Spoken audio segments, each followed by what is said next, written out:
Hey, everyone! If you enjoy my quantum audiobooks, you can support me by becoming a Patreon member. Your support helps me keep creating, and you'll get exclusive perks. You can also access my audiobooks directly through Google Drive. Check out the link in the description. Now, let's get started. Hogwarts divination classroom. At this time, Professor Trelawney stared forward with dull eyes, completely ignoring Richard, who suddenly appeared in the classroom and made a hoarse voice from his throat. The Dark Lord lies alone, friendless and abandoned by his fellows. For 12 years, his servant has been chained. Tonight, before midnight, the servant will break free from his chains and set out in search of his master. Dark Lord will rise again with the help of the servant, stronger and more terrible than ever before. Tonight, before midnight, the servant will begin to find again his master. After saying this, Professor Trelawney's head dropped to his chest. Seeing this situation, Richard hastily resumed the disillusionment charm. Soon, Professor Trelawney let out a snort. Then, quite suddenly, her head popped up again. "Sorry, dear child," she said dreamily. "It was too hot in the day, and I fell asleep for a while." Harry still stood there, dumbfounded. "Is there something wrong, dear? You just told me that the Dark Lord is about to rise again, and that his servants are going back to him." Professor Trelawney seemed downright panicked. "The Dark Lord? The one who can't even be named? My dear boy, this is no joke, a resurgence really? But you said it. You said the Dark Lord." "I think you must have fallen asleep for a while too, dear," said Professor Trelawney. "I certainly wouldn't have predicted something so far off." 20 minutes after Harry left the classroom, he called softly, "Richard, Richard, are you still there?" Richard was revealed beside Harry. "You heard it just now, right? She should be 11. Richard grabbed Harry. Just at this moment, a student from Hufflepuff walked by them and looked at them curiously. "Okay, don't talk about it yet. We'll go to Professor Dumbledore now." Richard led Harry directly to Dumbledore's office. But we have no evidence. Even Professor Trelawney denied it. Harry was still a little unaccustomed to taking the initiative to find a professor. "My words are evidence," Richard said domineeringly without stopping. "But today, I finally saw the prophecy ability of the Trelawney family. Aside from the prophecy of Harry, the Savior, today's Professor Trelawney opened Richard's eyes." Richard, who is familiar with the plot, knew that today should be the time for Peter Pettigrew to be exposed, but he did not expect that Trelawney would actually predict it. It seems that we should maintain a certain awe for the divination and prophecy of this world.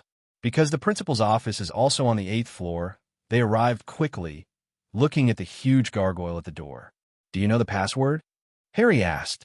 "How do I know the password for the headmaster's office?" Richard asked directly. And then he summoned his Patronus without waiting for Harry to say anything. "Harry, now I'll teach you a little trick." As he spoke, Richard controlled his Patronus and passed over the gargoyle. Our patron saints are formed by the convergence of magic power, so these physical obstacles do not hinder the patron saints. Stand by the stone statue." Dumbledore's voice came from nowhere, and Richard pulled Harry to stand directly over there. Soon they were in Dumbledore's office. "Aren't you supposed to be taking exams now? Why are you here?" Dumbledore asked kindly, looking at the two of them. Richard poked Harry and motioned for him to speak. "I have a test for divination class this afternoon." Harry collected his thoughts and then spoke out all the remaining things intermittently. At the beginning, Dumbledore still had an amiable face, but when he got to the back, he gradually became serious after hearing Harry describe Professor Trelawney's state at that time and her words. After a while, he opened his mouth to speak. "Okay, I see. You guys go back first. Remember not to tell anyone." But Harry was impatient when he heard Dumbledore's eviction order. But Richard steadied him just in time and said to Dumbledore, "Hermione and Ronald, can you tell them?" "The two of them can, but they can't spread out." Richard pulled Harry out of Dumbledore's office. "Let's go. You go talk to Hermione and the others first. I'm going back first, and then I'll find you guys in the Gryffindor common room." Hearing Richard's words, Harry didn't ask any further questions. He was full of Professor Trelawney's words in his head now. He didn't ask Richard what he was going back to do, but hurriedly ran towards the Gryffindor lounge. Seeing that Harry had gone away, Richard turned around and went back to Dumbledore's office. Is it necessary to hide it from Harry? Richard asked Dumbledore. He doesn't know too much right now, and it's for his own good to hide many things from him. After a pause, Dumbledore asked Richard, "What do you think about this matter? We all know that Professor Trelawney is the great-great-granddaughter of the true prophet Cassandra Trelawney. Although Cassandra's talents have been greatly weakened over the generations, it is very likely that she has inherited more gifts than she ever knew. There are many more, and this prophecy was made when she was not awake, and she would know nothing when she woke up, so I think this prophecy should be true. I don't doubt Sybil's talent. Otherwise, it would be impossible for her to teach divination classes." Hearing Dumbledore's words, Richard couldn't help giving him a blank look. There are so many black arts prevention professors. There are a few qualified ones. Who do you think the servant in her prophecy was? Sirius?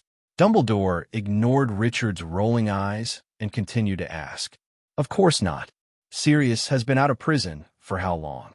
How could he break free from the 12-year chain tonight?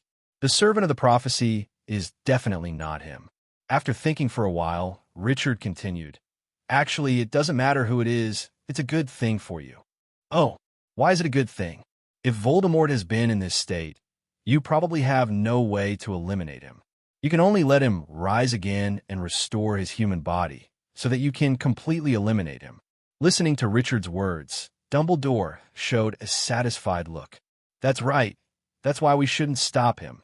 And if appropriate, we should help him and let him return to Voldemort's side. Then again, you don't know who the servant is. How do you find him and help him? Lee asked curiously. No, we don't need to look for him. As long as we are by Harry's side, that servant will take the initiative to find him.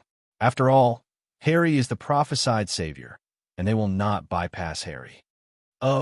Hearing Dumbledore's words, Richard couldn't help but feel sad for Harry.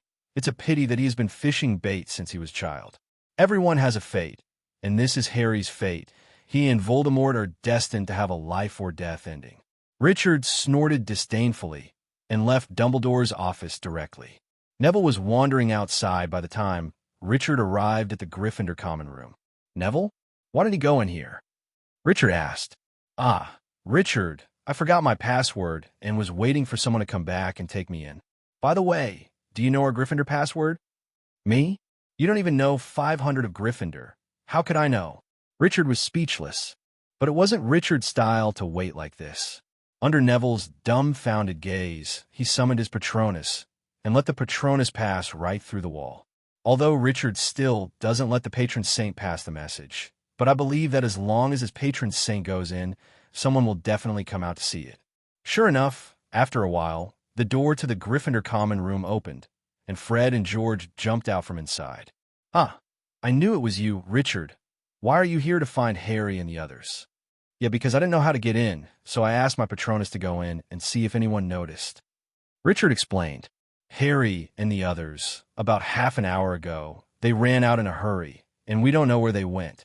Hearing what the twins said, Richard was very puzzled. It shouldn't be. How could they run out now that the sky is still dark? Could it be that they went to find Hagrid? Thinking of this, Richard bid farewell to the twins and Neville and walked directly towards Hagrid's hut, back in time to when Harry had just returned to the Gryffindor common room.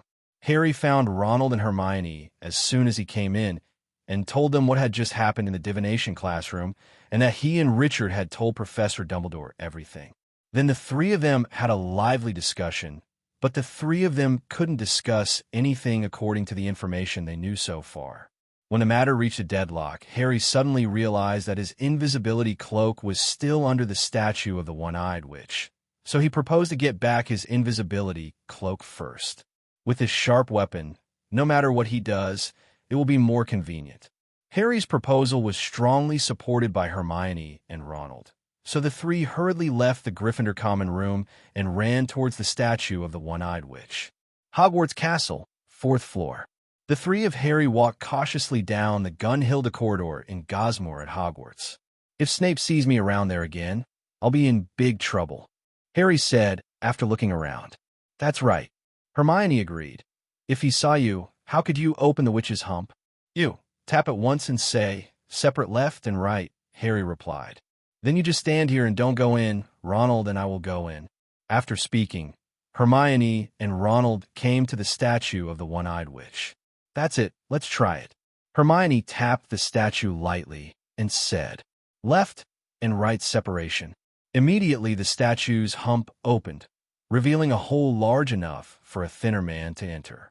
I'll do it, said Ronald, quickly glanced back and forth in the corridor, then crawled his head forward into the hole, and then advanced in the hole. After a while, Ronald stepped back again. I found it. Seeing the invisibility cloak in Ronald's hand, Hermione hastily dragged Ronald to Harry's side. Let's go back quickly. Richard should be here soon. Harry was ecstatic when he saw the lost invisibility cloak, but out of fear of Snape, he said hastily. When they returned to Gryffindor's lounge, they happened to pass Richard. What did you say? Richard just came and left without finding us. Neville, who saw the three of Harry, told them what happened just now. Forget it, dinner is coming soon. I'll look for him when it's dinner time. In desperation, that's all I can do. It was time for dinner in a few minutes. Harry and the others went down to have dinner together.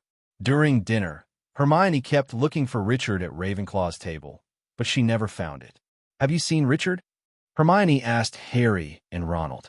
Ronald, who was still gnawing on the chicken leg, muttered no, while Harry quickly looked in the direction of Ravenclaw and kept shaking his head. Where did he go? It's time for dinner. Why isn't he here? Hermione said, slightly worried. Maybe he went back to sleep and wasted time, and you know how dead Richard is when he sleeps. Harry comforted. After dinner, let's go to the Ravenclaw lounge to find him. And our classmate Richard, where is he now? In fact, he was on the outskirts of the Forbidden Forest, very close to Hogwarts Castle. At this time, Richard was chowing down on a freshly roasted roast chicken, and beside him, Hagrid's huge body was still tumbling the ingredients on the oven from time to time. Hagrid, your craftsmanship is awesome. You can open a restaurant even if you're not in Hogwarts in the future. Richard gave Hagrid a thumbs up and praised him sincerely. That's right, I think so too. Hagrid laughed loudly. The successful conclusion of the final exam made this giant, who was a professor for the first time, very happy. Just when Richard came to look for Harry, Hagrid kept him as his teaching assistant. Although Richard didn't help Hagrid too much, but he solved the most difficult Malfoy, Hagrid was very grateful for this alone. So Hagrid made a point of keeping Richard for a barbecue. If it wasn't for the damned Sirius Black, we could have called Harry and the others together. Hagrid said regretfully. It's okay, wait until next time. Anyway, there is still a lot of time. Richard comforted. Quickly look through it. Why do I smell a paste? Immediately Hagrid was working again. After Harry and the others had dinner, they immediately came to Ravenclaw's lounge. As Hermione was there was still no problem in answering questions. After entering, they discovered that Lee was not in the dormitory either. All three of them panicked. Do you think Richard will go find the servant of the mysterious man? Ronald guessed. How is this possible? He doesn't even know who that servant is and how to find it. Hermione said a little grumpily. And where does Richard go back? He must have something to do, otherwise he would never have missed dinner. Recalling the memory of Richard, Harry surmised. Hearing Harry's words, Hermione became even more irritable. Will he be taken? Ronald's guess made Hermione jump. Catch Richard? How is this possible? No one in Hogwarts has such strength. After 2 adventures with Richard, Harry can be said to be the person who knows Richard's strength best in the whole school, except Dumbledore. How about we go to Hagrid's? Maybe you went to Hagrid's, Hermione finally decided. But now you're not allowed to go out at night, you know, serious? Before Ronald could finish, he was interrupted by Hermione. I'll go by myself. You don't have to worry about it. After speaking, Hermione hurriedly ran towards the first floor. Harry and Ronald hurriedly followed, but there was no sign of Hermione in the corridor at this time. What's wrong with her? You know Hermione always values the school rules the most. Ronald asked in surprise. Are we going too? Of course, but I have to get the invisibility cloak first. You are waiting for me on the first floor. After speaking, Harry hurried back to the dormitory and took the invisibility cloak to the front hall. Harry hid the invisibility cloak under the front of his robes and he had to keep his arms crossed to hide the bulge under the robes. They sneaked into an empty room near the vestibule and listened for a while until there was indeed no one around them. They heard the last two hurrying away across the auditorium and heard a door close and Ronald poke his head out to look. "It's all right," he whispered. "There's no one there. Put on the cloak of invisibility." The two walked close together so as not to be noticed. Under the cloak of invisibility, they tiptoed through the auditorium and down the stone steps in front of the gate. "Come to the door." The sun had gone behind the forbidden forest, and the afterglow was shining on the treetops. They went to Hagrid's hut and knocked on the door. Immediately, someone opened the door from the inside, and Hermione's voice sounded, "Who is Richard?" "It's us," Harry whispered. "We're wearing the invisibility cloak. Let us in, and we can take off the invisibility cloak." "Why are you here?" Hermione whispered, but he stepped back and they walked in. "Has Richard gone back?" Hermione asked expectantly. "No, we're worried about you and Richard coming over. By the way, where's Hagrid?" "I don't know. The door was open when I came, so I just walked in," Hermione said disappointedly. "So what do we do now?" Ronald asked. "Let's wait here. Maybe Richard is with Hagrid. By the way, do you want some tea?" As she said that, Hermione went directly to Hagrid's cupboard without waiting for Harry and the others to speak, and went to prepare teacups. Just when she was about to take out a few cups, she accidentally bumped into a milk bottle inside, and she screamed, "Ronald, I can't believe it, that's Scabbers." Ronald stared at her dumbfounded. "What are you talking about?" Hermione took the milk jug to the table and turned it upside down. Scabbers screamed in panic. Struggling to get back into the milk jug, it slipped onto the table. "Ban-Ban," Ronald called blankly. "Ban-Ban, what are you doing here?" He grabbed the struggling mouse and lifted it to a place where there was light. Ban-Ban looked embarrassed, thinner than before, and a lot of fur fell off, leaving patches of bare skin. It writhed in Ronald's hand, as if desperately trying to be free. "It's all right, Scabbers," said Ronald. "No cats. Nothing here will hurt you." At this moment, Ronald didn't know how he was feeling. He had already accepted the fact that Scabbers was eaten. He was watching Fantastic Beasts and Where to Find Them recently, and was planning to get a new pet, but now Ban-Ban miraculously appeared in front of his eyes, feeling inexplicably lost. Ronald mechanically stuffed Scabbers into his pocket, and the thing that made him even more uncomfortable now was whether he should apologize to Hermione. At that time, he thought that Scabbers had been eaten by Crookshanks, and even got angry at Hermione. But now Hermione is not in the mood to care about these things. She is still worried about Richard. At this moment, something suddenly made some noise outside. "Richard!" Hermione ran out in a hurry, followed by Harry and Bon. They ran to the door leading to the back garden when Buckbeak appeared in front of them. Buckbeak chained behind a tree in Hagrid's pumpkin patch. Buckbeak turned his head from side to side and clawed the ground nervously. Seeing this, Hermione was even more lost. "Why don't we go to the Ravenclaw's common room and ask? Maybe one of them knows where Richard is," Harry suggested. Hermione thought for a while and felt that waiting here was not an option, so she nodded in agreement. They stepped onto the sloping lawn. "Go to the castle." Now the sun is sinking quickly. The sky is clear, purple in the gray, but there is still a tinge of red in the west. Ronald stood still. "Oh, please, Ronald," Hermione began. "It's Scabbers. It refuses, stays still." Ronald bent down, trying to keep Scabbers still in his pocket, but the rat went berserk, screaming, writhing, and kicking wildly, trying to bite Ronald's hand. "Ban-Ban, it's me, you fool, it's Ronald. Please stay put and don't move." They walked forward. Just 2 steps away, Ronald stopped again. "I can't hold it anymore, Scabbers, don't move." But it was obvious that Ronald's reassurance had no effect, and the mouse was still screaming frantically. In the night, the 3 of Hermione walked towards the castle, walking slowly so that all 3 could hide under the cloak. Now the light fades quickly. By the time they reached the clearing, darkness had descended like a spell around them. "Ban-Ban, don't move," Ronald said in a low voice, putting his hands on his chest. The rat was struggling frantically. Ronald stopped abruptly, trying to force Scabbers to stay deeper in his pocket. "You stupid mouse, what's the matter with you? Hold still, ouch." It bit me. Ronald, keep quiet. Hermione whispered hastily. We'll be in the front hall soon. There must be someone there by now. Scabbers was obviously terrified, and it struggled with all its strength to break free from Ronald's grasp. What's the matter with it? But Harry had just seen Crookshanks stalking towards them, lying low on the ground, his yellow eyes glowing eerily in the dark. Either it could see them, or it could have heard Scabbers' screams following them. Harry couldn't tell which was the case. Crookshanks, groaned Hermione. Don't come, go away. Crookshanks, go away. But the cat came closer. Scabbets don't. It was too late. The mouse slipped out of Ronald's fingers, fell to the ground, and escaped. Crookshanks jumped and gave chase, and before Harry and Hermione could stop him, Ronald left the cloak behind and ran into the darkness. Ronald, Hermione lamented. She and Harry glanced at each other, then also ran away. They couldn't run fast with the cloak on, so they pulled off the cloak, and the cloak waved behind them like a banner. They went after Ronald, and they could hear his heavy footsteps running forward, and they could hear him yelling at Crookshanks. Let go of it. Let go, Ban, come here. There was a blunt sound. I got you. Let go, you stinky cat.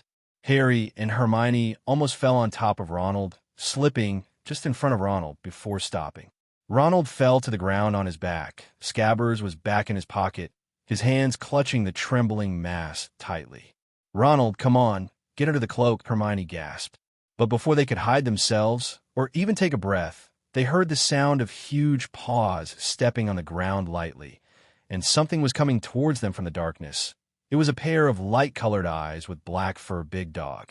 Harry reached for his wand, but it was too late, and the dog jumped, its front paws already on his chest. He rolled back quickly, and he felt its hot breath and saw the inch-long teeth, but the dog pounced too hard and rolled over him. Dazzled, Harry felt as if his ribs were broken, and as he tried to stand up, he could hear the dog whirling in circles, ready to attack again. Ronald stood up. The dog sprang at them again. Ronald pushed Harry aside, and the dog bit Ronald's outstretched arm. Harry lunged forward and grabbed a handful of the dog's hair, but the dog dragged Ronald away effortlessly, as if Ronald were a rag doll. Then something came out of nowhere and hit Harry in the face so hard that Harry fell again. He heard Hermione scream in pain and also fell to the ground. Harry fumbled for his wand, blinking blood from his eyes. Lumos, he whispered. The light from the wand made him see a thick trunk, and they were chasing Scabbers well into the shadow of the Whomping Willow. The branches of the tree were shaking, as if in a strong wind, and the branches Cabba swayed back and forth, preventing them from going any further. There, right next to the root of the tree, was the dog, dragging Ronald back into a big opening in the root of the tree. Ronald fought furiously, but his head and torso were out of sight. Ronald, Harry yelled, trying to follow in, but a big branch came down and Harry was forced to back up again. Now all they could see was Ronald's legs, which were holding onto a tree root in an attempt to stop the dog from dragging him further into the ground. Then there was a terrible bang like a gunshot and Ronald's legs snapped, and in the blink of an eye, his feet were no longer visible. Harry, we have to get help, Hermione said anxiously. She was also bleeding, and the Whomping Willow had cut her shoulder. No, that thing is big enough to eat him. We don't have time. No one helps. We can't deal with it anyway. Just then another twig came at them, twigs twisted together like fists. If the dog can get in, so can we, gasped Harry, running back and forth, trying to find a passage between the viciously waving branches, but he couldn't get an inch without getting beat up by them. Can't get close to the root of the tree. Oh, where the hell are you, Richard? Hermione whispered frantically, bouncing around unsteadily. And what about Richard now? He's still eating barbecue and singing with Hagrid. Suddenly, Richard fell silent as if he heard something. What's the matter, Richard? Hagrid asked strangely. I think I heard Hermione calling me, Richard said to Hagrid while listening to the voices around him.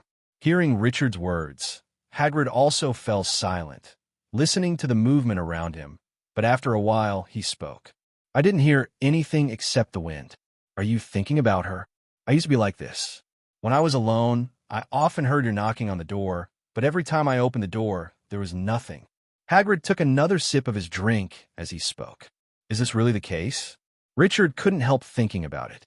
It didn't take much time, so he decided to go back first. After all, he came out to find Harry and the others, and looking at the time, they should also go to the Whomping Willow in the original book. All right, Hagrid, it's getting late. I'll go back first. Richard said goodbye to Hagrid. At this time, Hagrid also noticed the sky and said quickly, "Yes, you should really go back. I shouldn't have left it to play like this, but I don't know why. It's always hard for me to see you as a little wizard." Hagrid first put the fire in the fire. It was extinguished directly, and then stood up. "Let's go. I'll take you back." Seeing Hagrid's staggering pace, Richard quickly stopped him. "Forget it. You should go back to drink some water and take a rest. If you send me back, I'm afraid you will fall asleep on the way." Hearing Richard's words, Hagrid didn't force him to send him off. After all, this is Richard Harris. If he meets Sirius, he can't blame others. Richard staggered towards Hogwarts Castle alone. After coming to the front hall, Richard walked directly to the Gryffindor common room without stopping. In the common room of Gryffindor, Richard learned that Hermione and the others did not come back. In order to avoid accidents, Richard hurriedly walked towards the Whooping Willow without taking a rest. Now, the time is back to when Hermione just let out the cry of the soul. Here at the Whomping Willow at Hogwarts, Crookshanks dodges between the branches like a snake before it rests its forepaws on a knot in the tree's hand. All of a sudden, the tree seemed to have turned into marble. It didn't move anymore. All the leaves were still. "Crookshanks," Hermione murmured, undecided. Now she was gripping Harry's arm so hard it hurt. "How does it know?" "It's friends with that dog," Harry said darkly. "I've seen them together. Come on." Wand held still. Within seconds they were at the side of the trunk, but before they could reach the opening, Crookshanks slipped in with a flick of his bottle brush tail. Harry followed inside. He rushed his head forward and crawled in, then slid down a dirt slope until it turned into a very low tunnel. Crookshanks was not far ahead, its eyes gleaming in the light from Harry's wand. "Go here," Harry said. He hunched, following Crookshanks forward. "Where is the exit of this tunnel?" Hermione asked breathlessly behind Harry. "Don't know. The passage is marked on the Marauder's map, but Fred and George say it's never been traveled. The road disappears at the edge of the map, but it looks like it ends at Hogsmoor Decon." They went on as fast as they could, been almost as far as they could go, Crookshanks in front of them, tail bouncing up and down, appearing and disappearing. The passage was endless and felt at least as long as the one to Honeyduke's. All Harry could think about was Ronald, and what the big dog would do to Ronald. His breath was short of breath, his chest hurt because he was running forward with his head down and stooped, and then the tunnel started to go up, and went a little further, the terrain became crooked and Crookshanks disappeared. However, through a small opening, Harry could see a faint ray of light. Harry and Hermione stopped, took a breath, and moved sideways. Both raised their wands to shine their way, to see what was ahead. It was a house, a messy, dusty house. The wallpaper was peeling off the walls. The floor was stained all over. Pieces of furniture were broken and looked like they had been broken in. The windows were boarded up. Harry glanced at Hermione, who looked tired, but she nodded. Harry forced his way out of the cave and looked around. There was no one in the room, but a door to the right was open, leading to a dark passage. Hermione grabbed Harry's arm again suddenly, her large eyes scanning the boarded windows. "Harry," she whispered, "I think we're in the Shrieking Shack. Hogsmeade, inside the Screaming Shack." Harry looked around. His eyes fell on a nearby wooden chair. A large piece of wood had been torn from the chair, and a leg was missing.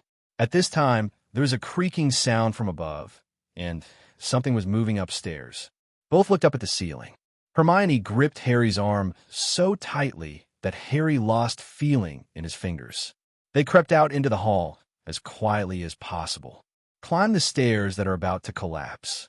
Everything was covered with a thick layer of dust, but not the floor, where something had been dragged up the stairs and left a broad, shiny mark on the floor. They came to the dark landing. The two Knocks muttered words together, and then the light at the end of the two wands disappeared. "One door is open."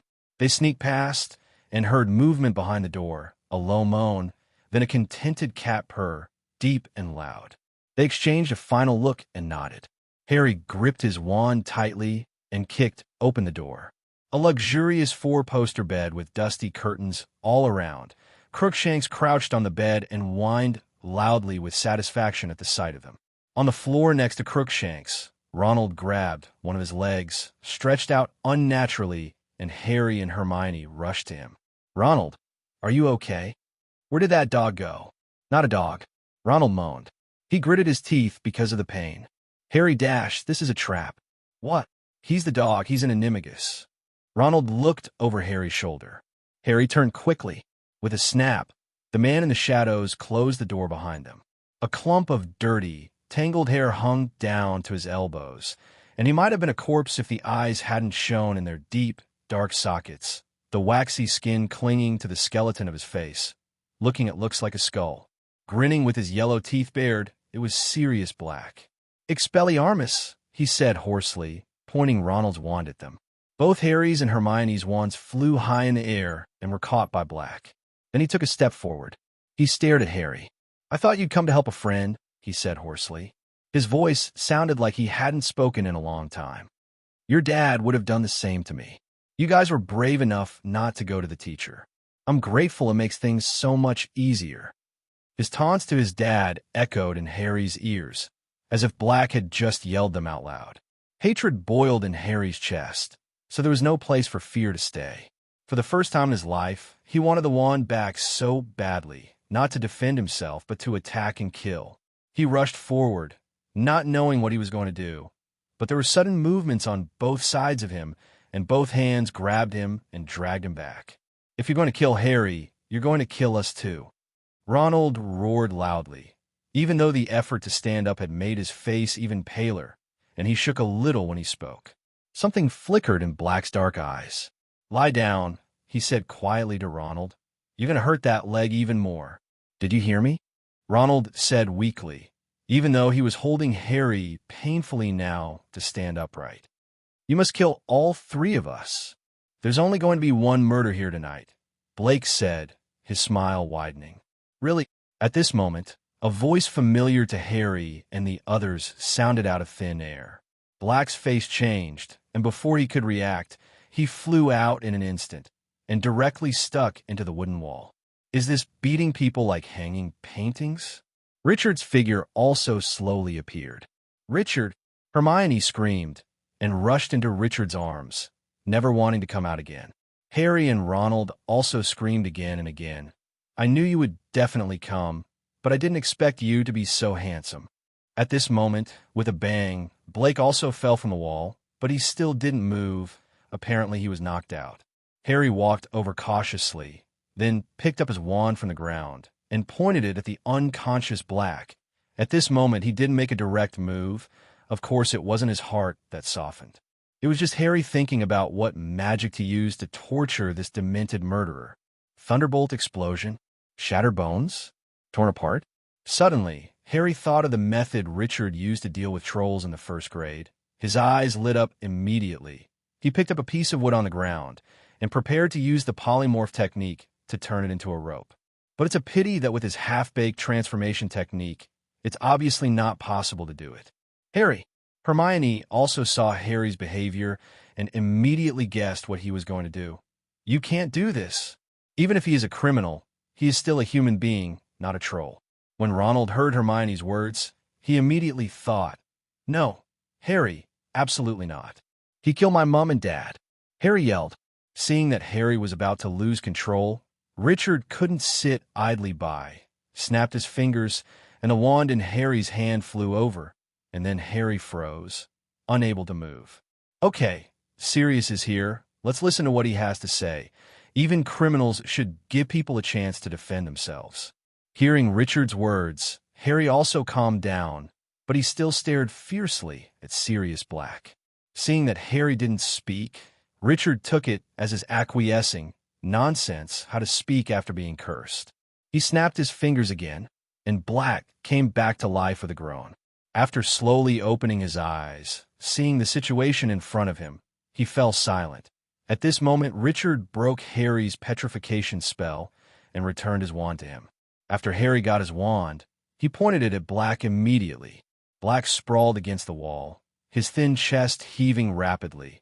Watching Harry approach slowly, Harry's wand pointed directly at Black's heart. "Are you going to kill me, Harry?" he whispered. Harry was standing in front of him, wand still pointed at his chest, looking down at him.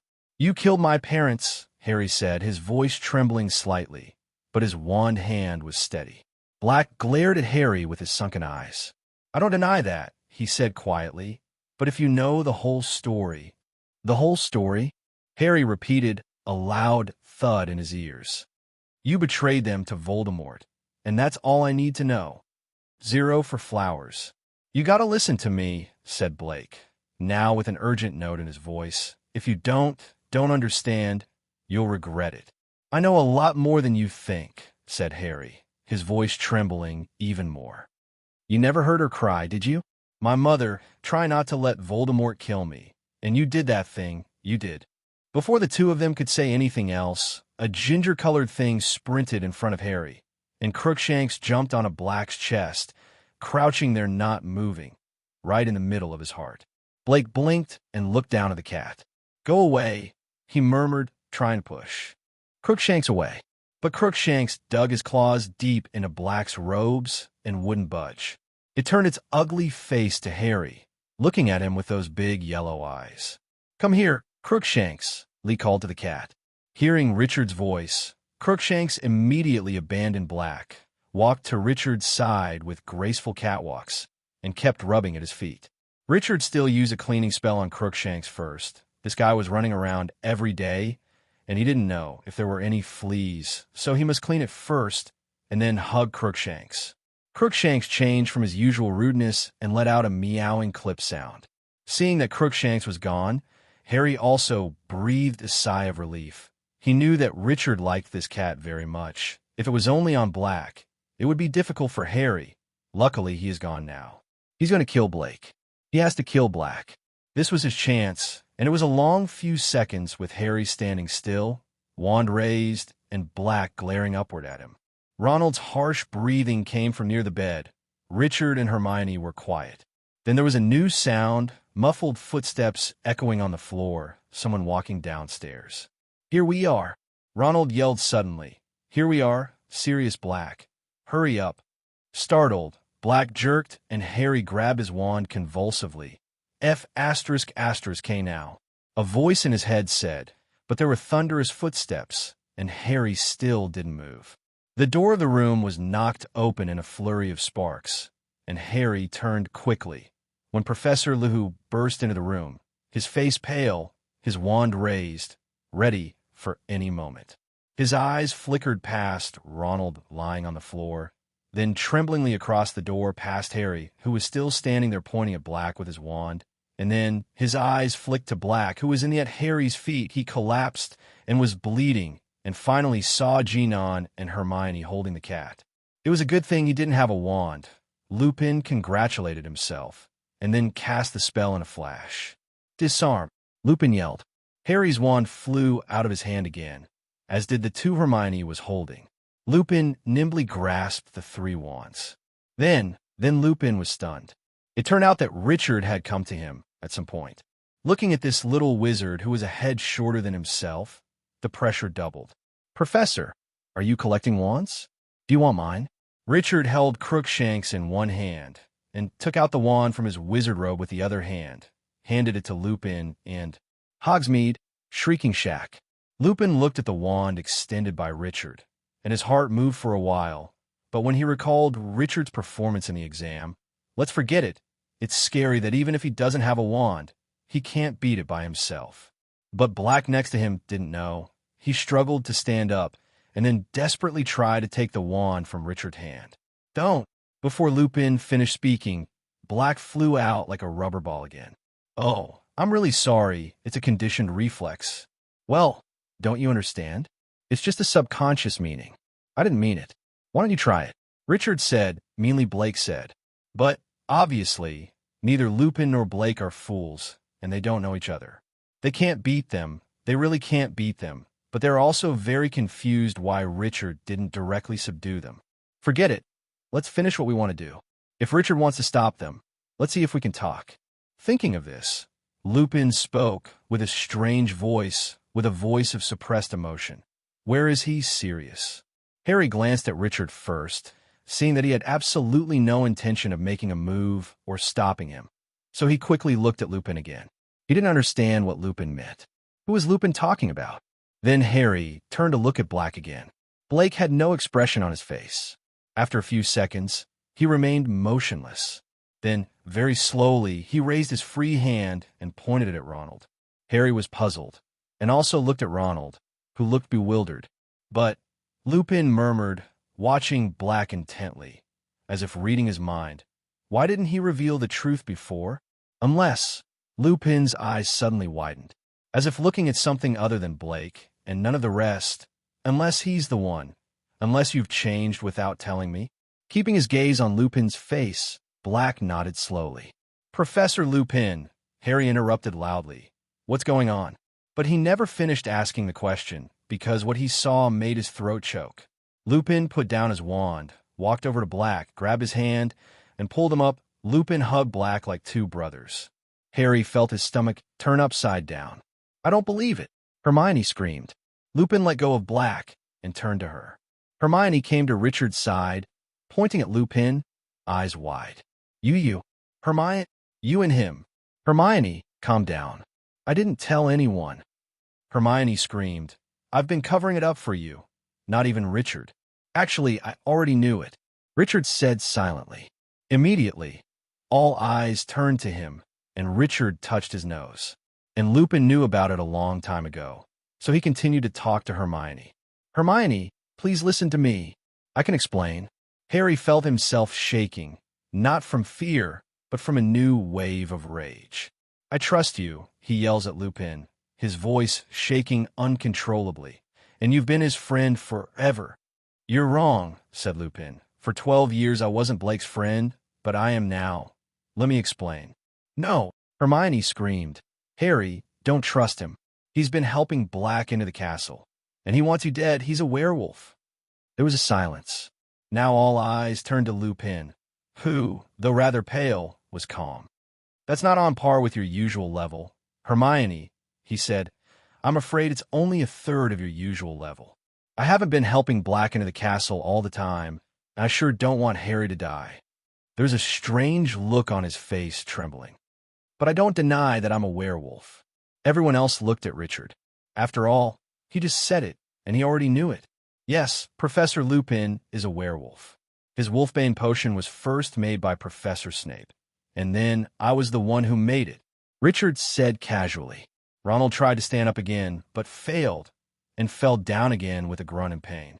Lupin walked over to him, looking very concerned, but Ronald said out of breath, Get away from me, werewolf. Lupin stopped, motionless. Then, with an apparent effort, he turned to Hermione and said, How long have you known? It's been a long time, Hermione whispered, after I did the paper assigned by Professor Snape. He'll be happy, said Lupin dryly. He's laying out the paper in the hope that any of you will understand what my symptoms mean. Did you check the moon chart and see that I always get sick at the full moon? Or do you know that boggets turn into silver balls when they see me, Moon? Both things, Hermione said quietly. Lupin forced a laugh. As far as I know, you're the smartest witch of your age, Hermione. I'm not, Hermione whispered. If I had been a little wiser, I would have told everyone you were a werewolf. But they already know, Lupin said. At least the teachers. And your little boyfriend. Dumbledore hired you knowing you were a werewolf. Ronald gasped. Is he crazy? Some teachers felt that way, Lupin said. He had to do a lot of work to convince certain teachers that I could be trusted. But he was wrong, Harry yelled. You've been helping him into the castle. He pointed at Black, who had already walked to the edge of the bed and collapsed on it, Sure Song covering his face with trembling hands. Ronald dragged his injured leg away from them slowly. I haven't been helping Sirius all the time. Lupin said, I don't know if you can give me this chance. And to be honest, even if Black is intact, the two of us together are no match for Richard. Give us this chance. In the end, Lupin was almost begging. But you wanted to attack us as soon as you came in. If it wasn't for Richard, you might have killed us already. Harry said angrily. When Lupin heard this, he first separated the wands of Harry, Ronald, and Hermione, and then threw them back to their original owners. Seeing Lupin's initiative to show weakness, the three little ones didn't know what to do. They all looked at Richard. Just say what you want. Is there anyone blocking your mouth? Richard nodded indifferently. Okay, Lupin said, slipping his own wand back into his belt. Harry didn't know what to make of it.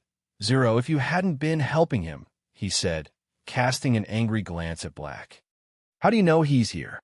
Map, Luhu said. That Marauder's map. I was looking at it in the office just now.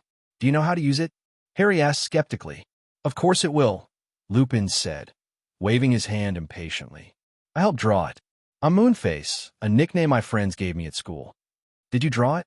Importantly, because both you and Richard have been looking for each other tonight, I think you may have sneaked out of the castle tonight.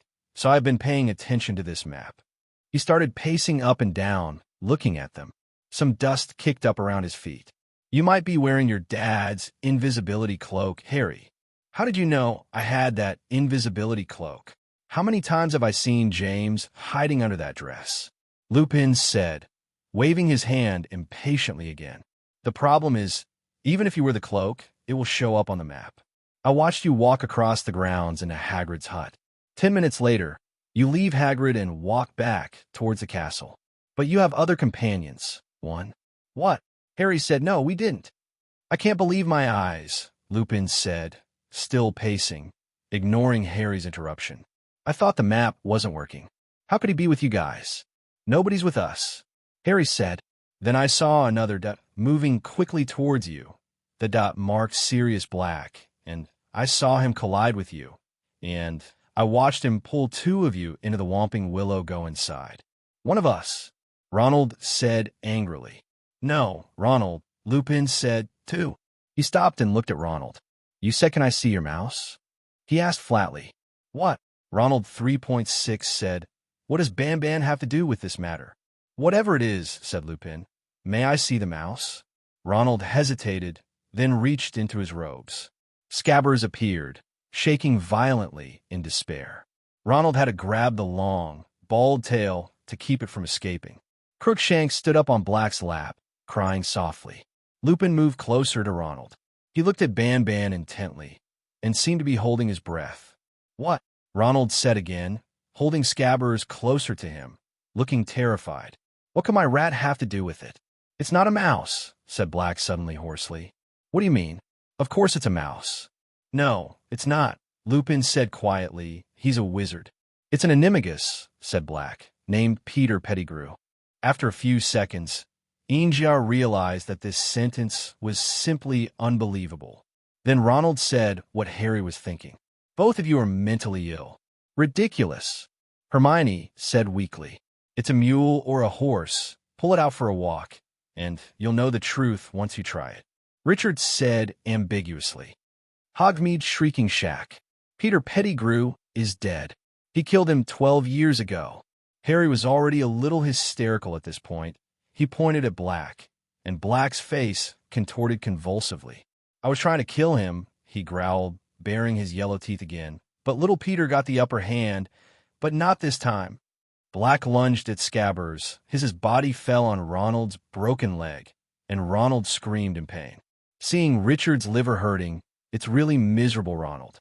Sirius, stop, Lupin yelled, lunging forward himself, dragging Black away from Ronald again. Wait, you can't just do this. They have to understand. We have to explain. We can explain it after the fact, growled Black, trying to push Lupin away, one hand still in the air, as if trying to catch Scabbers. Scabbers squealed like a piglet, grabbing Ronald's face and neck, trying to escape. They have the right to know everything. Luhu gasped, still trying to catch Black. Ronald keeps him as a pet. There are things about him that even I don't understand. And Harry, you have to tell Harry the truth, Sirius. And Richard. Lupin didn't finish the sentence, but Black knew what he meant too. Don't think Richard doesn't care about anything now, but if they make Richard unhappy, then it's all over. Black stopped struggling, but his sunken eyes were still fixed on Scabbers, who was pressed against Ronald's bitten and bleeding hands. Well then, said Blake, still keeping his eyes on the mouse, You can tell them what you want to tell them, but quickly. I've been imprisoned for murder, and now I'm going to commit the murder, crime.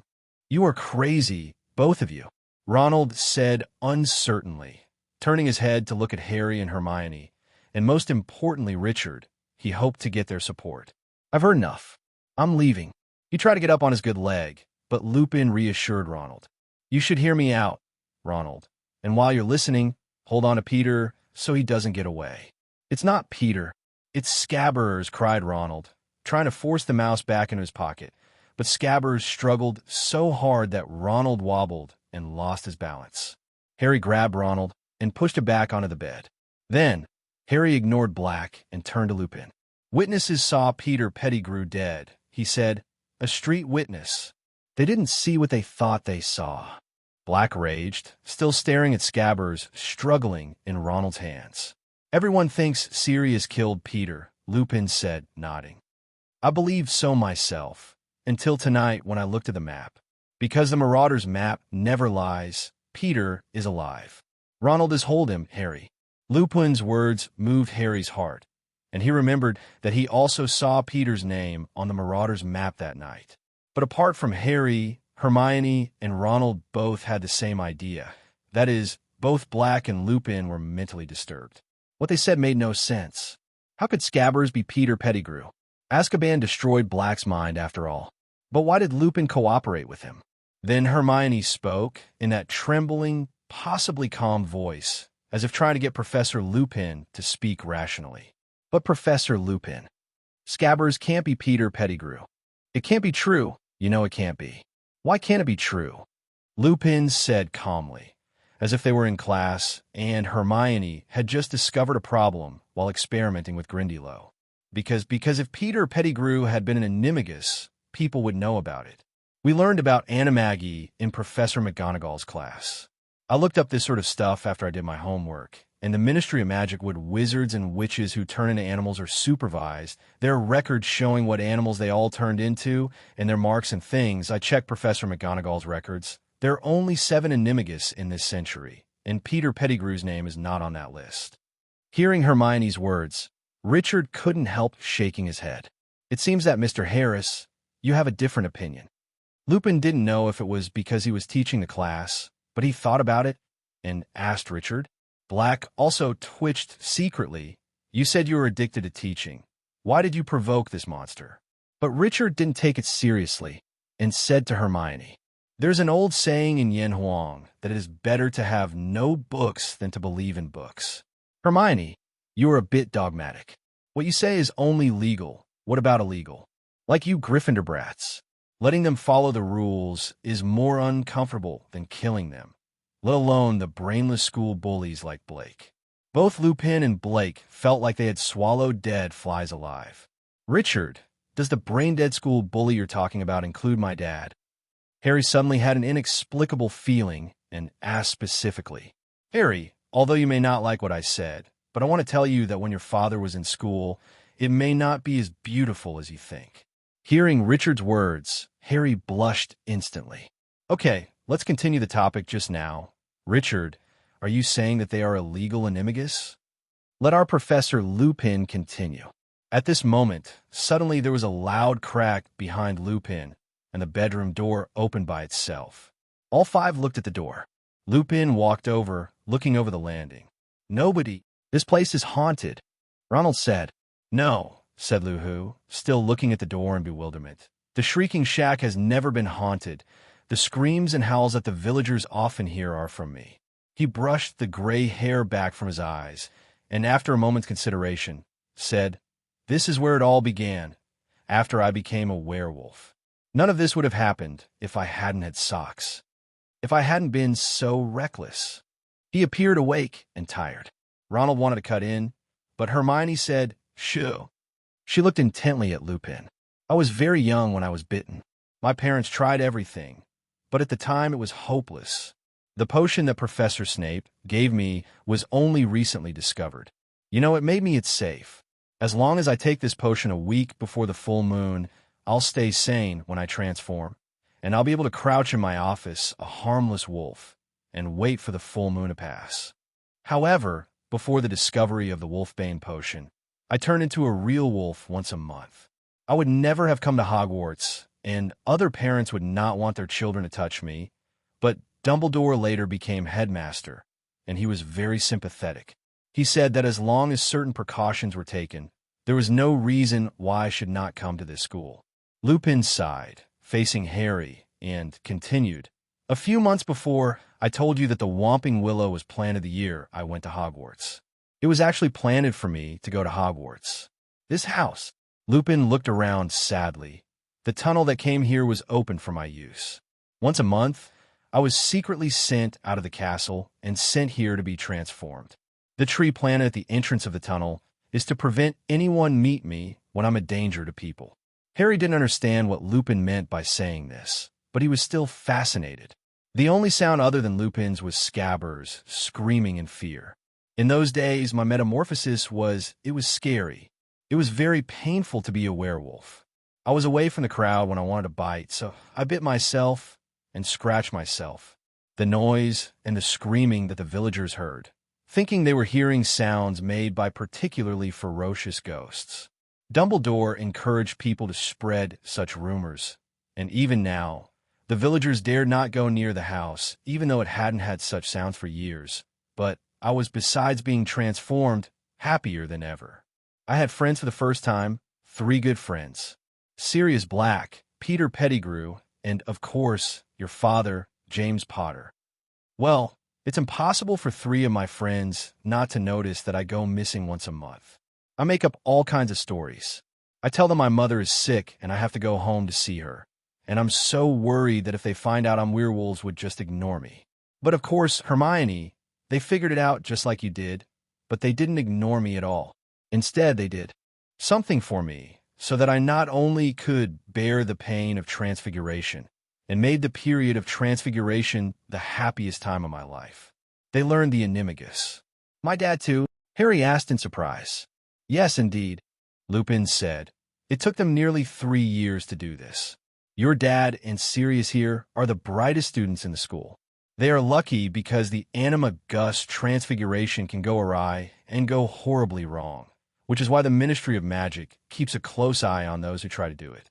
Peter needs a lot of help from Sirius and James. Finally, in our 5th year, they learn to transfigure. Everyone can turn into a different animal at will. But how does this situation help you? Hermione asked, seemingly puzzled. They couldn't keep me company in human form, so they kept me in animal form. Lupin said, werewolves are only dangerous to people. They sneak out of the castle every month under Jamie's cloak of invisibility. They change shape. Peter became the smallest animal so that he could get under the hammering branches of the Whomping Willow to press the knots that held the tree still. Then they slid down the tunnel to me. Under their influence, I did not that's dangerous. My body is still a wolf, but when I'm with them, my mind is not so wolf-like. Lupin, hurry up, Black growled. He was still watching Scabbers, with a terrible longing on his face.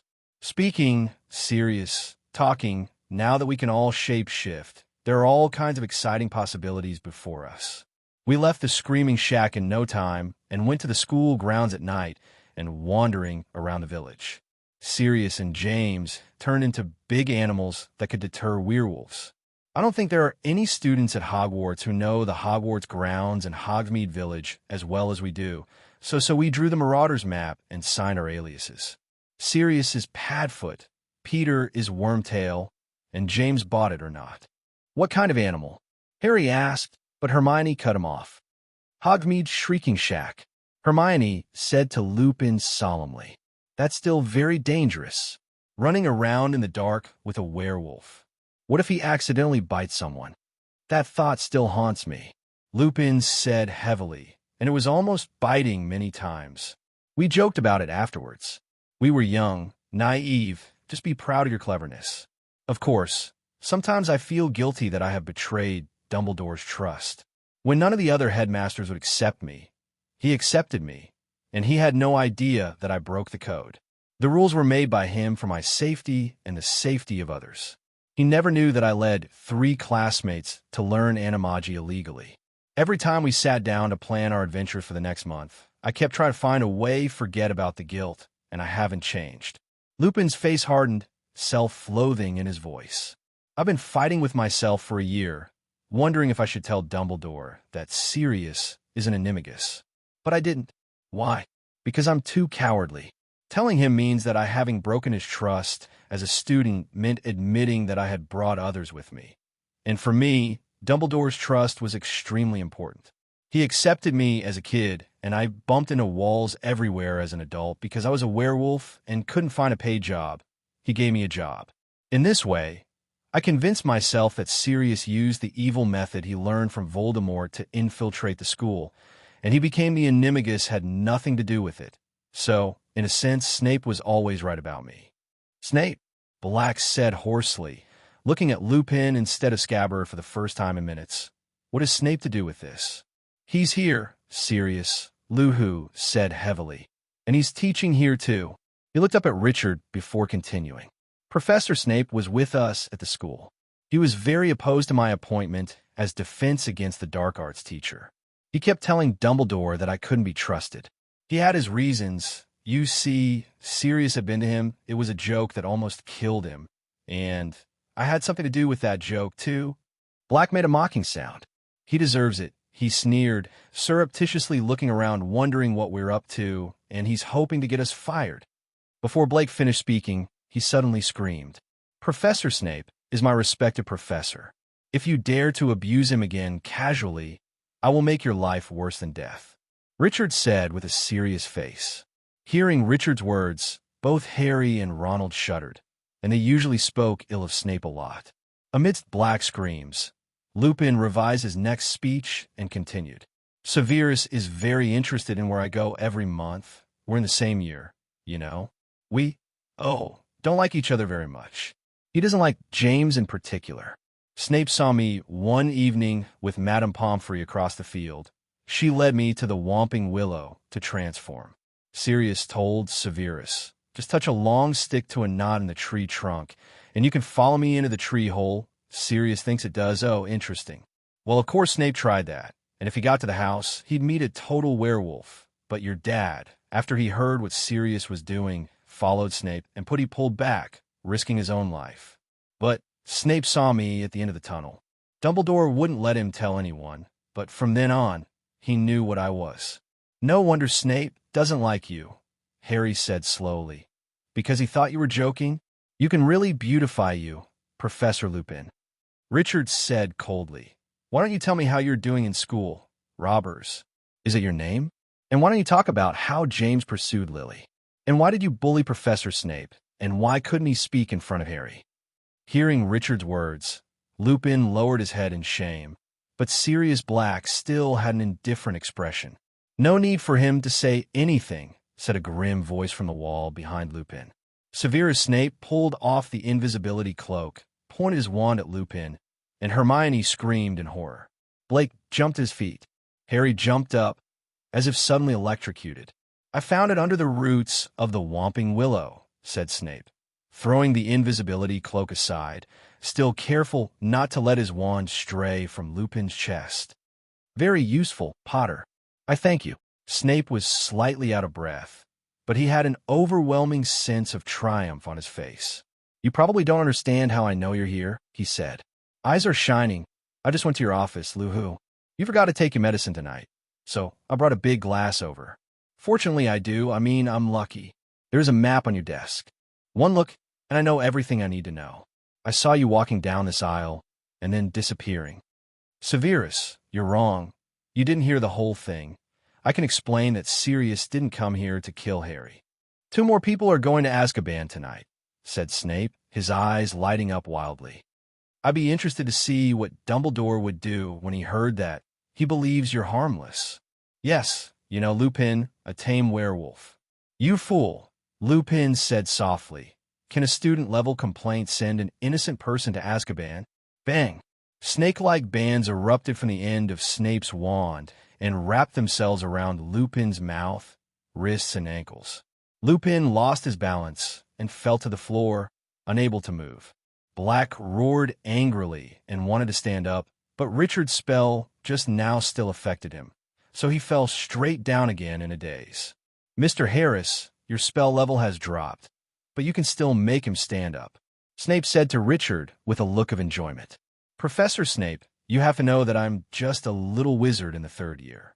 They're all adults, and they are still excellent graduates of Gryffindor," Richard said cooperatively. "That's right, I almost forgot they're my classmates."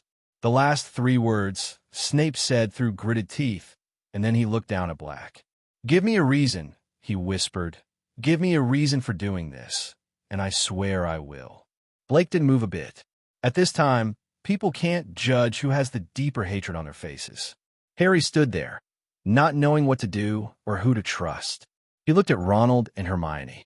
Ronald was as confused as he was, just trying to hold on to Scabbers, who was struggling. However, Hermione took a hesitant step towards Snape and said breathlessly, "Professor Snape, listen to what they have to say. There's no harm in that, is there?" Snape didn't respond to Hermione's words, but looked at Richard. "There is a very interesting conjecture here. Professor, you should listen to it." Hearing Richard's words, both Lupin and Black showed expectant eyes. "Of course, I don't care if you don't want to hear it," Richard continued, avoiding Hermione's eyes. Professor Snape paused for a moment before staring at Lupin and Black.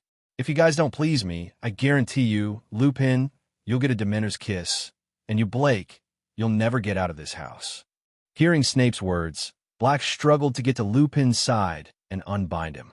Lupin stretched his limbs, stroking the marks the straps had made on his arms. "Then it's about time we gave you some evidence," Black said. "And you, boy, give Peter to Lupin. Now." Ronald grabbed Scabbers closer to his chest. "Don't touch it," he said feebly. "Are you going to say that you escaped from Azkaban only to get on Scabbers? I mean, say that Peter Pettigrew is going to be a rat in the world. Thousands of them. And he's in Azkaban. How does he know which mouse he's looking for? That's a very good question. I didn't expect Weasley to have such an IQ. Please answer it, Blake," Snape said proudly. Blake reached inside his robe with a bird-clawed hand and produced a crumpled piece of paper. He smoothed the paper and showed it to everyone. "That is a photo of Luo, Wangley Howe, Un's family, which was published in the Daily Prophet last summer, and Ronald has Scabbers on his shoulder." "How did you get this paper?" Lupin asked Black, taken aback. "Fudge," said Blake. "He gave me this paper when he visited Azkaban last year. It was Peter on the front page of the paper, on the boy's shoulder, and I recognized him immediately. How many times have I seen him transform?" The caption under the photo says the boy will return to Hogwarts, where Harry was. "My God," Lupin said softly, looking at Scabbers, then at the photo in the newspaper, then at Scabbers, its front paws. "So what?" Ronald said recklessly. "It's missing a toe," Black said privately. "Of course," Lupin whispered. "So simple, so clever. Did he break it himself?" "Just before he changed shape," said Blake.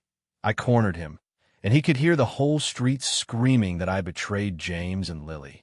Then, before cursing him, he blew up the whole street with his wand hidden behind his back, killing everyone within 20 feet of him, and fled into the gutter with the other rats." "Hear that, Snape?" Lupin said. "The biggest piece of Peter's remains ever found was his finger. Hogsmeade's Shrieking Shack.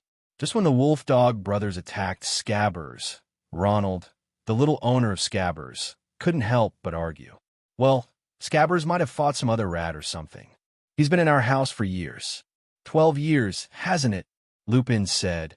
"You never wondered how it lived so long. We've been taking care of it," Ronald said. Hearing this, Snape also understood, and with a livid face, he directly snatched Banban from Ronald's hand. Scabbers started screaming and writhing, and his little black eyes bulged out. A bluish-white light emanated from Snape's wand, and for a moment, Scabbers was hanging in mid-air, its little black body writhing wildly, when Ronald yelped and the rat fell onto the floor. Another blinding flash, and then it was like a quick shot of a tree growing. A head appeared on the ground, and its limbs stretched out. After a while, a man stood where Banban was just now, wringing his hands in fear. The man was short, not much taller than Richard. His thin, light-colored hair was disheveled, with a large patch of baldness on the top of his head. His appearance is like that of an obese person who has lost a lot of weight in a short time. His skin appears dirty, almost like a patchwork of fur, and his pointed nose and small, watery eyes have the features of a mouse. He looked at everyone, short of breath and weak. Harry saw his eyes flick to the door and quickly retracted them. "Oh, hello, Peter," Lupin said cheerfully, as if rats often turned into old classmates around him. "Long time no see." "Snape," Peter Pettigrew's voice is also shrill. His eyes flicked toward the door again. "My friends, my old friends."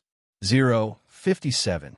Snape said nothing at this point, seemed to be in a daze, and Black raised his wand arm, but Lupin grabbed his wrist and gave him a warning look. Then Lupin turned to Peter Pettigrew, and Lupin's voice was easy and casual. "We were chatting, Peter, about what happened the day Lily and James died. You were screaming in bed just now, and you may have missed some details." "Lupin," panted Peter Pettigrew, beads of sweat dripping down Peter Pettigrew's pale face. "You didn't believe him, didn't you, when he tried to kill me, Lupin?" "We've heard," said Lupin, his voice more indifferent. "I'd like to clarify a little thing or two with you, Peter, if you'd like to." "He's here again, trying to kill me," Peter Pettigrew suddenly screamed, pointing at Blake, using his middle finger because his index finger was broken. "He killed Lily and James, and now he's going to kill me. You must help me, Lupin." Black's unfathomable eyes stared at Peter Pettigrew, his face more skeletal than ever. "Until we figure out a few things, no one wants to kill you," Luhu said. "Clear things up," screamed Peter Pettigrew, looking wildly around again, his eyes on the boarded windows and on the single door. "I know he's after me. I know he's coming back for me. I've been waiting 12 years for this." "Did you know that Sirius would escape from Azkaban?" Lupin frowned and said, "Isn't it true that no one has escaped before?" "He's got tricks the rest of us can only dream of," screamed Peter Pettigrew. "How else would he get out of there? I guess the man who can't even be named taught him some tricks." Blake began to laugh, and a terrible, joyless laugh filled the room. "Voldemort, teach me tricks?" Peter Pettigrew flinched, as if Black had whipped him. "What? Afraid to hear your old master's name?" said Blake. "I don't blame you, Peter. His men don't like you very much, do they?" "Don't know. What are you talking about, Sirius?" Peter Pettigrew muttered, sweating faster, his whole face now covered with sweat. "You haven't been hiding from me for 12 years. You've been hiding from Voldemort's former supporters." Black said, "I heard something in Azkaban. They all think you're dead, Peter, or you'll have to give them an explanation. And I've heard them screaming in their dreams, saying all kinds of things. It sounded like they thought the liar had tricked them. Voldemort went to Potter's house based on your information, and Voldemort missed there. Not all of Voldemort's supporters ended up in Azkaban, did they? There were plenty more here, biding their time, pretending they'd realize their mistake if they got wind of it. Know you're alive, Peter." "Don't know. What are you talking about?" Peter Pettigrew said again, his voice higher than before. He wiped his face with his sleeve and looked up at Lupin. "You don't believe this madman, Lupin. I have to admit, Peter, I can't understand why an innocent person would spend 12 years being a mouse." Lupin said flatly. "Innocent, but terrified," screamed Peter Pettigrew. "If Voldemort supporters are after me, it's because I got one of their best men in Azkaban, the spy, Sirius Black." Blake's face contorted. "How dare you say that?" he growled, sounding like a dog the size of a bear growling, the kind of dog he had become before. "Me, Voldemort's spy? When did I sneak around someone who was much stronger and more influential than me? But you, Peter, I really don't understand why I didn't recognize you as the one in the first place. Spy, you've always liked friends who are stronger than you, so they can take care of you, haven't you, Cabge? It's always been us, me and Lupin and James." Peter Pettigrew wiped the sweat off his face again, almost out of breath. Agent, you must be crazy. Never. Don't understand how you can say such a thing. It's just because of my suggestion that Lily and James let you be their secret keeper," Black said through gritted teeth, so fierce that Peter Pettigrew took a step back. "I thought that was the most perfect plan. It was a clever plan. Voldemort would definitely come after me. I would never think that they would take advantage of a weak and stupid thing like you. You told Voldemort that you could hand over the Potters to him. That must have been the happiest moment of your poor life. Enough is enough. I don't want to hear you dogs eat dogs anymore. But luckily, I have the Veritaserum prepared. Finally, Snape couldn't hold back. He took out a bottle of potion from his arms. Compared to the two, personally, he believes more in the potion that he relies on for survival. And Peter Pettigrew was muttering distractedly, with the words absurd and crazy coming out of his mouth from time to time. His face was ashen at the moment, and his eyes were still gliding to the window and door. "Professor Snape?" Hermione asked timidly. "Can I say a few words?" Snape snorted. "Well, Scabbers, this man, he slept in Harry's dormitory for 3 years. If he's working for you-know-who, how come he never tried to hurt Harry before?" "Right," screamed Peter Pettigrew, pointing at Hermione with his mutilated hand. "Thank you. Got it. Snape, I never hurt a hair of Harry. Why would I hurt him? He'll know when he drinks the Veritaserum potion." Snape wasn't tempted by Peter. "Come here quickly." "No, I can't go there." Peter directly refused. At this time, everyone in the room looked at him with puzzled eyes. I can explain," Peter said, pointing at Snape. "He's a Death Eater. If you don't believe me, you can make him roll up his sleeves, and you can see his dark mark." This time, everyone except Richard looked at Snape with horrified eyes. He definitely wanted to help his companion, Sirius Black, kill me, and then put the blame on me. Peter continued. After speaking, Peter looked at Lupin and several other little wizards with provocative eyes, and of course the most important one was Richard Harris. And Snape didn't explain at all. At this moment, he looked at Peter like a clown. "Hi, Mr. Peter, right?" Richard, who had been silent all this time, suddenly spoke. "Mr. Harris, hello. You can just call me Peter." Peter recognized Richard at a glance, but he knew how terrifying the little wizard's strength was. As long as he believed his words, he would not be able to night problem occurs. "Why do you want to deal with Snape's Veritaserum? Is there something you're hiding from us?" "Of course not. Mainly because Snape is a Death Eater, and he will definitely help Black. What if he gave me poison?" "Well, what you said makes sense."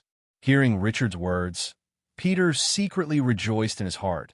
What kind of talent is extraordinary, but he is just a little wizard, and he is not being played by himself.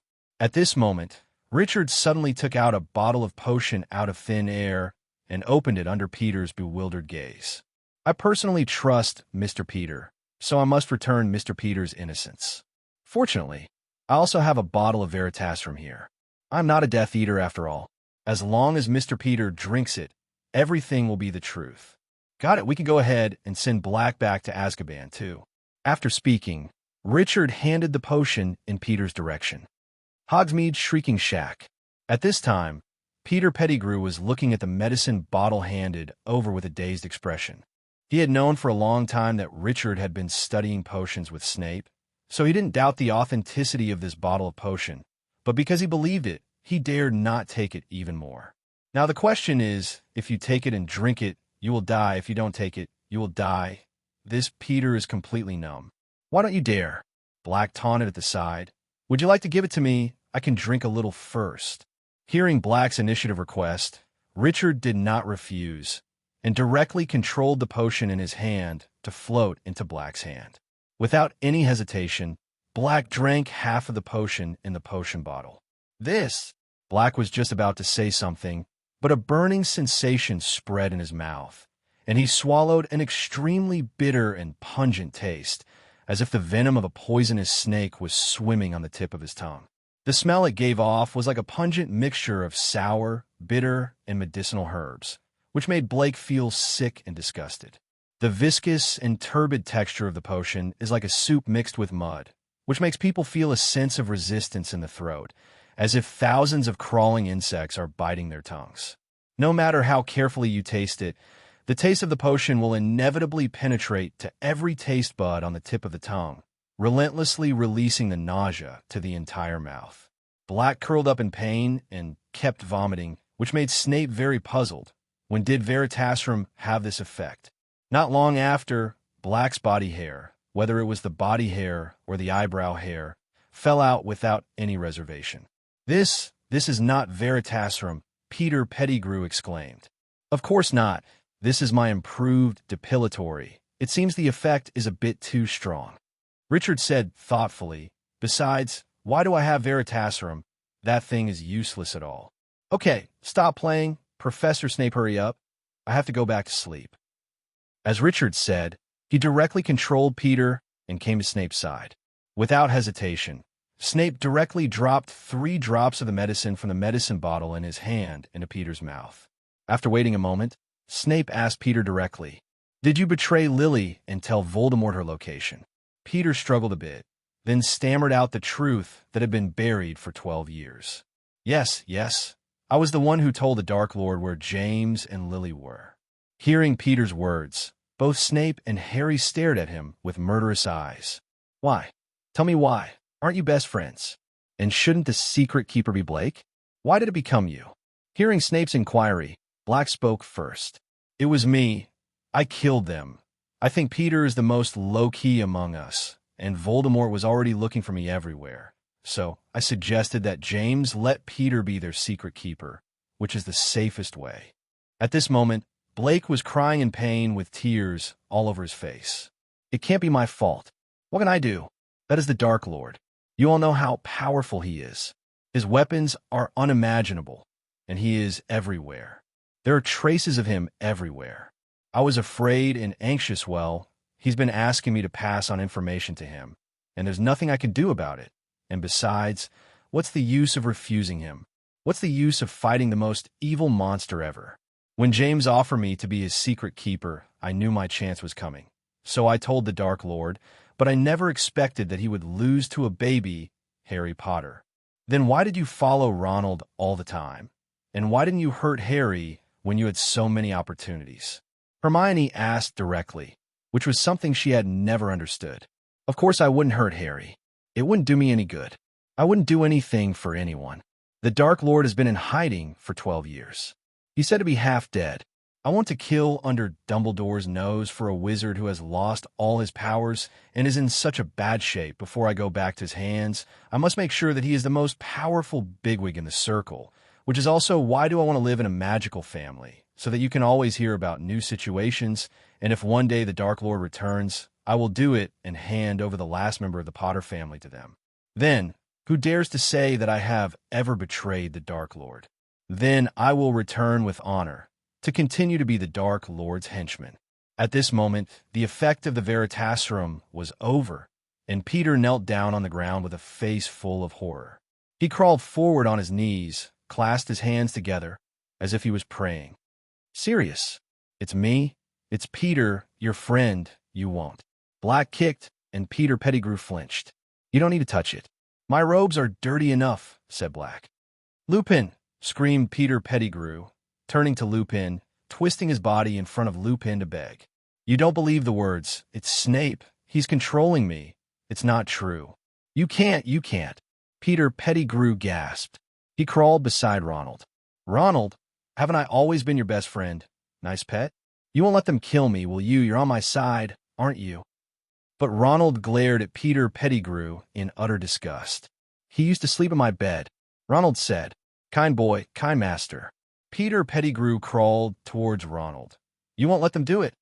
I'm your rat. I'm a good pet. If you're a better rat than a man, that's nothing to brag about." "Peter," said Black hoarsely. Ronald held his broken leg out of the way to keep Peter Pettigrew from touching him, and the pain in his leg made him even paler. Peter Pettigrew turned on his knees, swaying forward, trying to grab Hermione's robes, but Hermione dodged it. "Good girl, smart girl, you won't let them. Help me." Seeing Hermione retreat, Peter Pettigrew knelt, shaking uncontrollably, and slowly turned his head towards Harry. Harry, you look just like your dad, just like him. How dare you speak to Harry?" Black yelled. "How dare you face him? How dare you speak of James in front of him? 0 for flowers."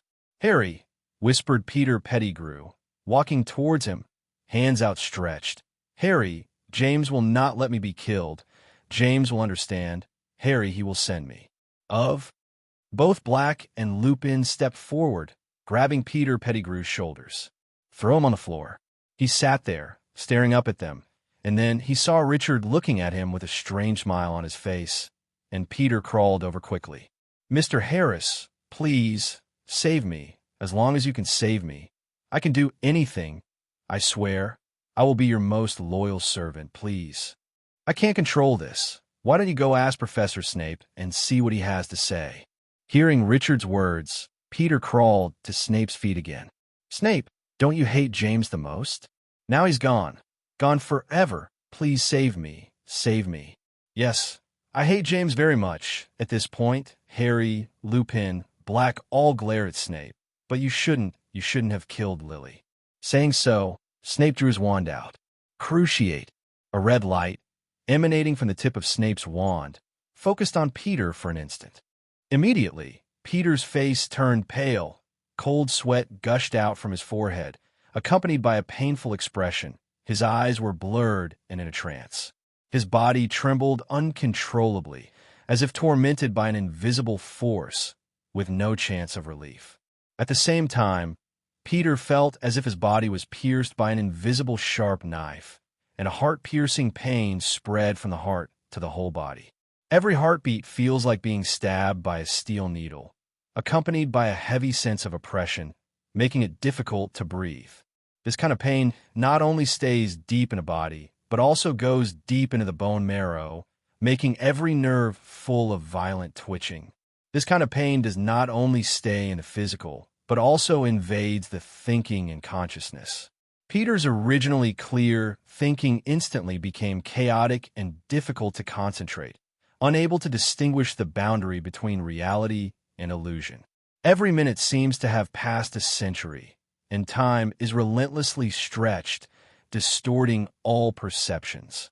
Deep in his heart was darkness and despair, as if he had fallen into an endless abyss and could no longer find a way out. The physical pain was only part of the mental torment, and the vicious spell shattered his willpower, pushing them to the brink between life and death. The whole world was shrouded in pain. At this time, he longed for relief, but he was helpless. "Okay, Snape, stop torturing him, get rid of him." The benevolent Lupin couldn't stand it anymore, and quickly persuaded. And Snape seemed to have had enough, stopped Cruciatus channeling spells. Peter Pettigrew had passed out at this time. Snape first cast a healing spell on Peter. Let him wake up. He doesn't want Peter to die in such an unexplained way. He wants to let Peter die in his own hands soberly. Seeing that Peter had partially recovered, the magic wand in Imp's hand glowed green. "No, please, no, please." Peter, who had seen Voldemort cast this spell many times, recognized it immediately and made the last struggle in horror. Hogsmeade, Shrieking Shack. Just when Harry was happily watching the enemy who betrayed his parents was about to be wiped out by Snape, suddenly a voice rang out from his mind. "Harry, don't panic, I'm Richard." Harry quickly looked in Richard's direction, and Richard blinked at him. "Blake is your godfather, and Peter Pettigrew will be a fugitive forever if he is killed like this." Hearing Richard's words, Harry was silent. Yes, Harry was very eager to have relatives. His parents were unfortunately killed when he was very young, and he was sent to his aunt's house to be raised. However, Harry was abused and neglected there. He yearns for a real family, someone who cares and loves him.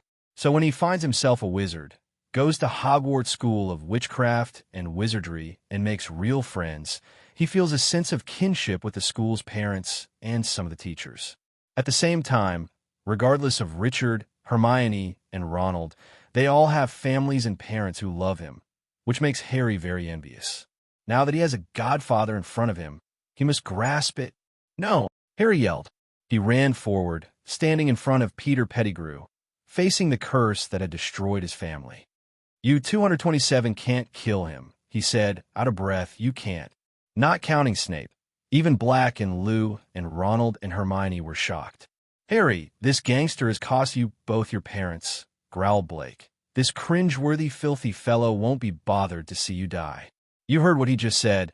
His own scum is bigger than your whole family lives matter." "I understand," Harry gasped. "We'll take him to the castle. We'll give him to the Dementors. He can go to Azkaban, just don't kill him." "Harry," panted Peter Pettigrew, wrapping his arms around Harry's knees. "You. Thank you. That's a favor, thank you." "Let me go," said Harry spat, shaking Peter Pettigrew's hand away in disgust. "I didn't do it for you. I did it because I don't think my dad would want his best friend to kill someone, especially a murderer. You're kind." No one moved or made a sound except Peter Pettigrew. Peter Pettigrew clutched his chest, gasping for breath. Everyone present looked at Snape. He was not so easy to talk to. But I didn't expect that Snape was stunned for a moment, and then looked at Richard with puzzlement and pain in his eyes. But finally he put down his wand and left the room amid everyone's puzzled eyes. "You're the only one with the right to make decisions now, Harry," Black said. "But think about it. Think about what he's done. He could go to Azkaban," Harry added. "If anyone should go there, it's him." Peter Pettigrew was still panting behind him. "Fine," Lupin said. "Stand away, Harry." Harry hesitated. "I'm going to tie him up," Lupin said. "Plague means something else." "I swear." Harry stepped aside. This time it was Lupin's wand that shot out the tape. Moments later, Peter Pettigrew was tied up, gagged and writhing on the floor. "But if you transform, Peter," growled Black, pointing his own wand at Peter Pettigrew, "we'll kill you. Do you agree, Harry?" Harry looked down at the poor thing on the floor and nodded. "Nod so Peter Pettigrew can see too."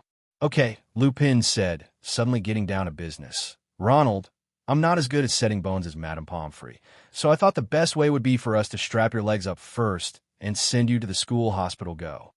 He hurried to Ronald's side, bent down, lightly touched Ronald's leg with his wand. The bandage jumped onto Ronald's body, wrapped the leg tightly, and fixed it on the thin wooden bar. Lupin helped him to his feet. Ronald tremblingly put all his weight on one leg, without flinching. "That's better," he said. "Thank you. 2 of us should be chained to this thing," Blake said, touching Peter Pettigrew with his big toe, just in case. "I'll do it," Lupin said. "And me," Ronald said furiously, limping forward. Black summoned heavy handcuffs out of thin air, and Peter Pettigrew quickly stood up again, left arm cuffed to Lupin's right arm and right arm to Ronald's left. Ronald's face was scruffy. He seemed to take Banban's real identity as a personal insult. Crookshanks jumped lightly from Richard's arms and led the way out of the room with his bottle brush, tail cocked high triumphantly. After leaving the room, everyone found that Snape was standing silently at the door. "You guys go first, Professor Snape, and I have something to talk about." Richard took the initiative to explain to everyone. Hearing Richard's words, several people remembered Snape's last expression and left without saying anything. Only Hermione gave Richard a look. After everyone left, Snape's deep and hoarse voice sounded. "Give me a reason why I should let him go." At this moment, Snape's hand was tightly clenched into a fist. Snape, who had been living in pain for so many years, finally had a target to vent, but now he was going to let him go. He couldn't accept it. Richard told Snape about Professor Trelawney's prophecy. The Dark Lord lies alone, friendless and abandoned by his fellows. For 12 years his servant has been chained. Tonight, before midnight, the servant will break free from his chains and set out in search of his master. Dark Lord will rise again with the help of the servant, stronger and more terrible than ever before. Tonight, before midnight, the servant will begin to find again his master. After hearing Richard's words, Snape showed a look of surprise. Why let him rise again? The reason is very simple. Dumbledore has no way to deal with this Voldemort who is in the midst of life and death. Only by letting him rise and restore his human body can he be completely eliminated. "Is it really Peter?" Snape asked unwillingly. "I don't need to repeat this. You can know it yourself. What happened tonight, it can't be a coincidence." Richard couldn't help but feel soft-hearted when he saw Snape's ashen face, and continued. "Well, we will not participate in the following matters. If Peter does not escape before the bell rings at 12 o'clock tonight, then he will be at your disposal. If he escapes, it means that he is the prophesied servant." Hearing Richard's words, Snape couldn't help showing a look of expectation. 0. "Okay, then let's just follow them with the illusion spell." After speaking, Richard and Snape put the disillusionment charm on themselves, and then caught up with the few who had gone ahead. Harry had never been with a group of weird people like he was now. Crookshanks led the way down the stairs, followed by Lupin, Peter Pettigrew, and Ronald in what appeared to be participants in a six-legged race. Harry and Hermione followed at the end, and Hermione looked back from time to time. Getting back into the tunnel was difficult. Lupin, Peter Pettigrew, and Ronald had to walk sideways, with Lupin still pointing his wand at Peter Pettigrew. Harry could see them marching awkwardly in single file along the tunnel. Crookshanks still takes the lead. Harry followed Black closely. "Do you know what that means?" Black asked Harry suddenly, as they made their way slowly through the tunnel. "Turn Peter Pettigrew in. You're free," Harry said. "Yes," said Sirius, "but I don't know if anyone ever told you that I'm your godfather." "Yes, I know," Harry said. "Only your parents appointed me to be your guardian," said Black flatly, "if any misfortune happened to them." Harry waited for him to continue. Did Blake mean what he thought he meant? "Of course. I'll understand if you'd like to live with your aunt and uncle," said Blake. "But we'll think about it. Once I got my honor back, if you want one, a different one. Home." Something exploded in Harry's stomach. "What? Live with you?" he said, bumping his head on a protruding rock at the top of the tunnel. "Leave the Dursleys?" "Of course, I don't think you would," said Blake quickly. "I understand, I just think I would." "Are you crazy?" Harry said, his voice suddenly hoarse, just like Black's. "Of course I want to leave the Dursleys. Do you have a house? When can I move in?" Blake turned to look at him in surprise. "Will you?" he agreed. "Are you serious?" "Yes, I mean it," Harry said. Black's thin face broke into a real smile for the first time. Harry had never seen him smile like this before. The difference a smile makes is striking, as if someone 10 years younger is beaming at him through that hunger mask. And for a moment, people can recognize Harry laughing when his parents get married on his face that person. They didn't speak again until they reached the end of the tunnel. Crookshanks was the first to charge upwards, apparently with its claws on the tree's knots, for Lupin, Peter Pettigrew, and Ronald did not hear any frantic shaking of branches as they climbed. It was very dark on the ground now, and the only light came from lamps in the windows of the castle in the distance. They set off without a word. Peter Pettigrew was still gasping for breath and sometimes whimpering. Harry's mind was buzzing. He was leaving the Dursleys. He's going to live with his parents' best friend, Blake. He feels dizzy. What's going to happen when he tells the Dursleys that he's going to live with the wanted man they saw on TV? Outside Hogwarts Castle, Richard and Snape followed the weird people in front of them not far away, and at this moment Lupin spoke. "Just one wrong step, Peter," Lupin threatened from the front, his wand still pointing sideways at Peter Pettigrew's chest. They walked across the field in silence. The lights from the castle gradually brightened. Then a cloud drifted away. A blurry shadow suddenly appeared on the ground. The group is bathed in moonlight. Lupin, Peter Pettigrew, Ronald, and others stopped suddenly. Blake froze. He held out his arms, signaling Harry and Hermione not to move any further. Harry could see Lupin's profile in profile. He went stiff. Then his limbs began to tremble. "Oh my God," gasped Hermione. "He didn't take his meds tonight. He's not safe." "Run," Blake whispered. "Run." But Harry couldn't run. Ronald was handcuffed to Peter Pettigrew and Lupin. He jumped forward, but Blake grabbed his chest and pushed him back. "Let me handle it, run." Terrible roar. Lupin's head lengthens. So is his body. His shoulders arched. Hair was clearly visible on his face and hands, curled into claws. Crookshanks' fur was bristling again, and as he backed away, the werewolf backed back, opening and closing his long jaw. Sirius disappeared beside Harry. "He is out of shape."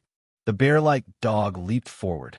The werewolf broke free from its restraints, and the dog grabbed the werewolf by the neck and pulled him back, away from Ronald and Peter Pettigrew. Werewolf and dog entangled, jaw to jaw, claws tearing at each other. Harry just stood there, transfixed by the sight, so absorbed in watching them fight that he had no time to pay attention to anything else. Hermione's scream woke Harry up. Peter Pettigrew had gone to get Lupin's lost wand. Ronald was unsteady on his bandaged leg and fell. With a bang, a ray of light came out, and Ronald lay motionless on the ground. There was another bang, and Crookshanks flew into the air and fell to the ground in a heap. "Expelliarmus!" Harry yelled, pointing his own wand at Peter Pettigrew, and Lupin's wand flew high into the air and disappeared. "Stay there and don't move," Harry yelled, running forward. Too late. Peter Pettigrew transformed. Harry saw his bald tail twitching against Ronald's outstretched arm and heard a rush in the grass. There was a howl and a growl, and Harry turned to see the werewolf fleeing, heading for the Forbidden Forest. "Sirius, he's gone." Peter Pettigrew transformed. Harry yelled. The big dog was bleeding, and there were wounds on its snout and back, but it got up again when it heard Harry's words, and it ran away in a flash, and the sound of paws falling quickly disappeared. Harry and Hermione rushed to Ronald. "What did he do to him?" Hermione whispered. Ronald's eyes were only half closed. His mouth was open. He was definitely alive. They could hear him breathing, but he didn't seem to recognize them. "I don't know." Harry looked around desperately. Where's Lee and Snape? Why haven't they come here yet? At this time, Richard and Snape had already manifested not far away. Snape was livid and didn't say a word. Richard wanted to pat him on the shoulder very much, but unfortunately he couldn't. "Professor, it seems that Peter is the servant in the prophecy." Snape nodded. At this moment he had nothing to say. He could only hide his endless sadness in his heart. "I'm going back first. You can handle the rest." Snape didn't want to stay here for a minute. He was afraid he couldn't help it and deal with Black. "No problem. You go back first. I'm going there too. By the way, I have to trouble the professor to take Ronald to the infirmary." After speaking, Richard ignored Snape's reaction and walked towards Harry and Hermione. "What's the matter?" Richard asked Harry, pretending to be puzzled. Lupin didn't take his medicine, Black stopped him, and Peter ran away." Seeing Richard and Snape approaching, Harry said hastily, "Well, it's all rushed together. Professor Snape, please send Ronald over there. Let him mess. Pomfrey, take a look. Hermione, you go with me. Why don't we go to Sirius to have a look?" Hearing Richard's words, Snape directly lifted Ronald up with one hand and walked towards the castle. "After the matter is over, I'll tell you." Seeing that Hermione hesitated to speak, Richard said hastily. Hermione nodded after hearing this, and then chased after Snape. Just then they heard a bark and a whimper in the darkness, a dog barking in pain. "Sirius!" Harry yelled hastily, and he started to run, with Richard right behind him. The barking seemed to come from the other side of the lake. They ran desperately there. Harry ran as hard as he could, feeling cold, but didn't think about what it meant to be cold. The howling stopped suddenly. They ran to the lake to understand why. At this time, Sirius has lifted the Animagus and turned into a human again. But he was not in a very good state at this time, squatting on the ground with his hands raised above his head. "No, no, no, no," he moaned. "No, no, no, please." Then Harry saw them. Dementors, at least 100 of them, were gliding toward them in a black mass around the lake. He turned around quickly. The familiar cold feeling permeated his internal organs. The fog began to blur his vision, and more of these guys came from the darkness in all directions, and they were surrounding them. "This is the best practice ground. Harry, think of happy things." Richard shouted excitedly to Harry. Harry raised his wand now, blinking furiously to get a better view, shaking his head to get rid of the faint scream that had started in his head. "I'm going to live with the Godfather. I'm leaving the Dursleys." He forced himself to think of Sirius, and began to chant, "Call gods. Cry gods."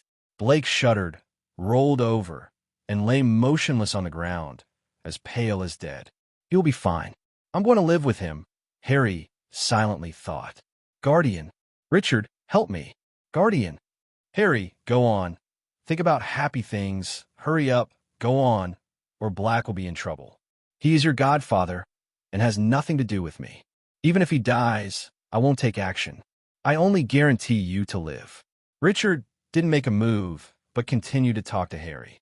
Soon the Dementors were closing in, within 10 feet of them. They formed a solid wall around Richard and Harry, and they were getting closer and closer. "Guardian," Harry yelled, trying to hold back the screams in his ears. "Call God to protect." His wand emitted a ray of silver light, swaying in front of him like fog. "Who God guard?" Harry felt his knee touch the cold grass. The fog blurred his vision. He tried to remember that Sirius was innocent. Innocent. We'd be fine. I was going to live with him. Guardian, he gasped. With the glimmer of his formless Patronus, he saw a Dementor stop, very close to him. It couldn't pass through the silver mist Harry emitted. A slender, dead man's hand slid out from under the cloak. The hand made a gesture, as if to push the patron saint away. No, no, Harry gasped. He's innocent. Huh. God protector. He could feel them watching him, and he could hear their rustling breathing, which blew around him like a noxious wind. The fellow closest to him seemed to be examining him. Then it raised two rotten hands and lowered its hood. Where there should be eyes, there is only a thin crust of gray skin, monotonously covering the empty eye sockets. But it has a mouth, a shapeless hole that sucks in air with a dying, throaty sound. Harry was full of terror. His body seemed to be paralyzed. He could neither move nor speak. His Patronus flickered off. 383 the white mist blinded him. He had to fight, call out. He couldn't see. In the distance, he heard that familiar scream. Call out. He groped in the mist for Sirius. Found his arms. They couldn't take it away. But a pair of strong, cold, wet hands suddenly strangled Harry's neck.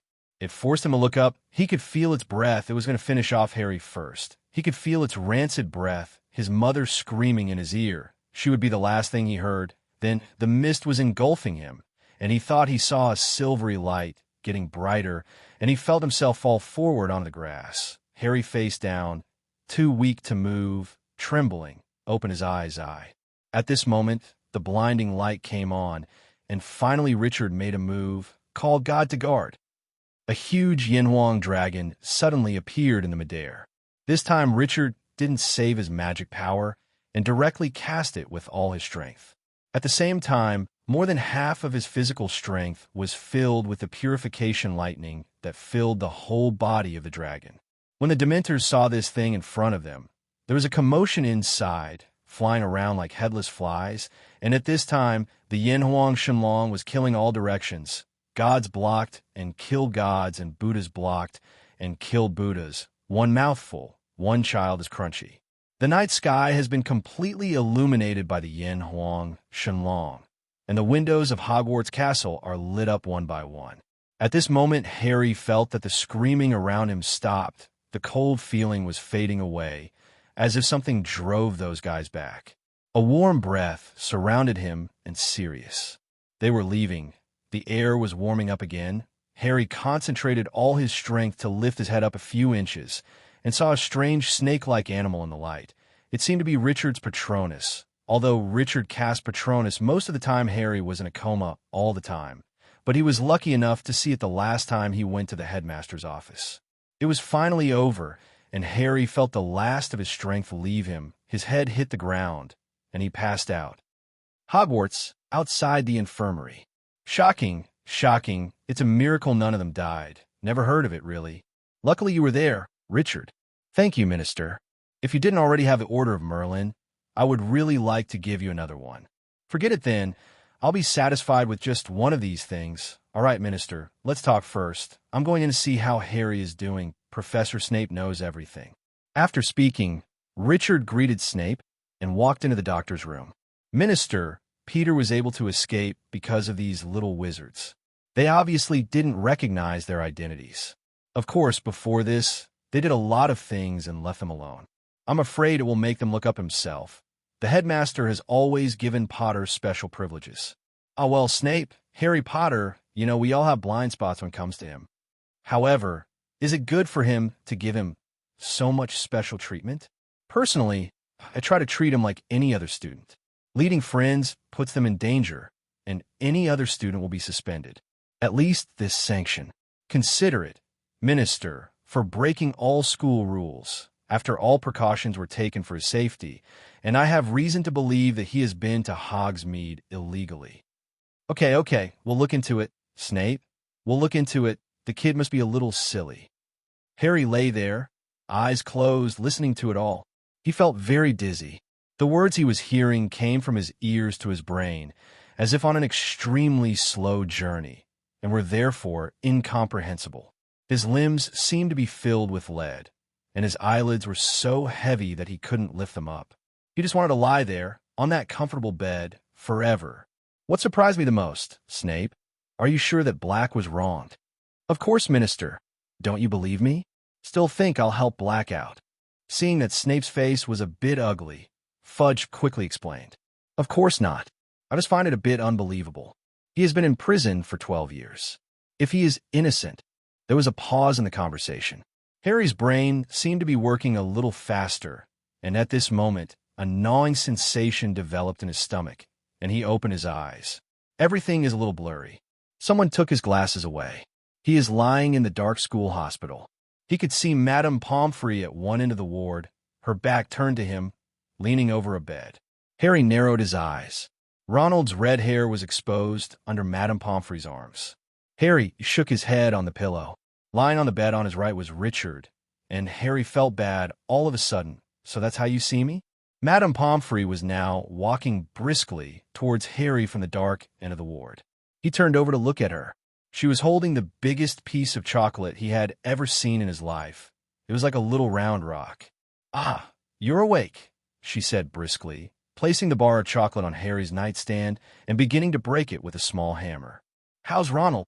Harry asked. "He's going to live," Madame Pomfrey said gloomily.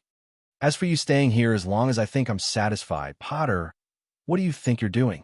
Harry sat up, put on his glasses, and picked up his wand. "I must see the principal," he said. "I think it's over now, and Blake is locked up." Harry's voice had been carried down the corridor, and Fudge and Snape entered the ward as soon as they heard it. Harry, what's the matter?" said Fudge, anxiously.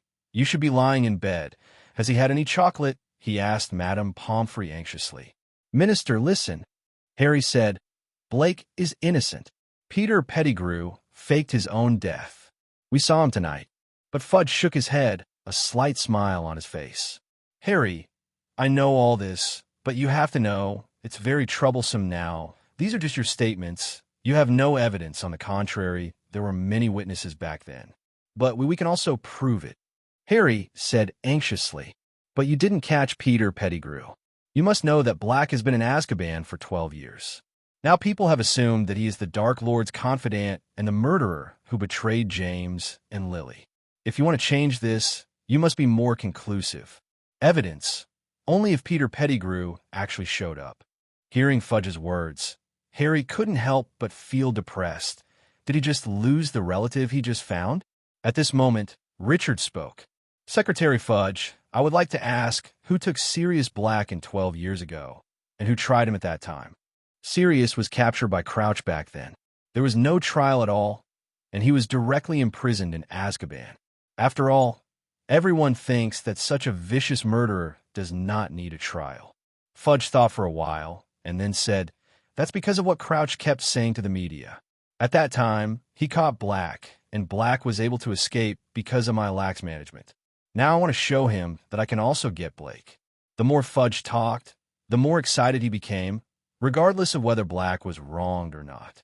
Harry was about to say something, but was stopped by Richard, who continued to speak to Fudge. "Minister, think about it.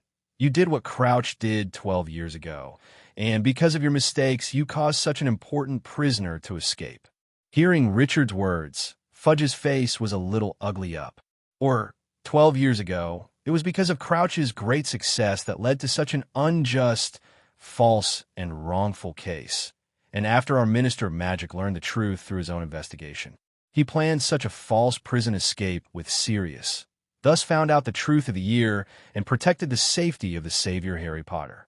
Minister, which of these two explanations do you think is better and can make the Ministry of Magic's credibility even higher? Fudge listened to Richard's words, and the more he listened, the more excited he became. At the end, he couldn't help standing up, walking back and forth in the infirmary, unable to restrain his emotions at all. After Richard finished speaking, Fudge immediately continued. "That's right. I already knew that Sirius was innocent, an innocent pure-blood noble wizard. Because of Crouch back then, he spent 12 years in prison for nothing. I'm heartbroken, so I'm—" Fudge didn't finish speaking, and then looked towards Richard. The minister had a secret meeting with Sirius when he visited Azkaban prison on July 16th, and used the daily profit of that day as proof that Peter Pettigrew was still alive.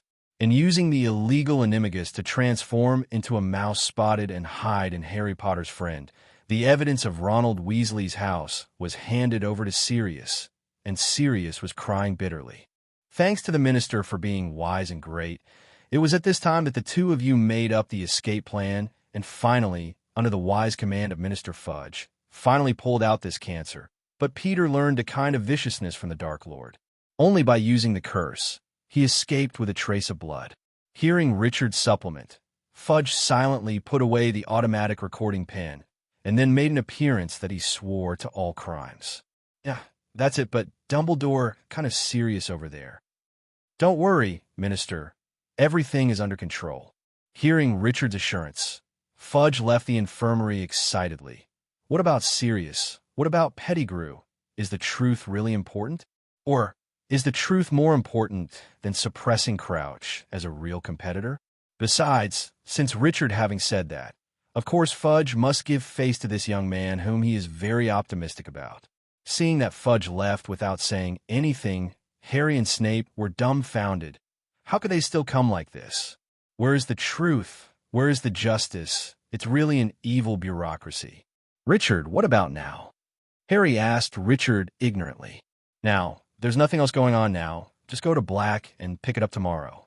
By the way, tell him what I just said to Fudge so as not to reveal the truth. Richard got up from the bed, said goodbye to Harry, and left the infirmary with Snape. You're scary. Snape didn't know if he was frightened by Richard's words just now, and suddenly said something, Nolly's. Me? Why am I scary? Everyone says I'm simple and honest. Hearing Richard's shameless speech, Snape really didn't know what to say. Fortunately, this shameless little wizard is on his own side. If he does evil, I'm afraid. Thinking of this, Snape couldn't help but shudder, and at this moment, Dumbledore, who hadn't been seen all night, appeared at the entrance of the stairs. Everything that happened tonight was under his control. Originally, he watched Pettigrew escape and Black was in prison again, and he wanted to let Hermione use the time turner to release Black, but he didn't expect that Richard's short words would make things turn upside down. Recalling Richard's words, Dumbledore looked at Richard with an indescribable expression. In his memory, there was only one person who could do such a thing with words, and this person was the first-generation Dark Lord, and he was going to take Richard to visiting Grindelwald. Beforehand, tonight, I won't go to the dormitory. I'm going to sleep, Professor Dumbledore. If you have any questions, please ask Professor Snape. Richard was really annoyed. How long do they have to talk about this one by one? It's already early in the morning. Why don't people sleep? After Richard finished speaking, he left without looking back. Hogwarts Castle, Ravenclaw Common Room entrance. When Richard came to the door of the dormitory, he found a small figure curled up beside the door. Richard walked over and saw that it was Hermione. At this moment, Hermione had already fallen into a deep sleep, and Richard quickly woke her up. Hermione! Hermione! Wake up! Why are you falling asleep here? Hermione seemed to be stressed, and quickly opened her eyes, only to be relieved when she saw that it was Richard. I wanted to wait for you to come back, but I didn't expect to fall asleep. Then why don't you go in and wait? I don't believe you'll be stumped by the door knocker. Of course it can't bother me. Isn't it already late? I'm afraid to go in and disturb the students of Ravenclaw. Then now, come in with me. Hermione thought about it, but still refused. Let's just talk here. It's too late now. It's a bit inconvenient to go in. All right, what do you want to ask? Too much. Why did Snape suddenly agree? What did you say later? And also, did you let Peter go on purpose? And what happened after we left? I want to know all these things. Originally, I've gone back, but these questions keep playing in my head, and I can't sleep at all. Okay, I'll tell you all these questions, don't worry, but we can't just say that. Let's go in and talk in the common room. 1 inch. Hearing Richard's words, Hermione obediently followed Richard to the common room and sat 043 on the sofa, staring closely at Richard. Actually, the questions you asked are all one question, and you know the answer, but you didn't connect them, or you didn't believe it at the beginning. Hearing Richard's words, Hermione quickly asked him to wait, and then began to think carefully about what happened recently. Knowing the answer? Here's a hint, Professor Trelawney. Seeing Hermione's puzzlement, Richard prompted. That prophecy, Peter Pettigrew, is that servant. After Richard's reminder, Hermione suddenly became enlightened and shouted loudly, then quickly covered her mouth. But why? As long as you catch Peter, won't you break the prophecy and prevent the Dark Lord from rising?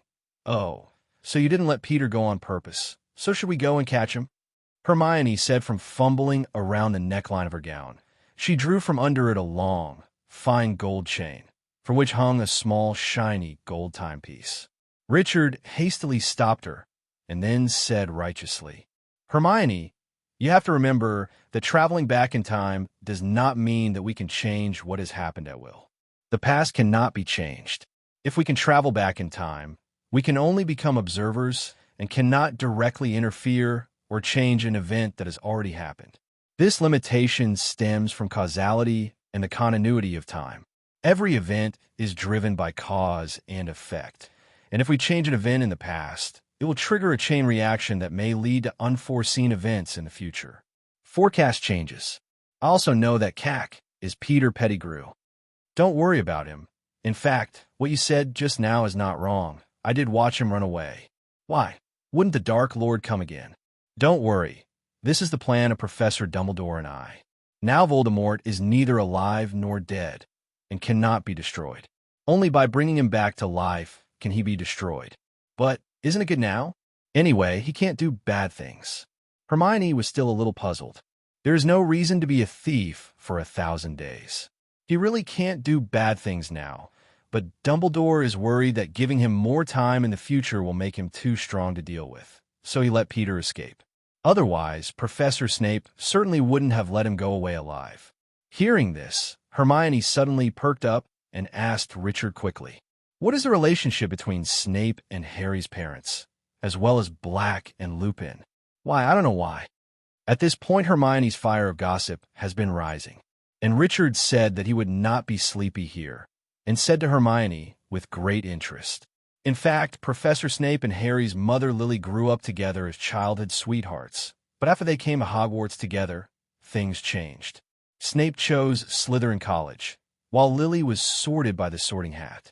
Arriving at Gryffindor, the prongs who enrolled with them at the same time, James Potter, Moonface, Sirius Black, and Pettigrew Peter, formed a notorious bullying group, the Thieves.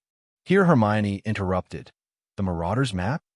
It's true that the Marauders map was made by the four of them, but to be honest, it is very difficult for them to make such a magical magic item with their magic level. I don't know if they got help from someone. Let's not mention this for now. Continuing with the Thieves, you also know what the Gryffindor group can do, that is, some violations of school rules, pranks, and so on. Of course, the most important thing is to find trouble with Slytherin, and at that time James Potter fell in love with Lily at first sight when he first saw Lily. But Lily's best friend is Snape from Slytherin, which made the self-proclaimed righteous James Potter very upset. And because of his birth, Snape was isolated in Slytherin and had no friends, so the robbers went crazy. He bullied Snape, even took off his pants in front of Lily. And of course the worst thing was tricking him into the Screaming Shack where Lupin transformed, and if James Potter hadn't backed down, maybe Snape would have. Because of these encounters, Snape crazily learned black magic, and because of the influence of black magic on Snape, he hurt Lily, and even called her a mudblood, which made them drift apart. But Snape loves Lily deeply in his heart. As for why Lily married James, who had been bullying Snape at that time, I don't know that. Speaking of this, Richard was a little thirsty and continued after swallowing. You know Snape's Patronus? Yes, I remember seeing it on the Quidditch pitch. It was a doe. Hermione replied immediately. That's right, it's always a doe. Actually, I heard that Snape's previous protector was the Slytherin symbol snake, but after Harry's mother Lily died, he became a doe, and Lily's protector is a doe. Hearing Richard's words, Hermione's eyes were a little moist, and she didn't know what to say to such an infatuated Professor Snape. What's more, I have said since the first grade that Professor Snape will not hurt Harry. In fact, Harry's eyes are the same color as his mother's. Every time he sees Harry, Snape will think of Harry at the same time.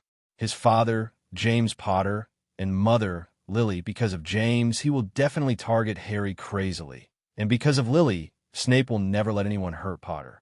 Hearing this, Hermione also suddenly realized. No wonder Richard had been very sure that Snape would not hurt Harry. But Hermione had new doubts. No, we had just entered Hogwarts at that time. And you, like me, were Muggle-born wizards? How could you know so much? Hearing Hermione's words, Richard was startled. It's not good, he slipped his tongue. But Richard turned his eyes, saw Ravenclaw's full bookshelf, pointed to the bookshelf immediately, and said to Hermione, "Because we are Ravenclaw, although we don't participate in the disputes in Hogwarts, some seniors have recorded everything that happened in Hogwarts." Hearing Richard's words, Hermione also looked at the bookshelf enviously. As expected of Ravenclaw, "Which book is it? Can you read it for me?"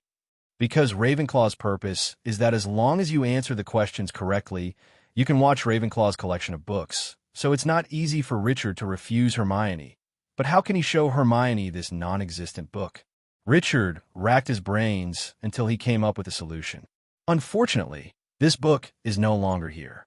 Once, when I felt that Professor Snape was practicing making potions, I accidentally leaked a little bit, letting him know the existence of this book, and he ran here directly take the book away. Really? Hermione asked dubiously. Of course, many little wizards from Ravenclaw were there at that time. If you don't believe me, you can ask tomorrow. Richard immediately said in a fake way. Hearing what Richard said, Hermione certainly couldn't go to someone to ask for proof, so she had no choice but to believe him. "Okay, it's getting late. I'm going back." "It's already so late. Why don't you go to sleep in my dormitory? I'll find Terry to make do with it." As for whether Richard will go or not, who knows? But Hermione insisted on going back, and Richard had no choice but to leave. Hermione was sent back to Gryffindor's common room, but before he left, he still told Hermione specifically what he said just now. Even Harry couldn't tell. After all, this matter still involved Professor Snape, and he had to protect her privacy. When Richard returned to the dormitory again, it was already several hours in the morning, and he was so energetic just now, he immediately became sleepy, fell on the bed, and passed out within 2 minutes. It wasn't until noon of the next day that Richard slowly woke up from his lethargy. After a tiring night, it felt so comfortable to have a good night's sleep. Richard lay on the bed and stretched, and then let himself go, thinking about nothing, doing nothing, just staring at the ceiling in a daze, until his stomach made a gurgling sound. He put on his clothes and climbed out of the bed up. After walking out of the dormitory, there was no one in the entire Ravenclaw common room, so Richard could only walk towards the auditorium alone. According to the time, it should be lunchtime now. After coming to the auditorium, Richard found that there were still not many people in the whole school. Fortunately, Penelo was sitting at Ravenclaw's table eating his own lunch, and Richard hurried over. "Senior sister, why is there no one eating at school? Where did everyone go?" "Oh, isn't this a busy man, Richard? How do you have time to eat here yourself?" Hearing Penelope's teasing words, Richard also knew that he might have neglected Penelope recently, so he hurriedly bowed his hands and apologized again and again, and finally, after Richard said a lot of good things, he promised that he would definitely find Penelope during the holidays. Finally, Penelo reluctantly forgave him. The exams are over now, and the weather is so hot, so everyone chose to go to Hogsmeade. "What about you, senior? Why didn't you go?" Richard asked curiously. I've been to Hogsmeade so many times. I don't have anything to do. Why don't I read a few more books?" Penelope's expression became darker while talking.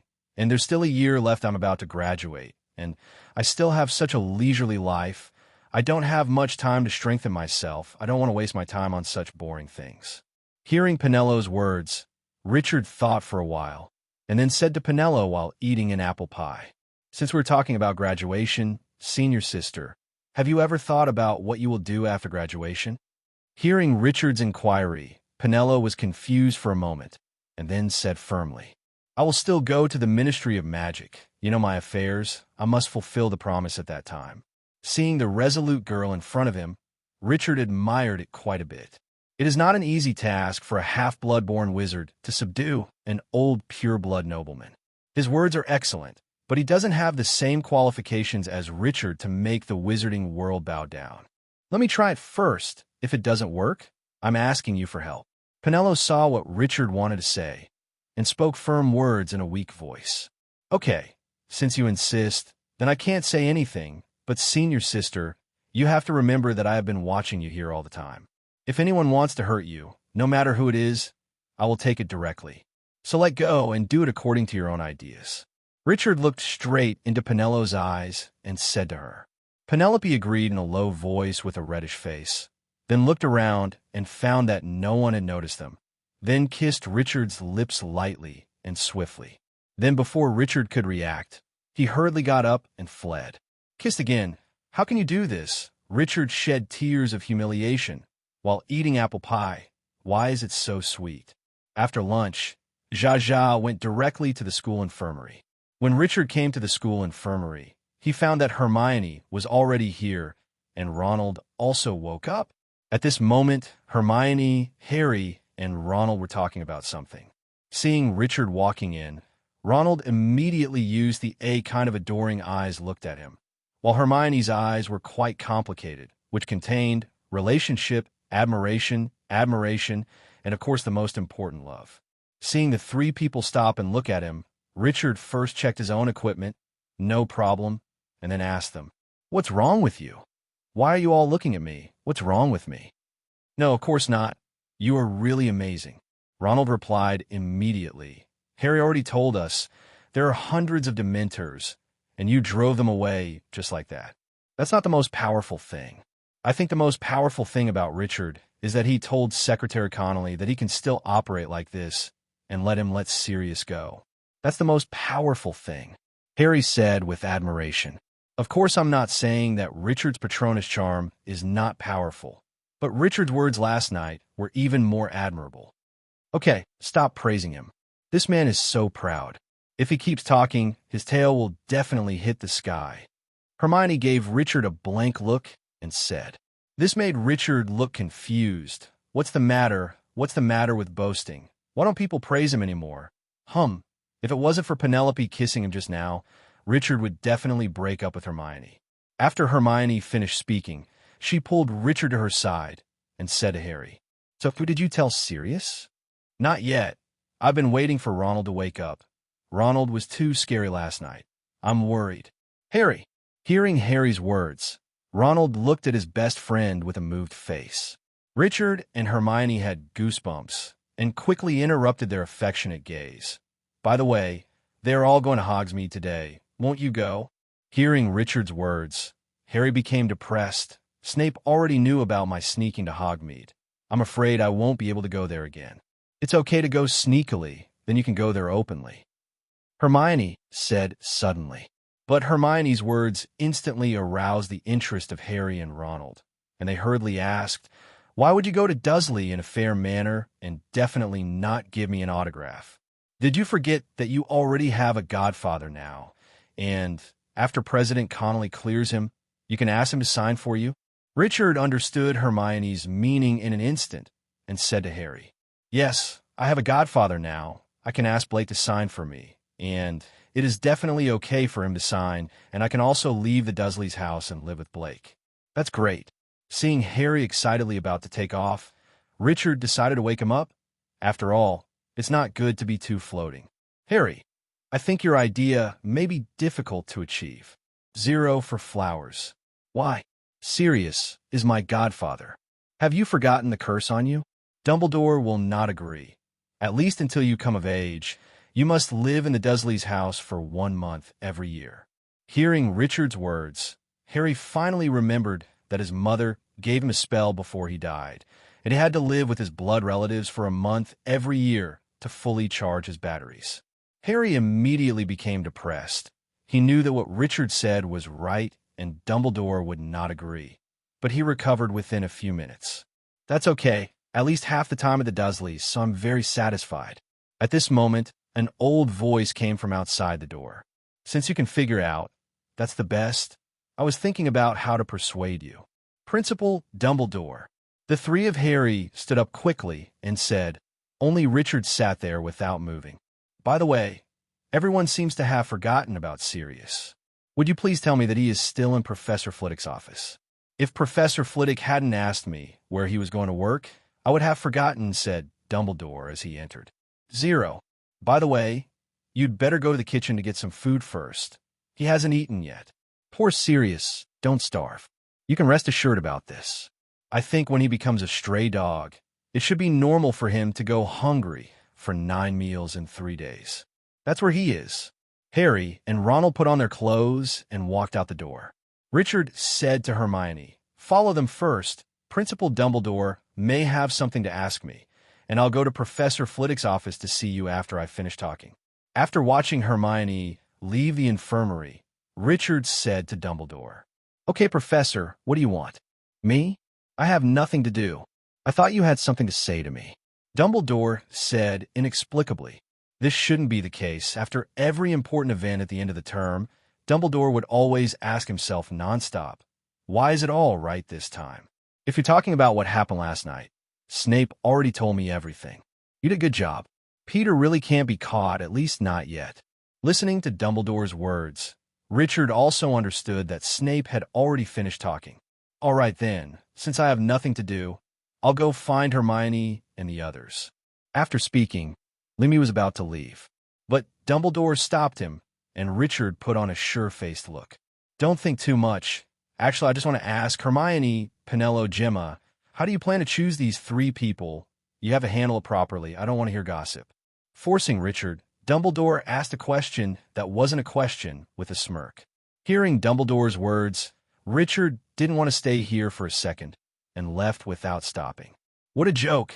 It's just 3. Isn't that something that can be easily grasped? Besides, children only do multiple-choice questions.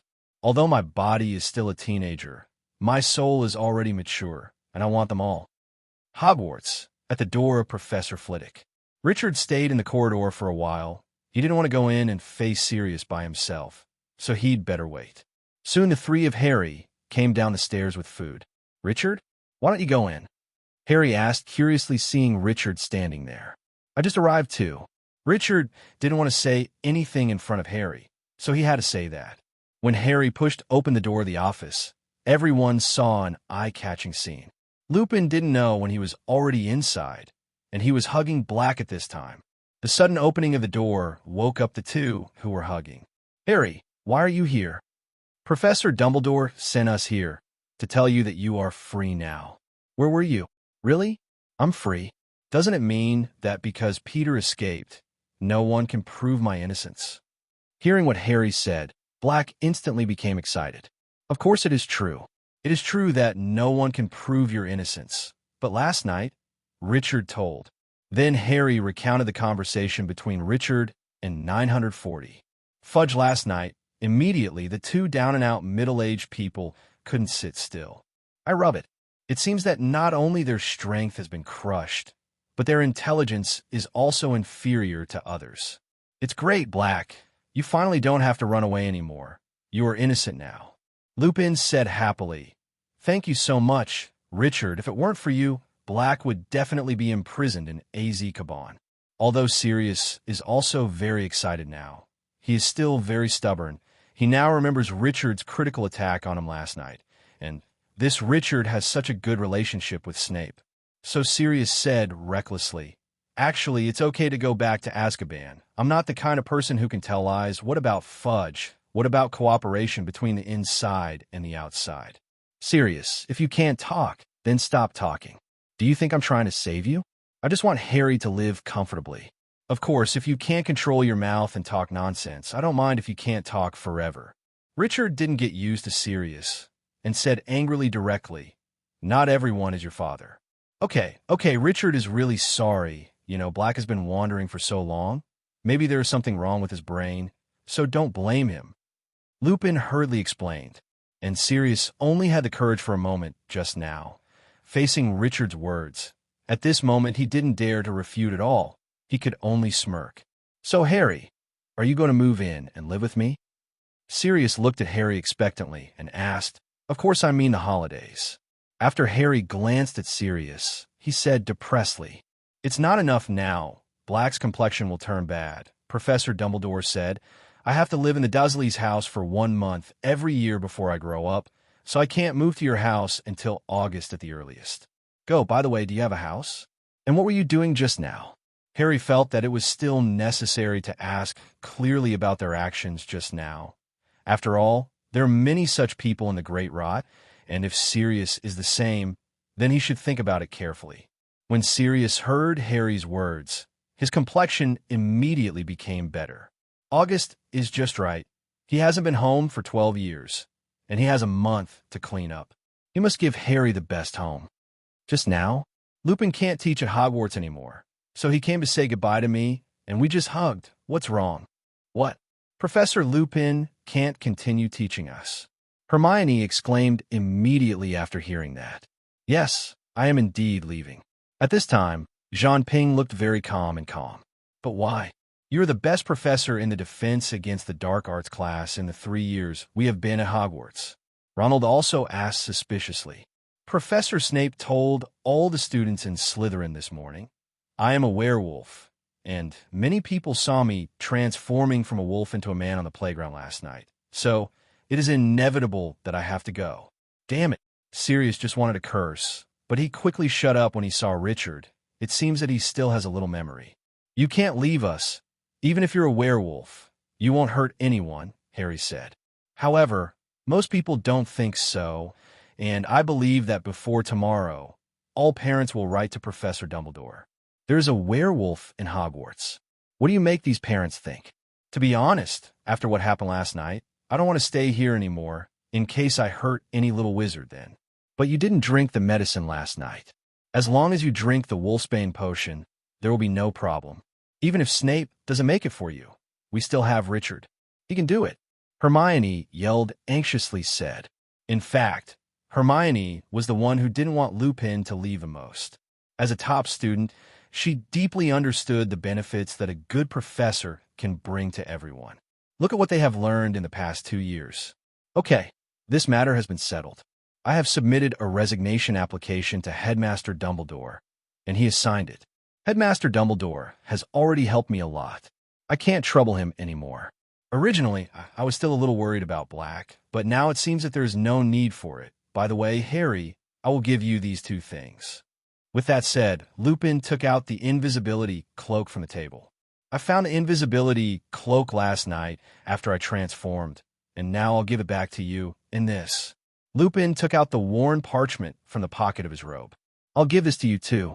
I'm no longer your professor, so there's nothing wrong with giving it to you. I believe you will use it in the future. Okay, I'm leaving. I'm waiting for my car. It's already waiting at the door. You don't have to see me off.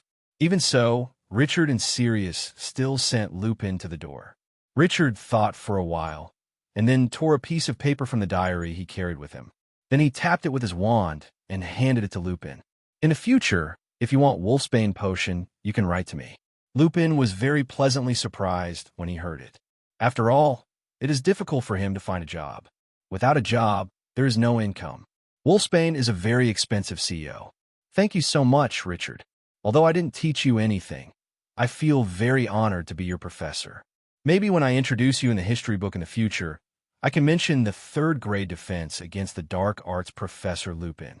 Originally, Lupin wanted to shake hands with Richard, but as soon as he stretched out his hand, he put it down with low self-esteem. Seeing the situation, Richard stepped forward and hugged Lupin directly. Lupin was taken aback for a moment, and then showed a happy smile. Then Harry and Ronald also hugged Lupin. Originally, Hermione wanted to go forward too, but was held back by Richard. Although Hermione was a little depressed, she was more happy. Richard didn't want to hug other men, no matter it was for what purpose. Okay, I'm leaving. If I don't leave, I won't be able to catch up with the Hogwarts Express. After saying that, Lupin got into the carriage brought by Thestrals.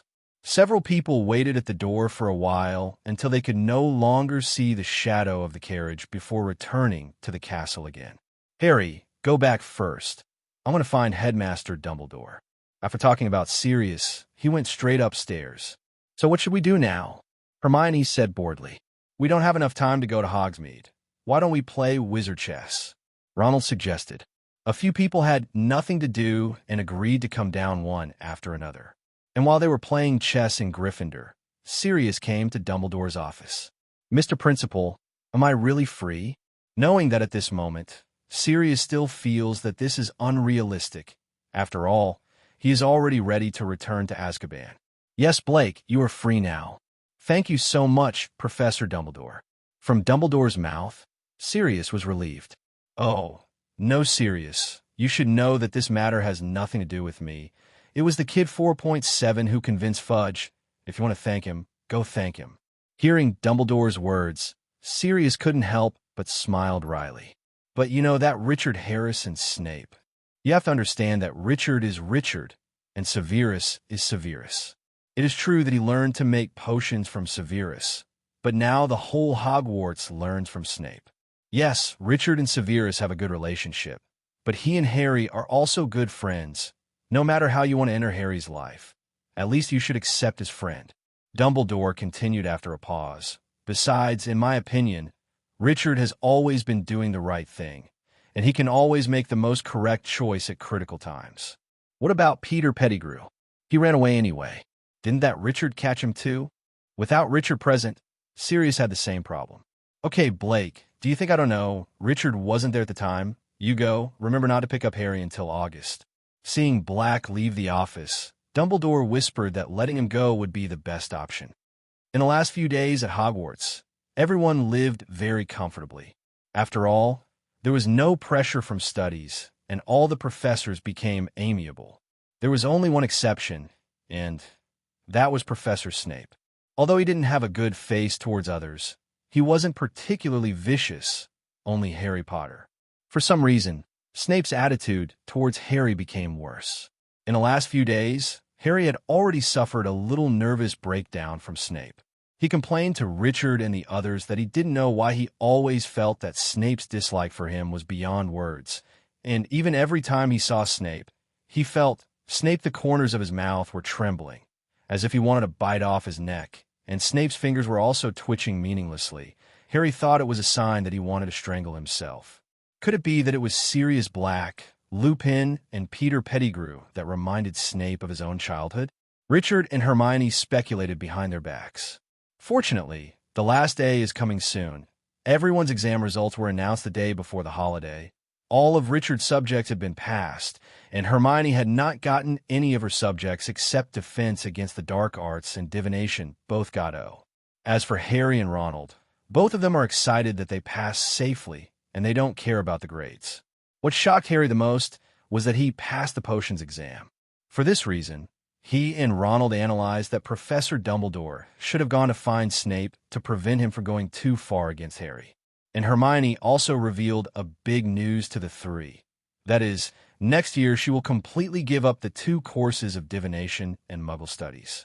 But your Muggle studies course is so high, and the test score is so high, it's more than 300%. It's a pity to give up like this. Ronald looked at his grades, which were basically all a pass. Single said regretfully, "There is no way, although I don't want to give up, but there is no time at all. After I give up the 2 courses of divination and Muggle studies, I can have a normal schedule, and if this continues, I can't take it anymore." "I have returned the time turner to Professor McGonagall," Hermione said to Richard. "It's very good, I told you." Before Richard finished speaking, Harry and Ronald asked curiously, "Time turner, what is that? I felt that it must be a great thing when I heard the name." "And Hermione, we have always been very curious. What did you do this year? And why you can take so many classes?" "The time converter is a magic item. To put it bluntly, it can reverse time. Although what Richard said is very simple. Even he himself feels strange. According to the internet articles he read in his previous life, time is always respected and space is king. It is not that Richard looks down on this Harry Potter world. After all, according to in terms of system, it can only be regarded as a low-end magic world. But it is this low-end magic world which has such a deep understanding and application in time and space, and even has props to reverse time, and it was approved for use by an underage little wizard. I don't know if foreigners are all out of their minds. Wow, these are tie pants.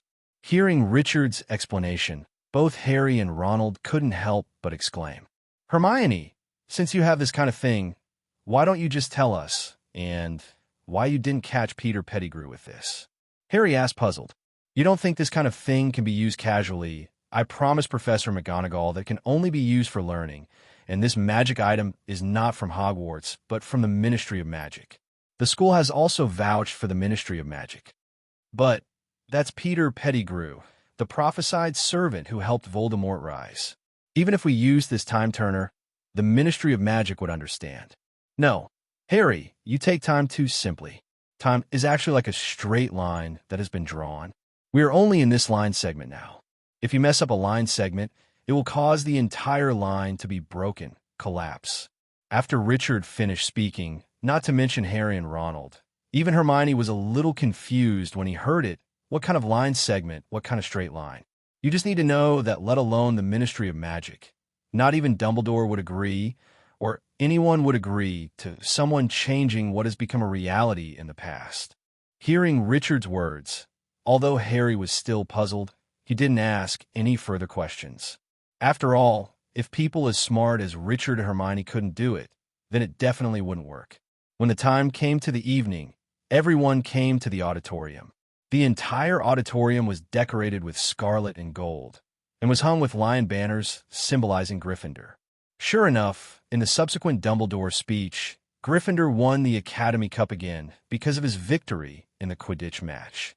The moment Dumbledore announced, the Gryffindor table erupted in enthusiastic cheers, and Ravenclaw and Hufflepuff were also happy for them. Song with the Slytherin table fell silent in an instant. The following time was a lively dinner party.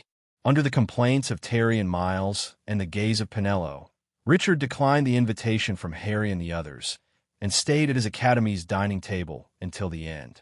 At noon the next day, when the Hogwarts Express left Hogwarts Station, Richard came to Harry's box again. At this time the box was full of people. The Weasley family, Harry and Hermione were all talking here. The World Cup. Richard, do you want to come and see it? You must come. George called out to Richard. The World Cup? What is the World Cup? Football? It's not this year. Isn't it going to be next year? Lee asked strangely. It's not the World Cup. It's the Quidditch World Cup. Others understood Richard's meaning. What is football? But Hermione still knew it, and quickly explained to him. Yeah, almost forgot. The Quidditch World Cup is coming, and it's time for the Death Eaters to start atrocities again. Come on, Richard, Percy urged. England has been out of the trophy for 30 years, and this is a once-in-a-lifetime opportunity. We just confirmed with Harry and Hermione that they will come too. Yes, Richard, I remember there was a saying that said, even if you don't like football, you will like the World Cup. Maybe the Wizards' World Cup is also very interesting. Hermione also said to Richard, that's right, I will go there too. Sirius said he would go to the Dursleys' house to pick me up on August 1st. At that time, Sirius will send me to Ronald's house. I will stay at Ronald's house all the time. Stay until school. Harry said excitedly. Okay then, I'll go and see it with you guys. Richard also agreed, although he wasn't interested in Quidditch, but Hermione was right. It's good to go and have a look. Besides, there is Death Eater assassins. Go and watch Hermione. Hearing that Richard agreed, Percy and the twin brothers left the box contentedly. After all, they also have their own classmates and friends, and it is a bit crowded to stay here all the time. By the way, Ronald, have you decided what kind of pet you want? Richard suddenly thought of what he seemed to have promised Ronald. Oh, no need. Although Ronald wanted it very much, he still refused. If you don't say it, then I will see it for myself. Hearing Richard's words, coupled with the persuasion of Harry and Hermione, Ronald finally agreed to go to the Fantastic Beasts store together when school was about to start. And at this time, the witch pushing the dining cart also arrived, and Harry bought a lot of snacks very richly. We can't finish these, Ronald said, looking at the pile of snacks in front of him. Don't talk about the whole thing. I think we can't even finish a third of it. Are you going to invite the whole school to eat? Hermione also asked strangely. Of course not, Harry said as he started to put in the non-trace expansion bag Richard gave him, and he stopped about halfway through. You also know that at the Dursleys' house, I often can't eat. I'm full, so I always have to prepare. The rest is what we eat now. But we can't finish these. Why don't you put more in your bag? Hearing Harry's words, Ginny immediately looked at Harry pitifully, and then persuaded him to put more. No, I won't be staying long at the Dursleys. Sirius will go back and pick me up. Then why don't you go directly to Sirius? Ginny asked curiously. Okay, Ginny, don't talk so much. Eat quickly. Ronald interrupted Ginny. After all, it involves Harry's safety. The less people know, the better. While eating, Drinking and having fun among several people, the Hogwarts Express finally arrived at King's Station. Everyone saluted themselves, left the carriage, walked through the passage, and came to the Muggle world.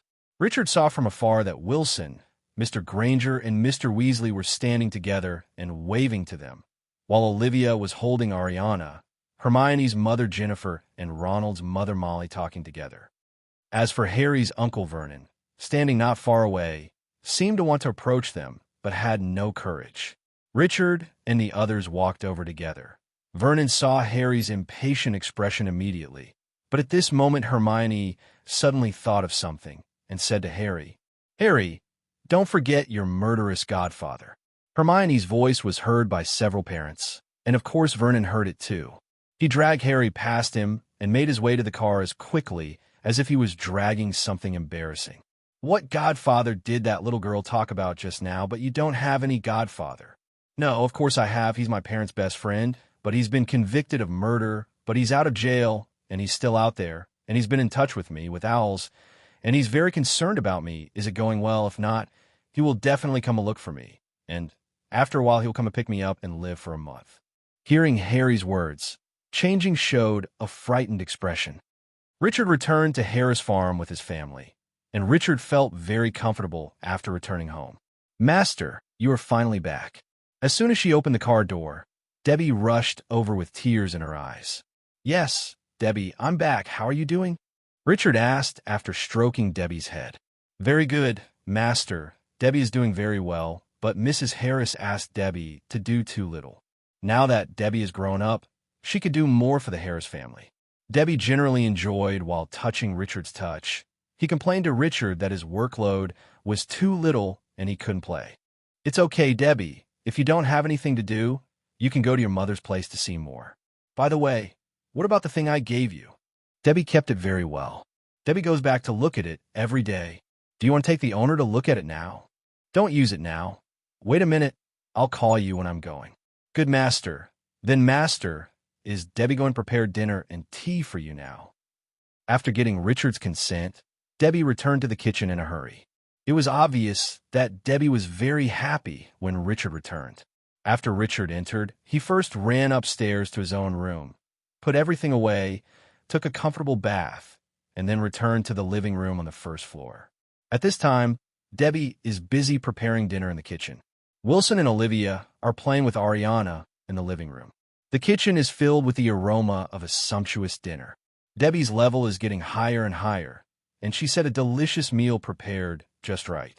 It brings a touch of anticipation to dinner-time moments, prepared with heart in a dish the Harris family loves. The scent gradually drifted into the living room, where Wilson and Olivia smelled it, were pleased with Debbie, knew they were about to enjoy a delicious dinner, and looked forward to some intimate moments with the whole family. At this time, Ariana could already call her mother, but her father could only open his mouth but could not make a sound, so Wilson has been teaching Ariana to call her father. "Dad, dear Anna, follow me, Daddy."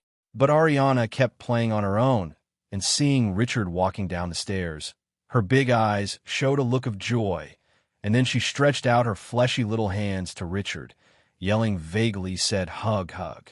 Seeing this beautiful little person, Richard felt his heart was about to melt. He hurried forward, stretched out his arms to hug Ariana, and kissed her face hard. This made Ariana giggle. "Give me Anna quickly. She will call right away." Wilson said eagerly to Richard, "Anna, even if you don't know how to shout, you still have to agree." Richard said maliciously to Ariana while handing her over to Wilson, "Dad, come on, baby, follow me, Dad." Wilson began to teach impatiently again. Ariana bit her little hand, was stunned for a moment, and then yelled crisply, "Hey, it's not, it's Dad, Dad." Before he could react, Wilson continued to teach Ariana. At this time, Ariana said directly, "Hey." Both Richard and Olivia laughed, but Wilson still didn't react. "Don't make trouble. Didn't you see that I was teaching Anna?" He was also very dissatisfied with the laughter of the two. "Hey, Dad, Dad.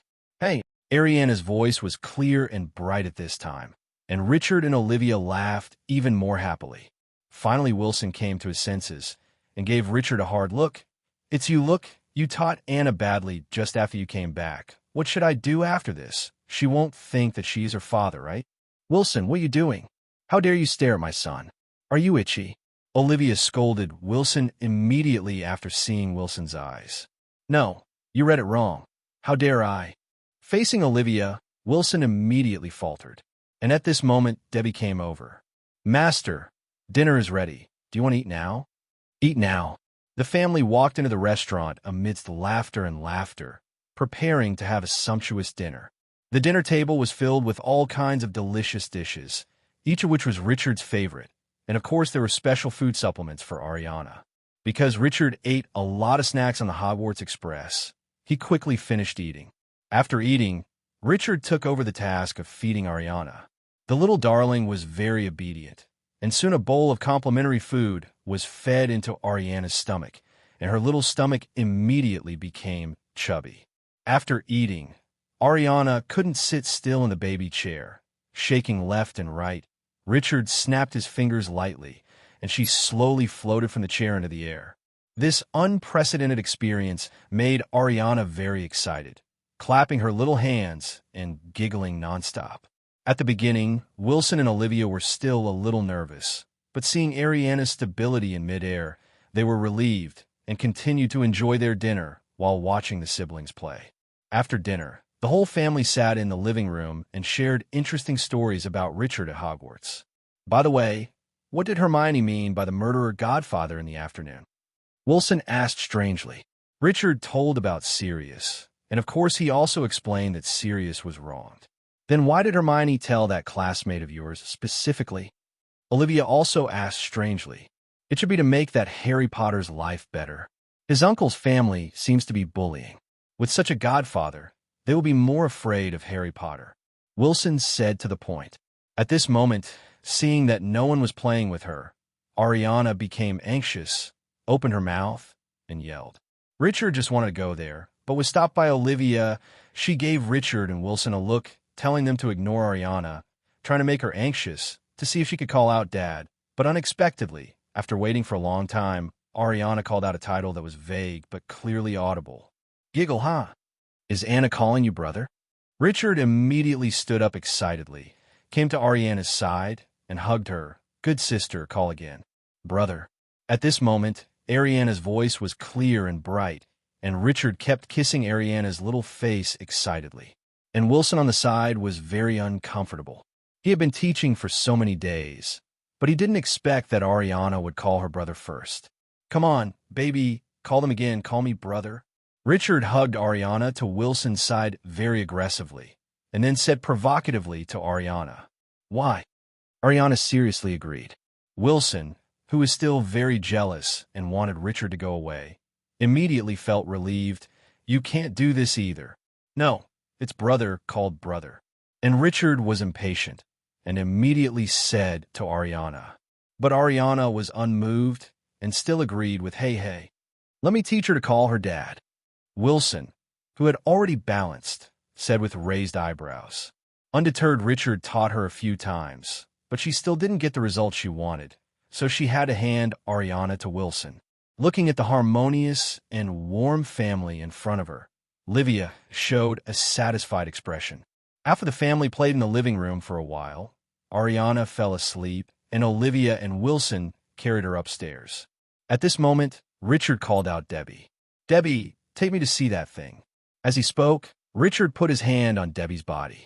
Then there was a sudden crackling sound, and the two figures disappeared in place. At the same time, the figures of the two appeared in Richard's underground fortress. Because there were no house elves before, Richard planned to leave a door, but now there is Debbie. So after last summer vacation, Richard he also asked Wilson to seal the door of his own basement, Wang Qian's. Now there is no door to enter the entire underground fortress, and he can only enter by apparition. Master, the thing you gave me is inside, Debbie said, pointing to a golden box in front of her. You haven't opened it, have you? Richard asked worriedly. Of course not. Debbie listens to her master the most. If the master doesn't let Debbie open it, Debbie will never open it. Debbie immediately replied firmly. Well, I knew that Debbie was the best. Well, you go out first, and I can go back later by myself. Seeing Debbie disappear in place, Lee also looked at the golden box in front of him. For this gold box, Richard specially asked Wilson for all the gold in his home, and then melted it with dragon flames, and then added a layer of fine gold inside. Of course, the necessary alchemy circle is also essential. Looking at the box, Richard hesitated a little whether to open it or not. Richard felt that the box in front of him was like a Pandora's box. Once opened, it might bring some bad influences. It must be opened. After hesitating for a while, Richard resolutely put his hand on the gold box. Harris Farm, underground fortress. After thinking twice, Richard opened the golden box. At this time, a miniature coffin the size of a thumb lay quietly in it. Richard carefully wrapped his spiritual power around the small coffin and then waited. It didn't take long for a woman's voice to ring out from Richard's head. "You still know how to come back. After such a long time, I thought you forgot about me. Heartbreaker." The resentful tone made Richard almost break his defense. And what the hell was the last sentence? How could he be a heartbreaker? That's right, this small coffin was brought back by Richard from Egypt last year. But after bringing it back, Richard regretted it a bit. He himself has no way to counteract the strange soul body in the coffin. After Richard's many experiments, he found that gold has a certain inhibitory effect on the soul, and the suppression of the adamantine circle can greatly reduce the range of influence of the soul body. Of course, the most important point is that the magic power of the house elves cannot be absorbed by this sarcophagus. So Richard put the coffin here and asked Debbie to come and see it every day from a distance, as long as there is no change in the box. If there is any change, you must go to Hogwarts to notify Richard. It seems that it is relatively safe now, or that the rake inside, the soul body inside, is relatively stable and has not caused trouble for himself. But Richard didn't need to relax. He didn't respond to Lake, but directly took off the ring on his hand.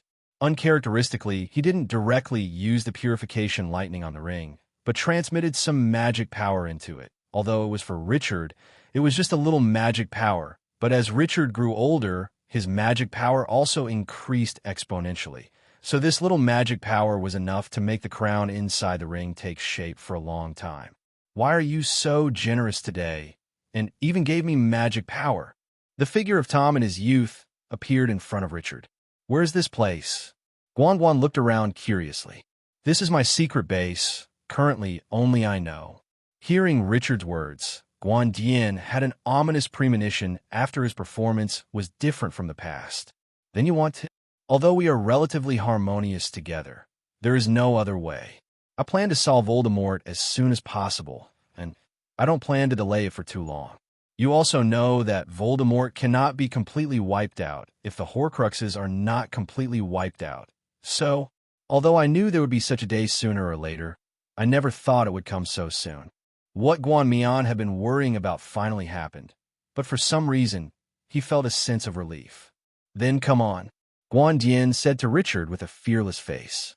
"I rub. What does this mean? Why do I have the feeling that I am a villain?" Richard quickly shook his head, drove this absurd feeling out of his mind, then took out his wand, first pointed at the already transformed the crown uses purifying lightning.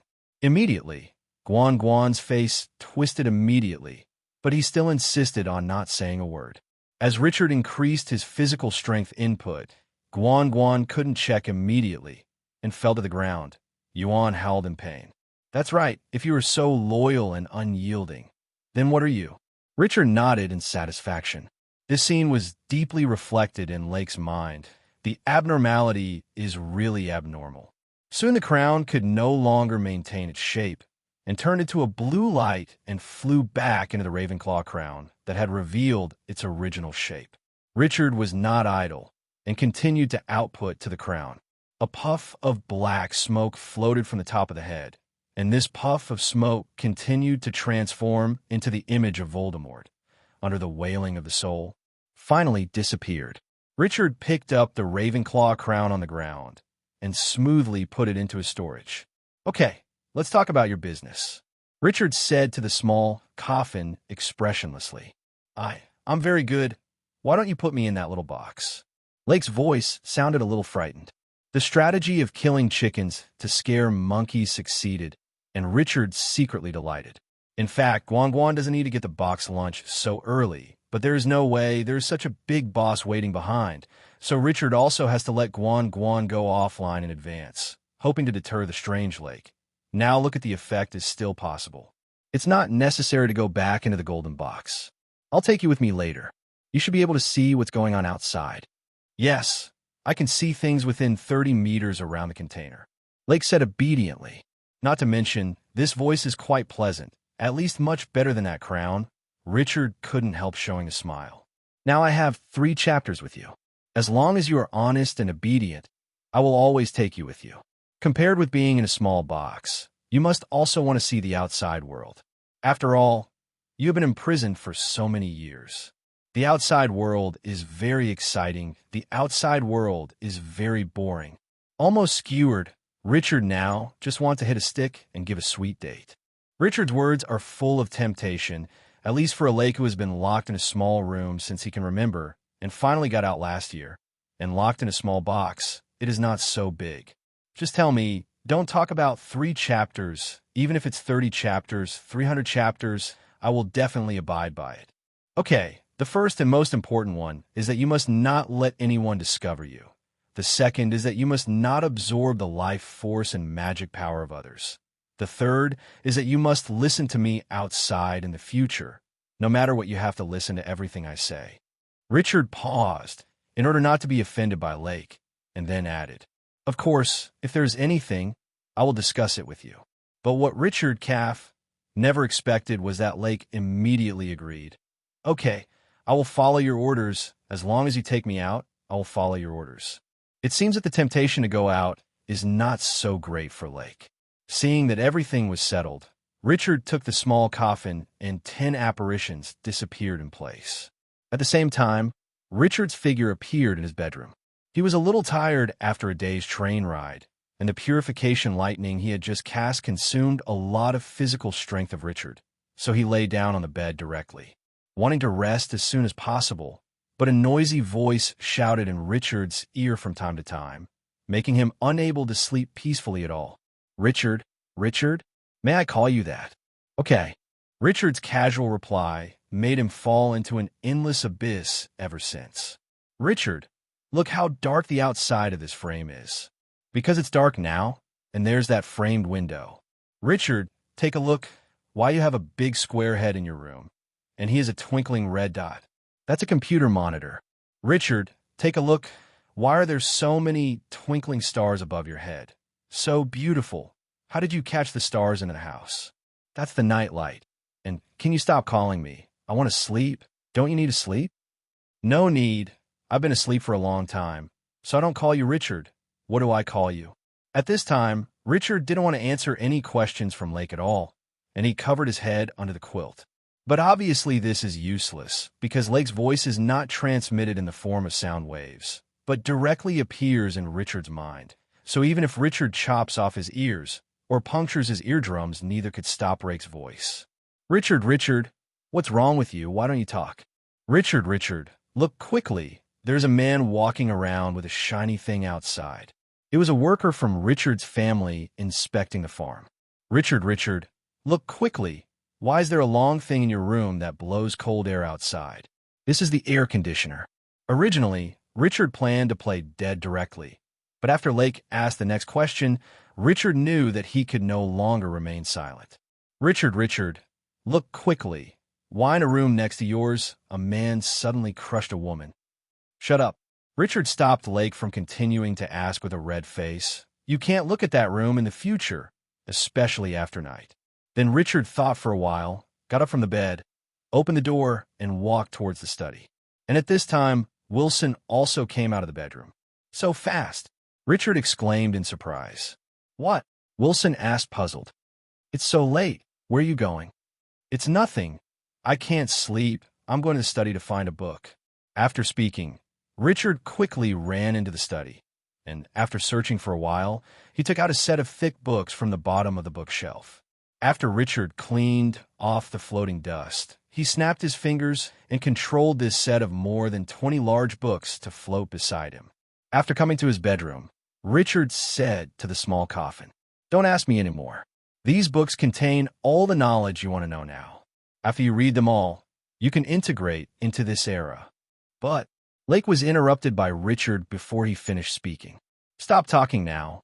I know you can see everything clearly, and you don't need me to turn on the light for you. After speaking, Richard went to sleep with his head covered, and at this time in the small coffin, Lake pouted and muttered to himself. But I don't know the words on it. By the way, he found it from that room just now, so I'll go and have a look too. Then a hazy mist floated out of the small coffin and drifted towards the study. The time went back to when Richard and the others were still in Hogwarts, and the location was in a pub outside the Albany Forest. A chubby middle-aged woman was drinking in the tavern at this time. Are you Senior Sister Jorkins? Yes, you must be Senior Sister Jorkins. At this moment, a shrill voice sounded from beside her. The middle-aged woman looked in the direction of the voice and saw a short middle-aged man standing there. He had a pale complexion, small watery eyes, and short hair. Dull, disheveled with patches of baldness, small build with a mouse-like face and a pointed nose. If you look carefully, you will find that his right hand is missing an index finger. I'm Bertha Jorkins. Are you? Sure enough, it's you, Senior Jorkins. I'm Hoddle. When you were at Hogwarts, you were 2 grades higher than us, but I have always admired you.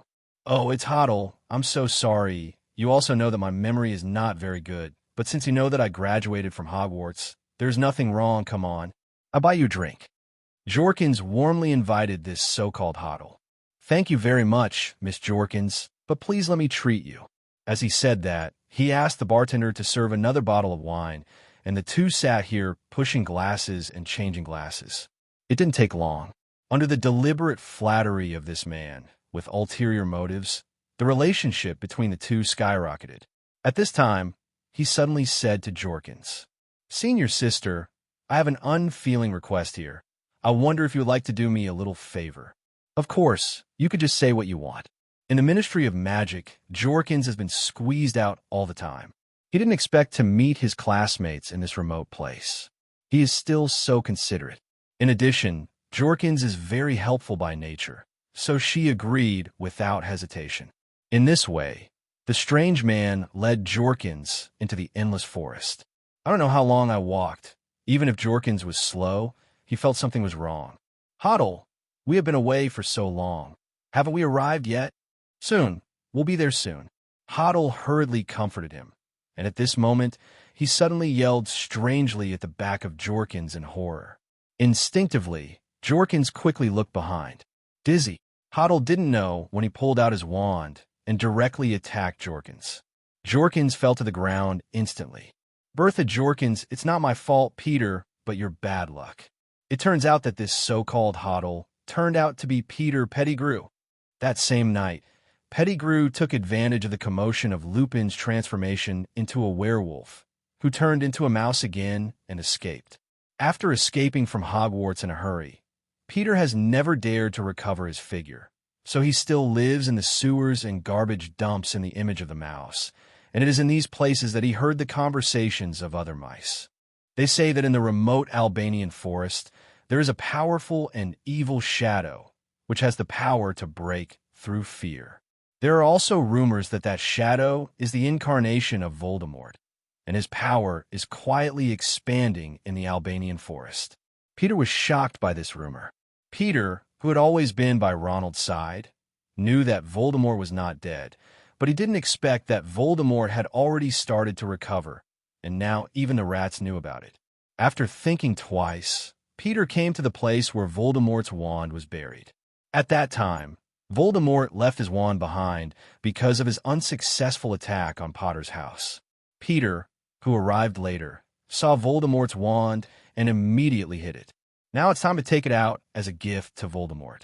After getting the wand, Peter came to the Albanian forest nonstop. Just when he was planning to go directly to Voldemort, he hesitated. Voldemort's moodiness made Peter extremely frightened, so he first ran to the tavern to take a rest. It was at this moment that Bertha Jorkins stepped into his eyes, and at this moment, Peter suddenly remembered Quirrell, the defense against the dark arts professor when Harry and Ronald were in the first year. Perhaps Voldemort needs some soul more now. Of course, if you can't dedicate your soul to Voldemort, Isn't this just ready-made? So there was the scene just now. Under Peter's deliberate flattery, Jorkins stepped into Peter's trap step by step. And after Peter knocked down Jorkins, he dragged Jorkins with his short stature to continue walking toward the depths of the forest. At this time, the moon was dark and the wind was high in the Albanian forest, and there was a creepy atmosphere in the forest. The trees in the dense forest block out the sky, forming a gloomy scene. The branches and leaves rustled, as if invisible demons were lurking around. I don't know when thick fog began to appear in the forest, and the fog enveloped the entire forest in a hazy and mysterious atmosphere. In this gloomy and terrifying scene, it seems that some unusual phenomena are happening. The branches of the trees swayed endlessly in the absence of wind, as if they were grasped by some evil force and twisted constantly. The sound of falling leaves echoed in the air, giving people a gloomy and depressing feeling. The forest, which should have been bustling, gradually became quiet as Peter went deeper. No, it should be quiet. Master, where are you? I'm Peter, and I'm here for you, Master. Peter Pettigrew dragged Jorkins and shouted hoarsely, but there was nothing around but his own voice. Just as Peter continued to walk into the forest, he suddenly felt that Jorkins had become heavier, making it impossible for him to drag. Peter looked behind him and suddenly found that, at some point, there was a huge green snake, about 12 feet long, as thick as a human thigh, coiled around Jorkins' body at this moment. Peter was so frightened that he hurriedly put Jorkins down and backed away again and again. At this moment, he seemed to suddenly think of something and quickly knelt down on the ground, pressing his face tightly to the ground. Master, is that you? I am your faithful servant, Peter. But he didn't get any response. He could only hear the rustling sound of the big snake crawling, and soon, as Peter's body sank to the ground, a stench came to his nose. Scaring him, Peter immediately shivered. I remember you, Peter Pettigrew, when you told me the address of Potter's house. Yes, it is my master. At that time, you ordered me to find out the address of Potter's house. After a lot of hard work, I finally got the address and reported it to you immediately. It's also because of this that I became what I am now. Hearing Voldemort's emotionless words, Peter almost peed in terror. Zero looking for flowers. Me? Okay, I don't blame you for this. Tell me, what are you doing here? And who is this person? Of course I came to serve you, Master. I have been lurking in the Weasley family all these years just to get your news. This time I got the news that you may be in the Albanian forest at Hogwarts. I will hurry to hear. As for this person, she is a member of the Ministry of Magic, and it is also my gift to you. By the way, there is this. As he said that, Peter took out the wand from the inside of his wizard robe and held it high above his head with both hands respectfully. At this moment, a breeze blew through, and Peter felt that his hands were empty and the wand was no longer there. You would, 13.5 inches phoenix tail feathers. This is my wand. How did you find it? Master, I found this at the ruins of Potter's house. I knew that the great master would definitely come back, so I hid it. After I got the news of the master, I took it out immediately, specially dedicated to the master. Voldemort was quite satisfied with Peter Pettigrew's answer. Although he looked down on this person very much, it was a special period after all, and it would be good to have help. Zero. Okay, raise your head. My faithful servant, I allow you to face the great Dark Lord. Hearing Voldemort's words, Peter Pettigrew raised his head cautiously and looked forward. Suddenly, an urge to kill all the mice filled his mind. What the F***K is recovery.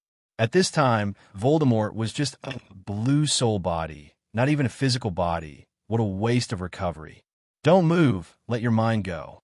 Foodie continued to order. Peter, who had already boarded the pirate ship, had no chance to repent and quickly followed Voldemort's request to let himself go. At this moment, Peter felt a sense of heaviness, not physically, of course, but a heaviness in the soul. After a while, Voldemort's face appeared in the back of Peter's head, exactly like Professor Quirrell at that time. A feeling of squeezing came, and Peter suddenly found that his body was not in control. Peter took the wand he just got and cast a spell directly on the poor woman lying on the ground. In stigmatism. Suddenly, a silver light flew to Jorkin's head. Huh. Interesting, she was cast with a powerful forgetting spell. Peter, do you know of any spell that can break the effects of a strong forgetting spell? No, Master, I don't know. Then you are watching. Cruciatus. A red light shot onto Jorkin's body. Immediately, Jorkins woke up. The severe and uncontrollable pain made Jorkins roll on the ground nonstop. After about 3 minutes, Voldemort stopped casting spells and then continued to use the dementia curse. Sure enough, the secret engraved deep in Jorkin's mind was immediately known by Voldemort. Triwizard Tournament Barty Jr. In an instant, a plan took shape in Voldemort's mind. Jorkins, who had no effect, was directly sent away by Voldemort's Avada Kedavra. Poor Bertha Jorkins didn't even understand how she could lose her life just by helping Hoddle. And Voldemort used the killing of Jorkins to create the last Horcrux, Nagia. Deep in the Albanian forest, seeing Jorkins who had been killed by Voldemort, Peter felt a bit of sadness for some reason. Maybe this was the sadness of a rabbit dying and a fox. And at this moment, Voldemort suddenly roared. Who is it dares to destroy my Horcrux? Peter, tell me who has such courage. Master, what are you talking about? What Horcrux? Peter asked in confusion. Useless trash. Voldemort tormented Peter regardless, and Peter clutched his head in pain and rolled all over the floor. Damn trash, you dare to put my face on the dirty mud. You are really damned. After torturing Peter for a while, Voldemort's mood stabilized. No, I can't stay on Peter Pettigrew anymore. I thought I could have 5 Horcruxes with Nagia. The diary was destroyed, and the gold cup was absorbed by Voldemort himself.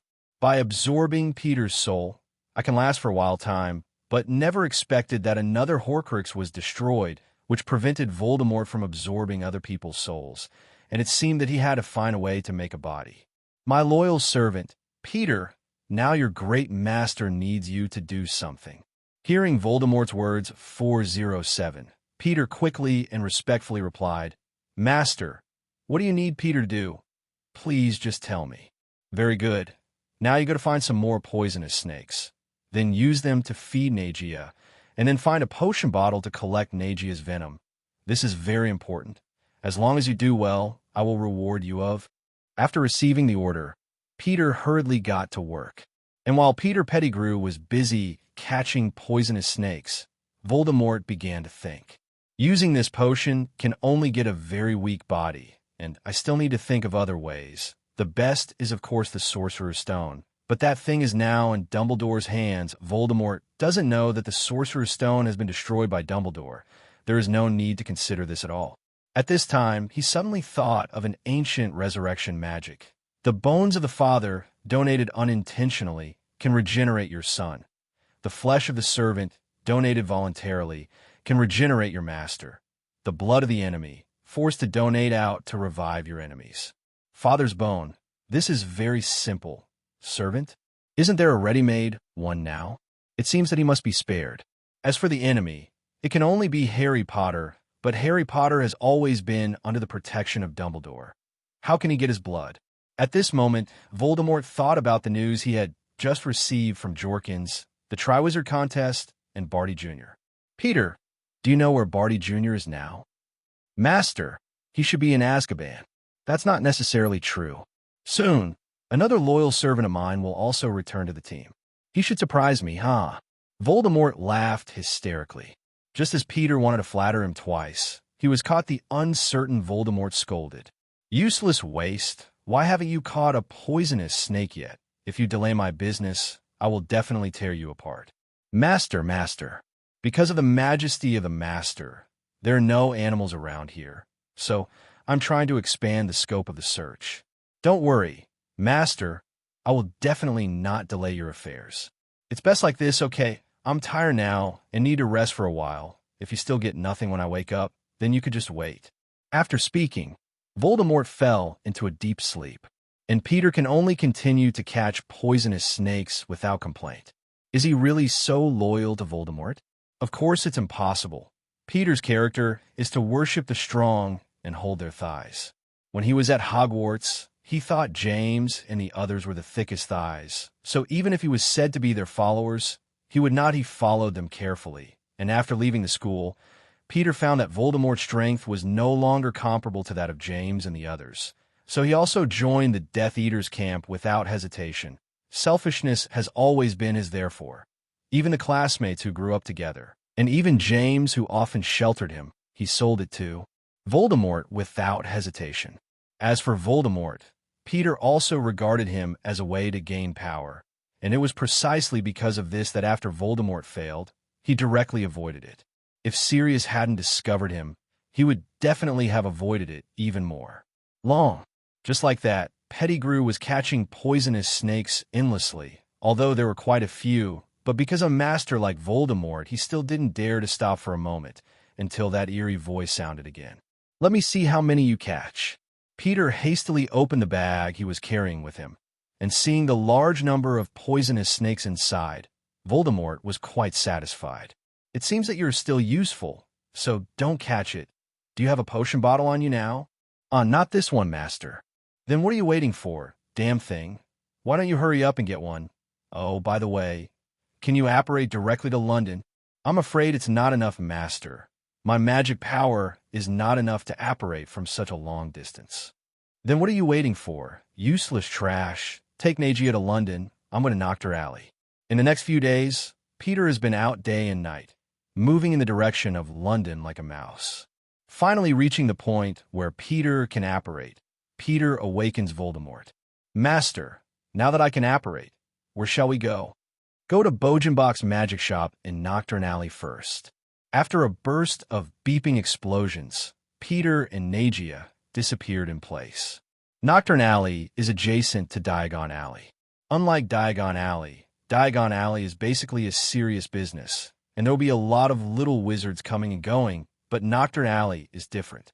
Magic-related shops. Usually, some strange and scary people will come here to purchase or rob.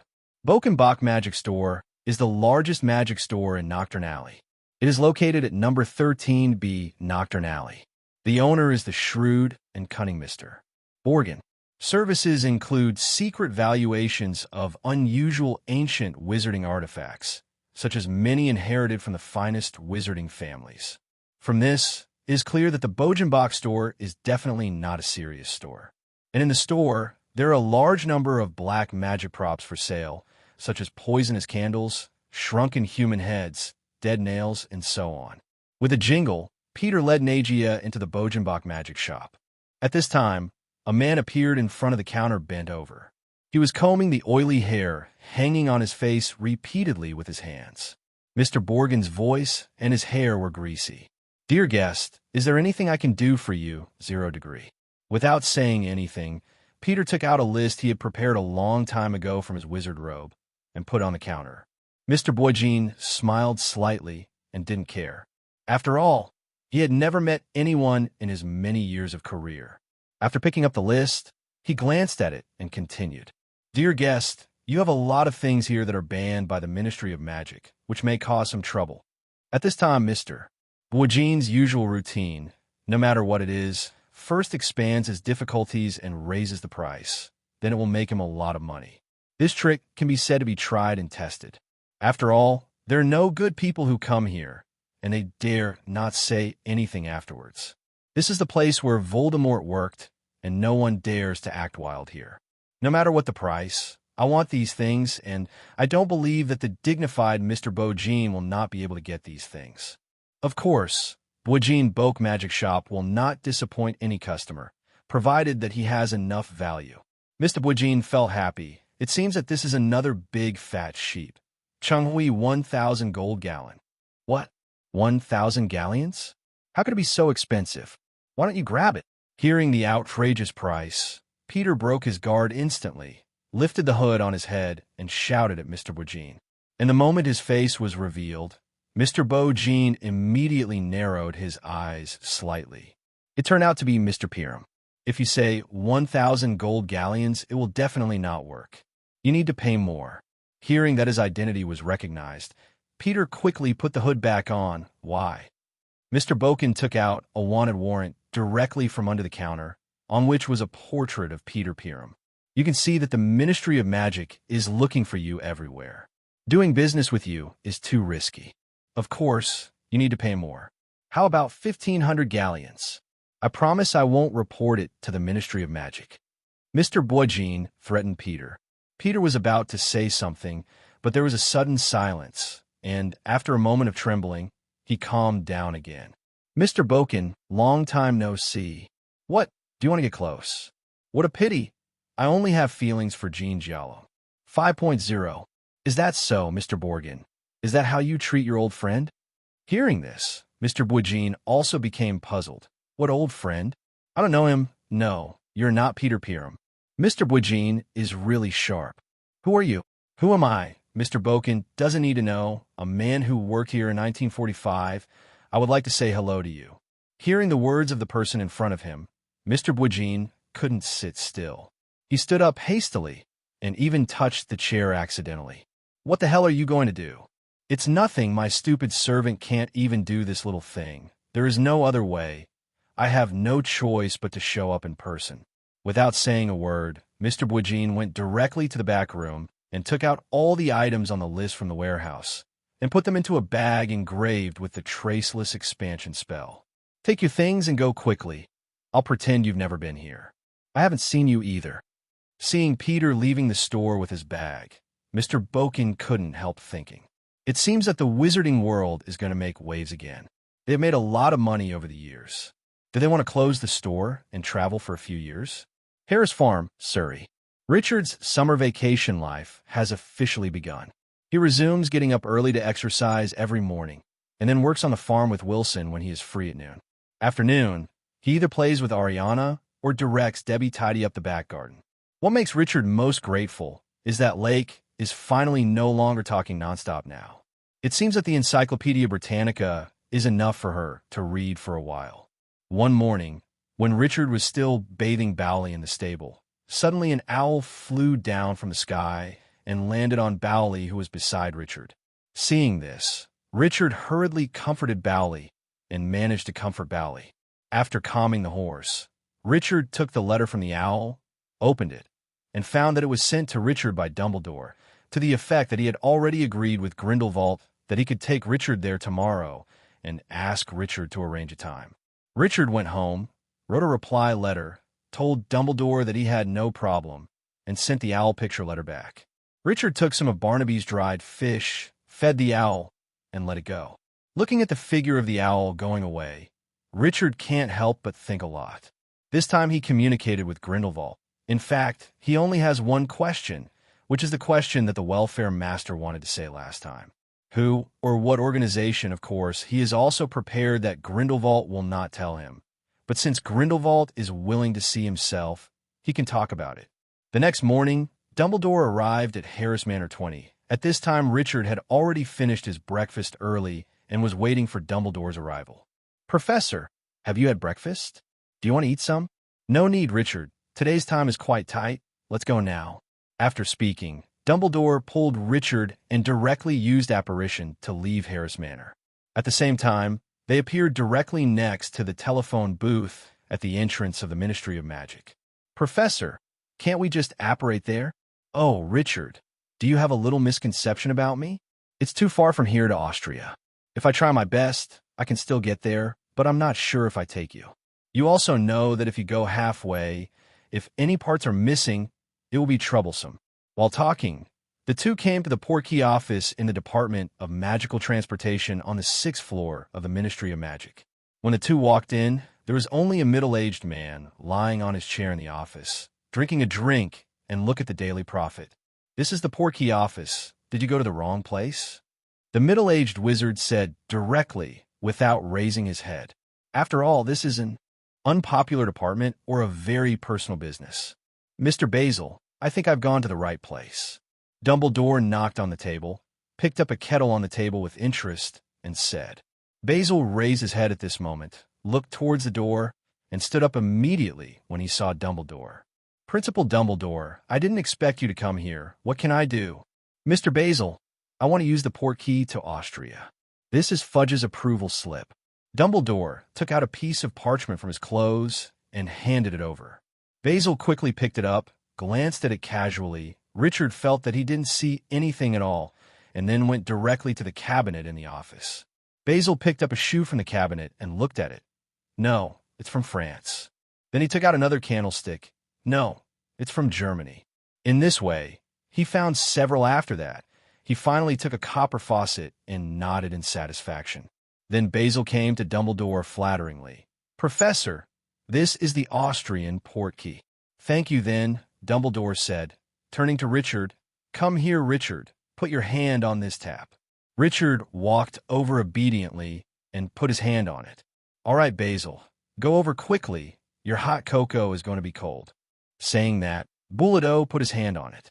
In an instant, a rotational force, countless times stronger than apparition, was transmitted to Richard. There seemed to be a hook behind his navel that jerked forward with irresistible momentum, and he lifted his feet off the ground, flew up, and flew forward like a gust of wind, seeing nothing clearly. Richard's index finger was tightly stuck to the boot, as if the boot had a magnetic force, pulling him over, and then he stepped heavily on the ground. 905, from the British Ministry of Magic. A male voice, speaking English with a strange accent, sounded from one side. "It's Professor Dumbledore. Hello, welcome to Austria." "Oh, so it's you, Fitz? Please excuse me." No, this is my honor. Several people wanted to come here, but I snatched it away." Fitz said respectfully. "Okay, Fitz, we're running out of time. So let's go first. Is it 4 o'clock in the afternoon?" "Yes, Professor. I'm still here at 4 p.m. I'll be waiting for you." Dumbledore nodded, then took Richard's arm and apparat away. Nurmengard is the only prison for wizards in Europe. It is located on a small island in Austria. It was originally built by Gellert Grindelwald to detain those who opposed him. It turned out to be his own home.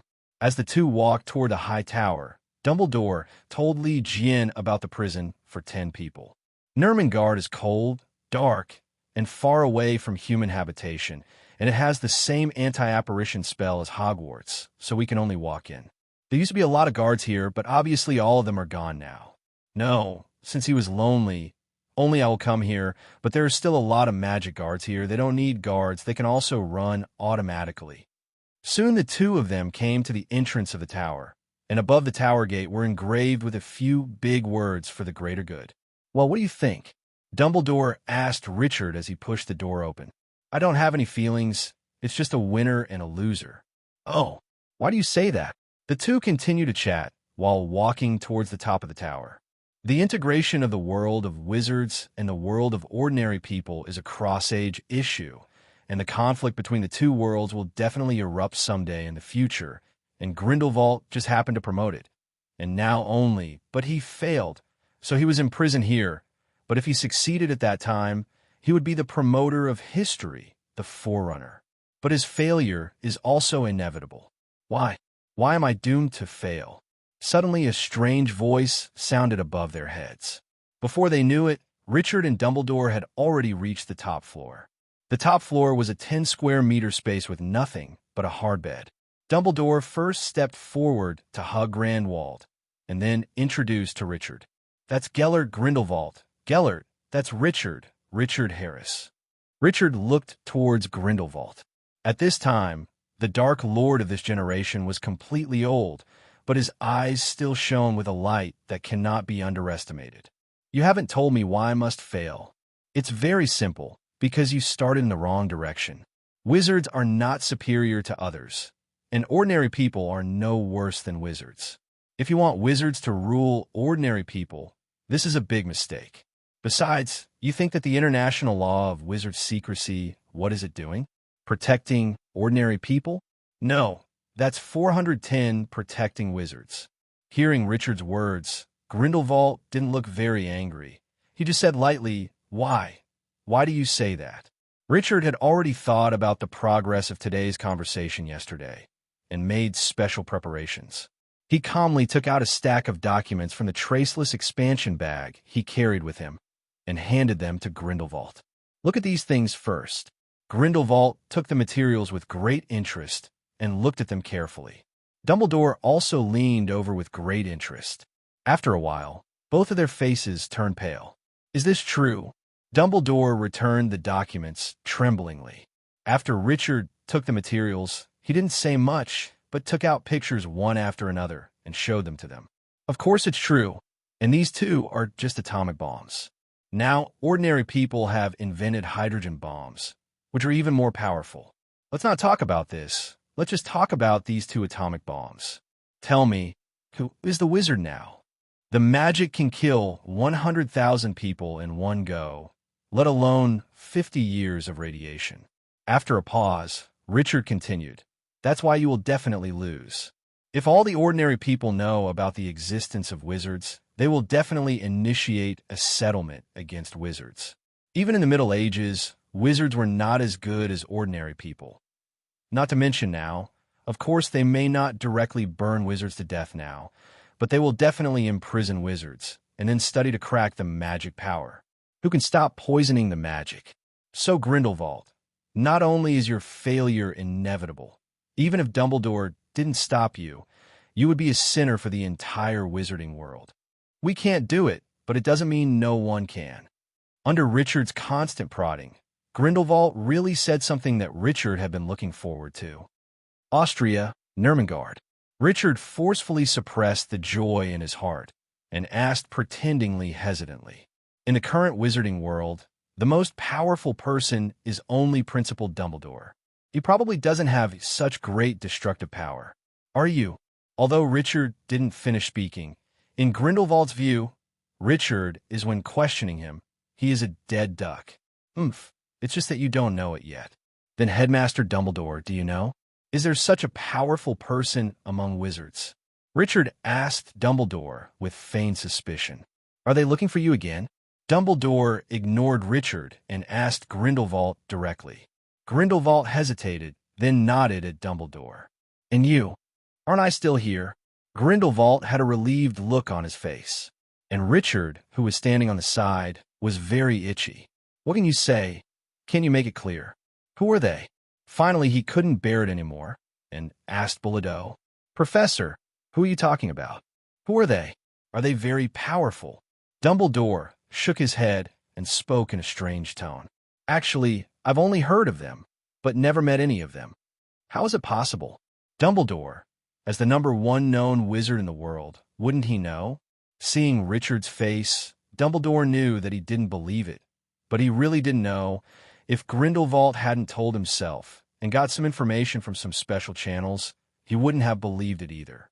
Dumbledore glanced at Grindelwald with a wry smile. I don't know why. To be honest, I asked the person who contacted me, but he didn't tell me anything. Grindelwald couldn't figure it out either. Then, Mr. Grindelwald, can you tell me something? Richard asked cautiously. He was also afraid of what would happen if Grindelwald was also silenced. Grindelwald thought for a while, and then said, Since Albus brought you here, you must be trustworthy. I can tell you, but I hope you don't spread the word. Richard quickly agreed. Seeing that Richard agreed, Grindelwald began to recall.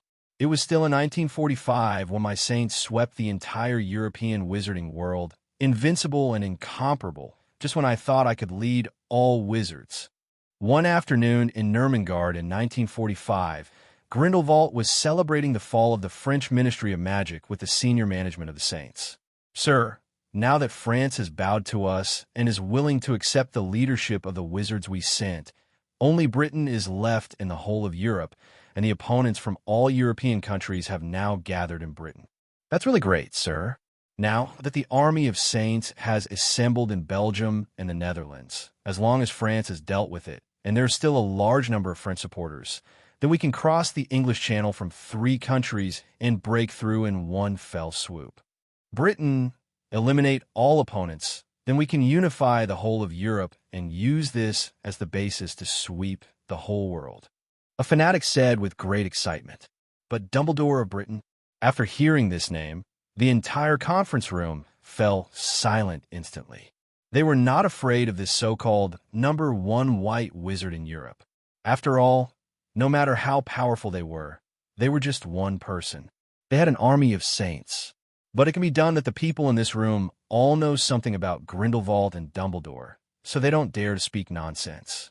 At this time, the high-spirited Grindelwald didn't think too much. As long as he had a good chat with Albus after defeating Britain, he would definitely forgive himself.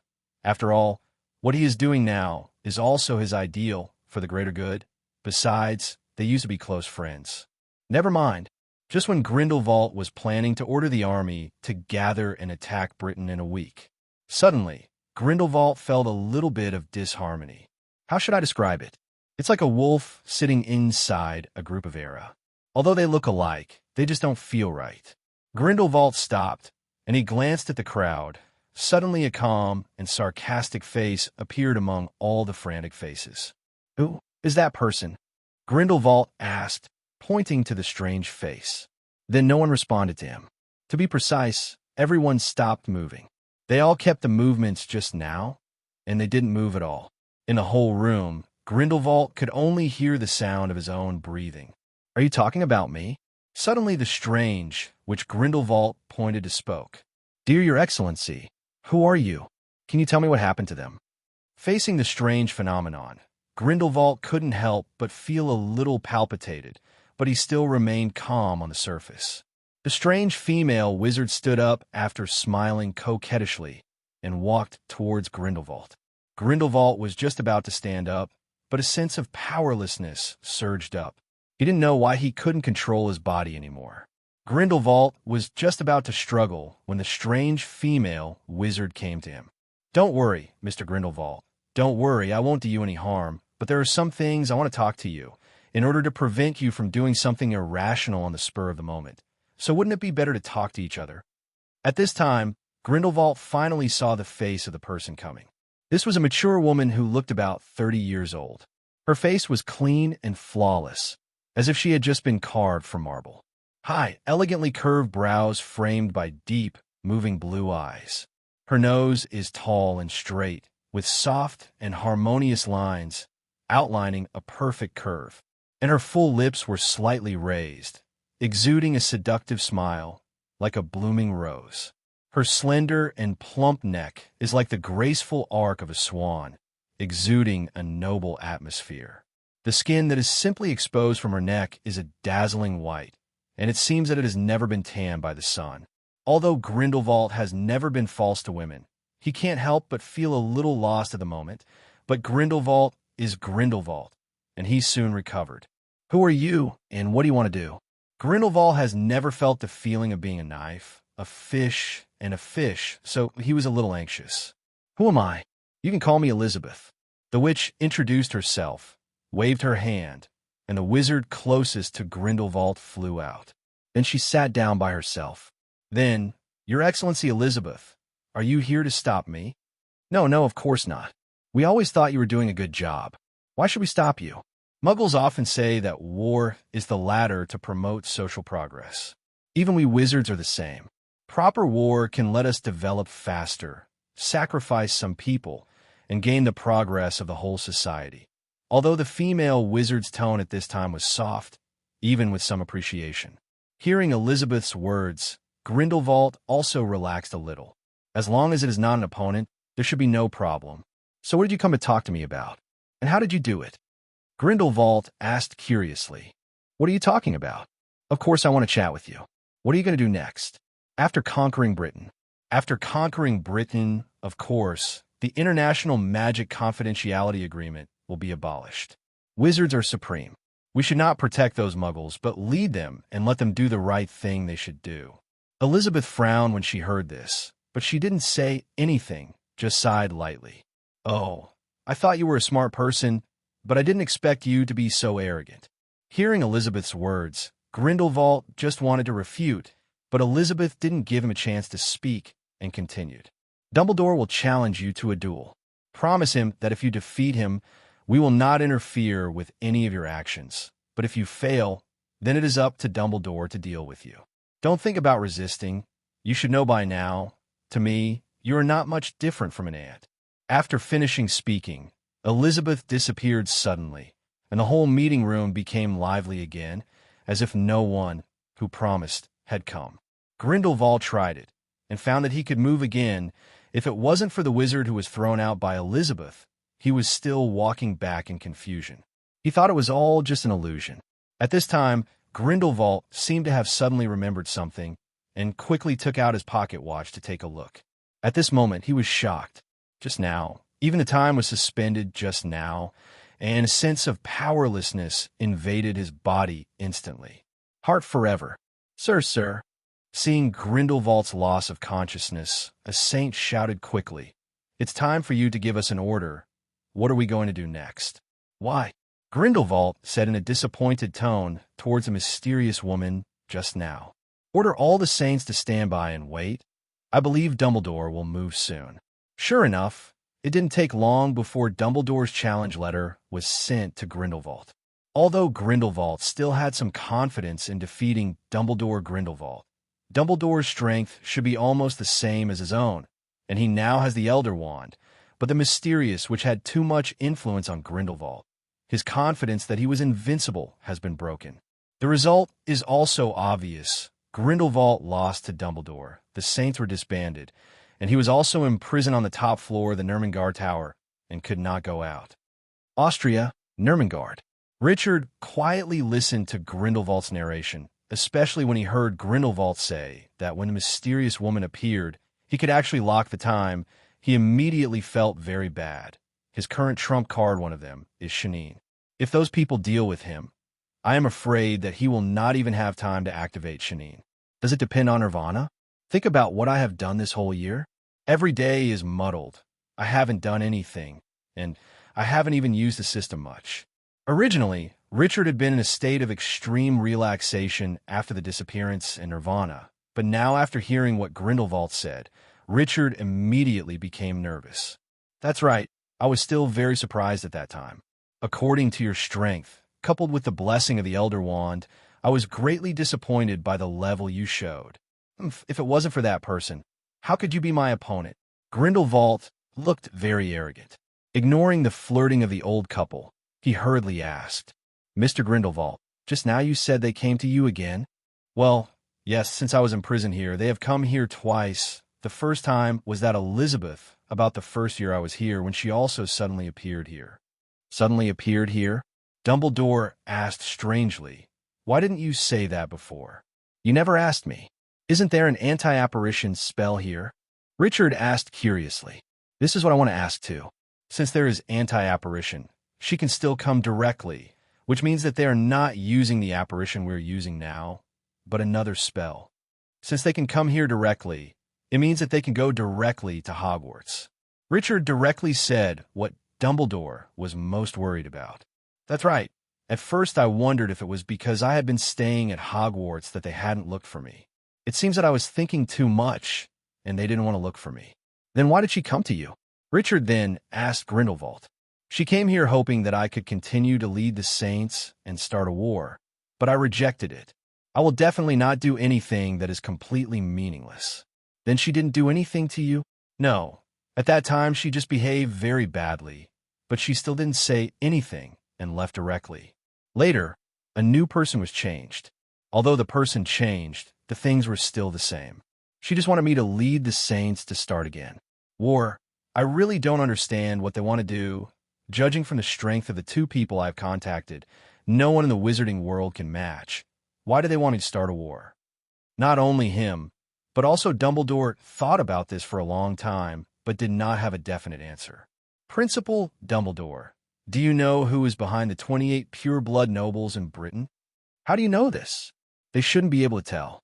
Dumbledore was very surprised by Richard's words. "Professor, you should know that I can't say it, or it will be very bad for that person."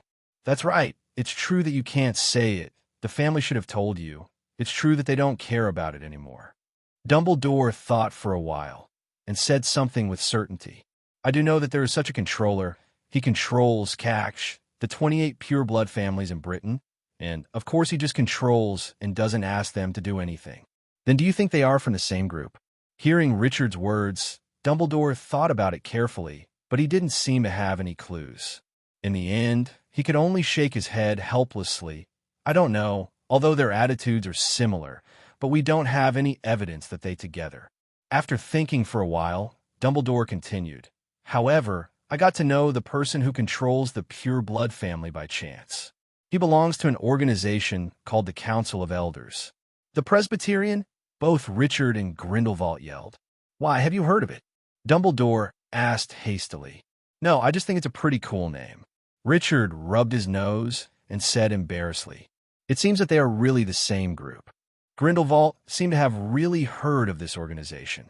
Both Dumbledore and Richard looked at him. Why do you say that?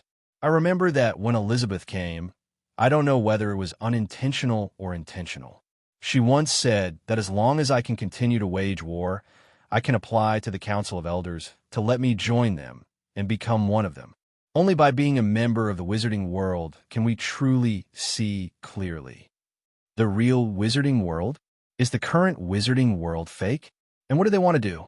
Richard felt that his CPU was going to be burned out. That's not something we need to consider. As long as I can eliminate Voldemort within my lifetime, I will be satisfied. The rest is up to you. Dumbledore said relaxedly. Seeing the indifferent Dumbledore, Richard suddenly smirked and then said to him, Professor, look, what did Voldemort do? Didn't he start a war? How do you know that the elders didn't look for him? What if what Voldemort did was supported by the elders? Are you still that easy to destroy him? After hearing Richard's words, Dumbledore was taken aback for a moment, then sighed and said to Richard, You said, I'm already so old. Why can't you let me relax? Why me? If you want to relax, you can stay here with Mr. Grindelwald for the rest of your life. Dumbledore shook his head and said nothing, but Richard saw yearning in his eyes. After a while, Dumbledore spoke. From what I know of Voldemort, it is absolutely impossible for him to let others stand alongside him, and it is even more impossible for him to be inferior to others. From Gellert's narration, although those people don't want to interfere too much with the affairs of the wizarding world, but it is absolutely impossible to be Voldemort's subordinate, so there's a high probability that he cannot be instructed by those people. I know that too.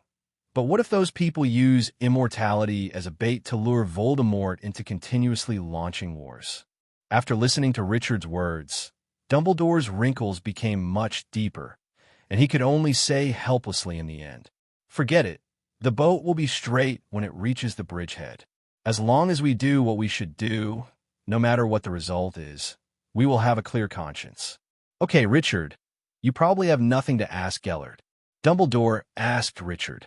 As for what Richard said before, that he was very interested in Grindelwald and admired Grindelwald, the real Dark Lord, Dumbledore didn't say that. After all, no one knew that it was impossible, but even he didn't think of it. It was the group of people that Richard was interested in. Why? Aren't you interested in my Elder Wand? Grindelwald asked curiously. The Elder Wand? It's the wand that only serves the victors. I have no interest. Well, I won't bother you anymore. Just let me go out for a stroll by myself. It's my first time here, too. In fact, Richard is not only interested in the Elder Wand, but in all wands. In his power system, the spells he learned in the Harry Potter world can only be used in real battles. The number depends on which skills are drawn by the system. As for those one-sided battles, Richard said that whether he has a magic wand or not has little effect on him. Now the wand is just for Richard to cast system skills without hurting himself, so it doesn't really matter what kind of wand it is. Wait a minute, I'll call someone over and take you there. Since you haven't been here before, you can't use apparition. Speaking of which, Grindelwald cast a flame-like spell on the sky. Dumbledore's face was calm. He seemed to know something. Lee asked curiously, Mr. Grindelwald, are you calling someone from the Ministry of Magic? Of course not. I can't command the people in the Ministry of Magic. They are all former saints. Although I fail, they still follow me. The Ministry of Magic doesn't care about those saints. Richard asked curiously. Of course, when I was dueling with Albus, I agreed that if I lose, I will be captured voluntarily, but the saints cannot be captured. If they receive any bad treatment, then don't blame me.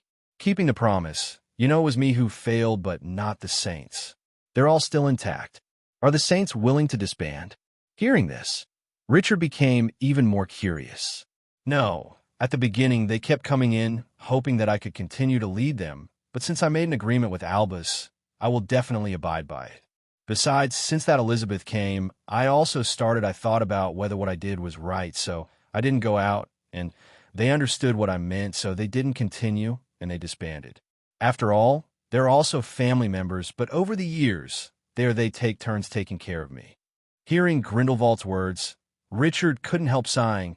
Look, they are both Dark Lords. The gap between Voldemort and Grindelwald is huge. Grindelwald has fallen to this point, and there are still followers. Where is Voldemort? What a pity. Not only that, but Richard also felt that Voldemort had single-handedly lowered the Dark Lord's gold content. Austria, Vienna. It didn't take long for an old saint to appear on the floor below the top floor. According to them, Grindelwald was on the top floor, and they could only stay on the next floor, and they never dared to go one step further. At the request of Grindelwald, the elderly saint sent Richard directly to Vienna. After sending it, the man made an appointment with Richard to wait here at 3:30 in the afternoon, and then left directly, saying that there must be many people, and Richard was envious when he heard it. Vienna, the capital of Austria, is located on the banks of the Danube River. It is a famous city of music and the music capital of the world. Richard hailed a taxi and came to Vienna's most famous Heroes Square, where a series of major events took place. The most famous being the announcement of the German-Austrian annexation by the Mustache in 1938. In the taxi, Richard chatted a lot with the driver, and he also learned something about how Austrians think of mustaches from the driver. To Richard's surprise, most Austrians did not reject mustaches, and many even worshipped mustaches. In 1938, most Austrians were cheering for mustaches. They think that mustache is an Austrian, and he brought an empire back to Austria and made Austria great here. After arriving at the Heroes Square, Richard did not visit blindly. He first found a traditional cafe, ordered a cup of black coffee, and sat on a chair outside the cafe, watching the scene of people coming and going while thinking how to go about your own future. Much of the information he learned from Grindelwald was beyond Richard's imagination or Richard's understanding of the world of Harry Potter. At first, Richard always thought he was safe, but now that the legendary Presbyterian Church and the small coffin that I didn't bring out, it's beyond what Richard can handle now. I can't go on comfortably. I must improve my strength as soon as possible, Richard thought silently. He opened the system interface from his mind and looked at his current system skills. Dragon Breath 2 of 5 cannot be upgraded. Purification Lightning 2 of 5 cannot be upgraded. Black Magic Resistance 1/5 cannot be upgraded. Mimicry Deformation 0/5 can be upgraded. Breaststroke Mastery 0 of 5 can be upgraded. Snake Language Proficiency 1/5 cannot be upgraded. Shanine 1/5 cannot be upgraded. Phoenix Nirvana 2 of 5 cannot be upgraded. Swift as the Wind 2 of 5 cannot be upgraded. Soul Attack 2/5 cannot be upgraded. Longevity 1/5 cannot be upgraded. Remaining experience points 231. The skills currently inlaid are Dragon's Breath, Purifying Lightning, Black Magic Resistance, God's Hidden, Phoenix Nirvana, Swift as the Wind, Soul Attack, Longevity, and Parseltongue Mastery. There are 9 in total, and 1 skill can still be inlaid now, but the existing Breaststroke Proficiency or Mimic Deformation are useless. To be honest, Snake Language Proficiency is also useless, but there is no suitable skill replacement, so he was not taken down. Looking at these skills, Richard analyzed that his most fatal shortcoming is that his physical strength is completely unable to keep up. If this problem is not solved, no matter how good the skills are, there is no way. But soon there should be a good opportunity. Richard thought about the coming Triwizard Tournament. The first link is all the warriors take the golden egg beside the dragon. Counting Harry, that's 4 giant dragons, and they can be defeated justifiably. It seems that our warriors need a security officer in the first level. Richard finally decided after much consideration that he must take part in the Triwizard Hegemony, but he cannot be a participant. After all, participants can only come into contact with a dragon. He said he wanted them all. Let's do this for physical strength first, and the rest should consider Elizabeth's strange ability.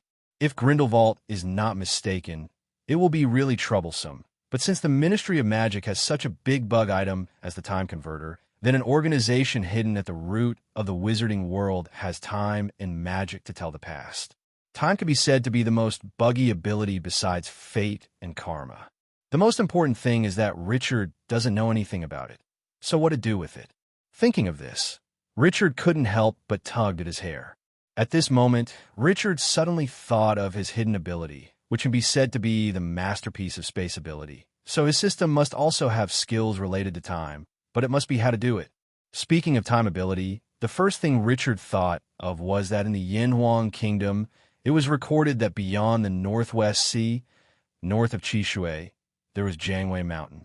There is a god with a human face, a snake body, and a red body, with straight eyes, whose eyes are dark, and whose vision is bright, who does not eat or sleep, and is greeted by wind and rain. It is Zhu Jiuyin, and it is Zhu Long. The rest are Yi Ming and Di Jiang. But these are the products of mythology. Do they really exist? But considering that unicorns can exist, why not others?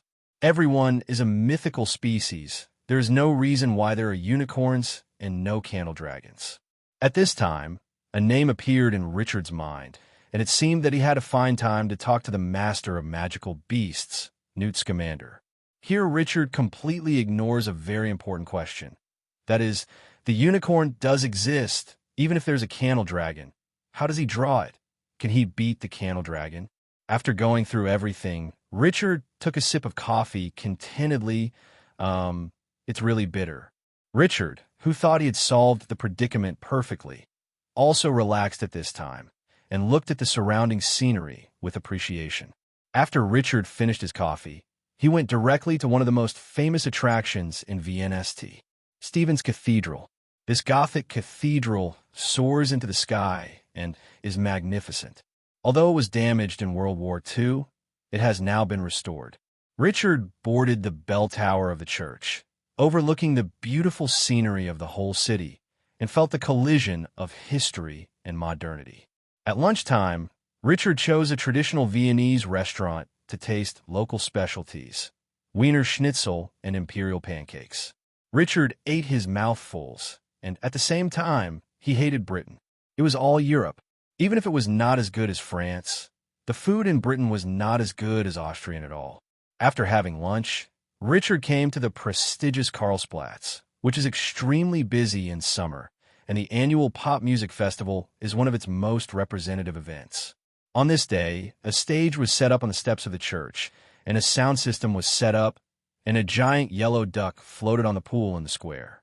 People gathered together, dancing to the music, talking and laughing, and enjoying themselves. Just as Richard was enjoying his own musical sacrament, suddenly 10 bursts of fruity sounds interrupted his thoughts.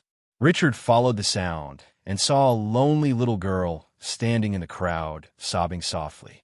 She looked about 7 or 8 years old, with waist-length solid-colored hair and silvery blue eyes. With eyelashes flashing, she is as beautiful and lovely as an angel. What a beautiful little girl! Richard was touched. He walked towards the little girl and asked softly, "Little girl, what's wrong with you? Why are you crying here? Where's your family?" The little girl became even more frightened when she heard a stranger's voice, but when she listened carefully, although she couldn't understand it, the voice was quite nice, so she looked up at Richard and was instantly captured by Richard's appearance. After all, how could such a good-looking little brother be a bad guy? 0 asterisk. So she murmured and told about her experience, but the little brother didn't respond. He still squatted there and smiled at himself. Could this be a fool? The little girl couldn't help feeling sorry for the person in front of her. What a pity for him, he looks so good-looking. But since he is so pitiful, let's play with him for a while. Richard squatted there, and his legs were a little numb. Although the little girl said a lot, he couldn't understand. He could only vaguely hear that it should be French. At this moment, the little girl took Richard's hand and started to walk. Richard thought she had remembered something, so he didn't break free and walked forward with her. After a while, the little girl turned around and ran away. Richard hurriedly chased after her, but he didn't expect that the little girl was like a naughty bunny running through the busy streets. Richard turned left and right, chasing the little girl nonstop, attracting a group of curious people to watch. They saw two super-looking kids chasing them in the street and thought they were playing a game. What did the little girl think, too? Finally, the little girl finally stopped because she was out of breath. She smiled and said some words to Richard, but Richard couldn't understand, so he could only continue to respond with a smile. Richard took out his pocket watch and looked at it. It was almost 2 o'clock. Although there was still some time, it couldn't be wasted like this. So Richard decided to send the little girl to the police. So he pulled the little girl walk towards the policeman who had just passed by. And just when they were about to walk, the little girl suddenly broke free from Richard's hand and ran forward. Richard thought she was going to run around, but just wanted to stop him. But unexpectedly, the little girl rushed into a girl in his arms. These two people should be sisters, Richard guessed. After all, the two people are really too similar. They are both so beautiful. When Richard walked up to the two of them, he also saw the girl's appearance clearly. She had long silver hair like a waterfall hanging down to her waist and a pair of big blue eyes, which inadvertently revealed when she was talking. Straight and white teeth. At this time, the little girl pulled the girl and chattered a lot, and then looked at Chun Cha with pitiful eyes. "Hi, did you find my sister?" the girl said to Richard in English with a French accent. "Yes, just now I saw her standing there alone and crying, so I went over and asked, but I didn't realize that we couldn't speak the language. You should speak French." Richard finally met someone who could speak and quickly explained for a moment. Hearing Richard's words, the girl covered her mouth and smiled, and immediately Richard understood what it means to be ashamed of a closed moon and what it means to sink a fish into a wild goose. And he felt that his breathing was stagnant. The girl said something to the little girl, and in an instant the little girl's fair face became rosy, and she hid in the girl's arms and refused to come out. "Really? Thank you very much. My name is Fleur Delacour, and this is my sister Gabriel, who is not yet Puritan. Miss Delacour, hello. I'm Richard Harris." Hearing the names of Fleur and Gabriel, Richard immediately understood. And when Richard finished introducing herself, Fu Rong also said to Richard in doubt, "Mr. Harris, have we met before? Why does your name seem familiar to me?" "Oh, it's my honor to make such a beautiful girl feel familiar." Then Richard pointed to two middle-aged people not far away and said to Fu Rong, "Miss Delacour, those two should be your parents. Well, I should go too. By Gabriel, don't get lost next time we meet." After saying that, Richard left the two sisters and walked towards the corner of the square. Britain, Lincolnshire, a place called Little Hangleton Village. On the hillside behind Little Hangleton Village, there is a dilapidated house. Although no one has lived in it for a long time, the villagers have always called it Riddle Mansion. From the outside of the house, it can be seen that the Riddle Mansion was brilliant at that time, and it could even be said to be the richest man in the village. It is dilapidated, not only lacking bricks and tiles, but even the walls are covered with moss and creepers. According to the residents of the village, almost 50 years ago, Riddle at that time could be said to be the second in the entire village. No one dared to be the first, so although their family was all bad and weird, but the villagers have been patient and have not turned their faces. Suddenly at dawn on a summer day, the maid of the Riddle family ran into the village, woke up the villagers screaming, and told everyone the refreshing news that all 3 members of the Riddle family had died. I didn't believe it, so I followed the maid to have a look. Sure enough, all 3 members of the family were lying on the 463 on the ground. With their eyes open, they died of exhaustion. Even the police came. They captured Frank, the gardener of the Riddle Mansion, but they released him not long after. The reason was that the cause of death of the Riddle family could not be determined. Although they died, they were healthy. And Frank kept saying that he saw a little boy with black hair and a pale face, but no one knew the little boy Frank was talking about, so it didn't matter in the end. But Frank has been staying at the Riddle Mansion as a gardener. Although the Riddle Mansion also welcomed residents, they fled within a few days, saying that the place was haunted, and the villagers thought so at first, but nothing happened after so many years. And the Riddle Mansion was bought by a rich man at some point, but he had never lived in it, and it was still vacant. Of course, he had been generously paying Frank a salary to clean the lawn and trim the branches on time. And just a few days after Richard came back from Austria, one night in late July, Frank inspected the Riedel mansion before the sun went down, cleaned up the stones, branches, and other rubbish thrown in by the children in the village, and went to back in his small, shabby house. After drinking all the whiskey left over from the previous 2 days, he lay down on the bed and fell asleep. By the time he woke up, it was already late at night because he had been on the battlefield and had a leg injured on the battlefield, which had not been healed well, so he often woke up in the middle of the night in pain. It was the same for Frank tonight. The severe pain made him unable to fall asleep again. In desperation, Frank had no choice but to get up and pick up his old hot water bottle. Appropriate hot compresses can effectively relieve the pain. Frank came to the kitchen with a sore leg. He first checked that there was no hot water in the kettle, so he took out the kettle and began to fill it with water, intending to boil some water when Frank saw Riddle inadvertently. The second floor of the mansion was actually flickering with light. It should be those children in the village again. Frank muttered to himself. He didn't want to care about it at first, but thinking of the salary he received on time every month, Frank had no choice but to drag his already disabled legs. Returning to his hut, he took off the rusty key from the wall and walked towards the gate of the Riddle mansion step by step. The words are divided into 2 parts, let alone what Frank will encounter. Immediately after Peter Pettigrew left Borgenbach's magic shop, he apparat to where Nagia was hiding. "Master, what are we going to do now?" Peter said respectfully. "Wormtail, do you want me to leave your body?" Voldemort's dark tone came from the back of Peter's head. "As long as it is for the good of the Master, I am willing to do anything." Although he wanted Voldemort to leave his body, Peter still said what Voldemort wanted to hear the most. "I know what you're thinking, Peter. Don't forget, I'm over your head." "No, Master, I just think that since you have prepared so many things, you must have a new plan, and 10 times on me will affect your plan." Stop talking. Go to this place right now." Speaking, Voldemort passed an address to Peter from his mind. "Little Hangleton, Lincolnshire? Master, what are we doing there? Do I need to report to you? If you don't start, you will know the consequences." No, let's leave now, Master." After speaking, Peter quickly got up and rushed towards the place Voldemort told him. It didn't take long before Peter reached Little Hangleton. "Go ahead and go to the hillside behind the village. There's an abandoned house there. We will stay there for a while." Peter didn't say anything and followed Voldemort's instructions and walked towards the hillside. Just as he passed the last house before the hillside, several children ran down the hillside. Peter quickly cast a disillusionment spell on himself, but the conversation of several children made his hair stand on end.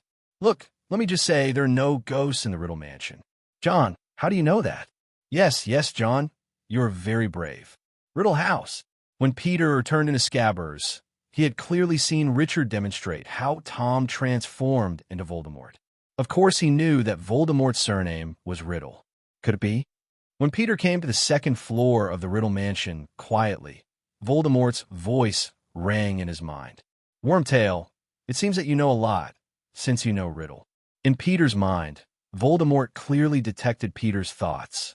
"Master, I don't know anything." Peter was frightened and quickly knelt on the floor. 0. Voldemort didn't say anything else, just said lightly, "Bring Nagia in at night." Then there was no sound. After kneeling on the ground for a long time, Peter felt that his stomach was a little bit. Seeing that it was getting late, he cast the disillusionment charm on himself again. In fact, he was better at becoming a mouse, but there was no way. Voldemort would not allow himself to possess a mouse again. After Peter sneaked a meal from the village below, he found Nagia, brought it to the Riddle Mansion, and woke Voldemort up. "Master, Nagia has been brought back. What are you going to do now?" "You put away those things from Bogenbach's magic shop." After Peter put everything in order according to Voldemort's request, he took out his wand and cast a spell on these items that he had never known before. And at this moment, Voldemort also floated out from the back of Peter's head and flew directly towards the magic items. A puff of black smoke rose in an instant. The black smoke did not spread out, but gradually condensed into a circle, and then feet, head, a flesh and blood body was formally formed. Peter looked at the body in front of him and couldn't help being dumbfounded. "What is this?" At this time, Voldemort turned into a baby-like monster. That's right, a monster. His whole body was wet and sticky. His body seemed to have scales. His complexion was dark red, as if he had been cooked. The flesh is average, and the arms and legs are scary thin. Of course, the scary face is his. If that can be called a face, it is a flat snake face with two sparkling red eyes on it. Just as Peter looked at Voldemort's new body stupidly, Voldemort slowly stretched it out, and immediately an extreme sense of hunger filled his whole body. Seeing 5.7 Peter still standing there stupidly, Voldemort speak up. Damn thing, are you trying to starve me? Starve your master? No, I dare not. Peter quickly lowered his head, and the moment he lowered his head, a look of disgust flashed in his eyes. Master, I'll go down and find you some food right away. No, what about the Nikia's venom you asked to collect? Bring it here. Peter quickly found a potion bottle from his bag and was about to hand it to Voldemort. Stupid guy, do you want me to drink it myself? Hurry up and feed me. Peter walked over mournfully, suppressed his nausea, and hugged Voldemort, then fed him the venom drop by drop. After about 5 minutes, the current Voldemort couldn't eat anymore. Okay, wait 5 hours before you come to feed me, and you have to continue to find poisonous snakes to feed Nagia so that he can continue to spit out venom. After Voldemort finished speaking, he fell into a deep sleep, and after Peter put Voldemort on the chair, Nagia coiled around the chair without knowing when. Lincolnshire, Little Hangleton Village, Riddle House. The gardener Frank saw that the lights were on the second floor of the Riddle Mansion, so he quickly took out the key and limped out of the gate with his sick leg. He didn't go in directly, but went around the house first. Finding that there was no sign of forced entry, old Frank walked around to the back door, carefully took out the key, opened the door silently, and then tried to lighten his steps. Fortunately, the steps were covered with thick dust. The dust absorbed the sound of Frank's footsteps and the sound of his crutch hitting the floor. Just when Frank came to the corner of the stairs, he clearly saw the room facing the stairs. Although the door of that room was closed, there was a faint light coming from the crack in the door. Frank stopped immediately and carefully turned his body to the side. He came over, leaned against the wall, and slowly moved up. Just a few steps away from the door, he stopped and looked inside through the crack of the door. Frank saw through the crack of the door that the ray of light came from the flames in the fireplace, and the raised fireplace surprised Frank. Does the thief still plan to stay here permanently? Frank pricked up his ears, listening carefully to any noises in the room, when a shrill and timid voice came into his ears. Master, would you like to drink some more? There is still some in the bottle. No need. Another sharper voice sounded, and this voice was sharp and strange. Even if you squeeze your throat on purpose, you might not be able to say it. Wormtail, move the stool to the stove. Don't worry about these things. Let me remind you again. Yes, master. That Wormtail quickly agreed, then put down the glass bottle in his hand, came to the back of the stool, and pushed the stool vigorously. And at this time, Frank outside the door also saw the figure of the man in 20. He was small. He was wearing a strange black robe, covering his whole body, leaving only the back of his head bald. That's right. These two are Voldemort and Peter Wormtail. Where did Nagia go? Voldemort asked coldly. I don't know, master. Maybe it went around. Peter said nervously. Wait, you're going out to find some poisonous snakes and feed them to Nagia. Recently, its venom has been a little less. In the early morning, you were feeding me some. Peter frowned and agreed. Then he asked hesitantly, Master, can I ask how long we need to stay here? A week or a little longer. Fortunately, this place is relatively comfortable. Voldemort paused, as if after some thought. He continued, that plan can't be implemented yet. After all, the Quidditch World Cup is coming soon. Don't worry. After the World Cup, it can be carried out gradually. Voldemort's words didn't seem to be speaking to Peter. After all, he didn't have such good patience, but more like comforting himself. The World Cup? Master, I don't quite understand. Why can't we start now and wait until after the World Cup? Do you want to go to the World Cup, Master? Damn idiot. I'm going to watch the World Cup. Do you have any brains? Now wizards from all over the world are rushing here. Those guys from the Ministry of Magic who usually like to sit in the office have come out now. Their security level must be there very high. They are afraid of being disturbed by someone, and they're also afraid of being discovered by muggles. Any action now is courting death. Frank outside the door was completely dumbfounded. He heard the words, Ministry of Magic, Wizard, and Muggles exactly. Could it be that there are two psychopaths inside? Frank can't help but guess no. Psychopaths will not come here, and they obviously have a clear mind. Then they must be criminals. These incomprehensible words should be their code words. I have to say that Frank, who has been on the battlefield, can still associate them very well. He unconsciously leaned his body slowly to the door, then pressed one ear tightly against the door and continued to listen. Master, can I ask a question? Peter said hesitantly to Voldemort. Ask. I'll answer you while I'm in a good mood now. Peter thought about it, and then his words poured out of his mouth like a swift river, as if he was forcing himself to finish before losing his nerve. Couldn't it have been done without Harry Potter, of course, Master? I'm not saying this because I care about the boy, Peter said, his voice suddenly rising, becoming more piercing.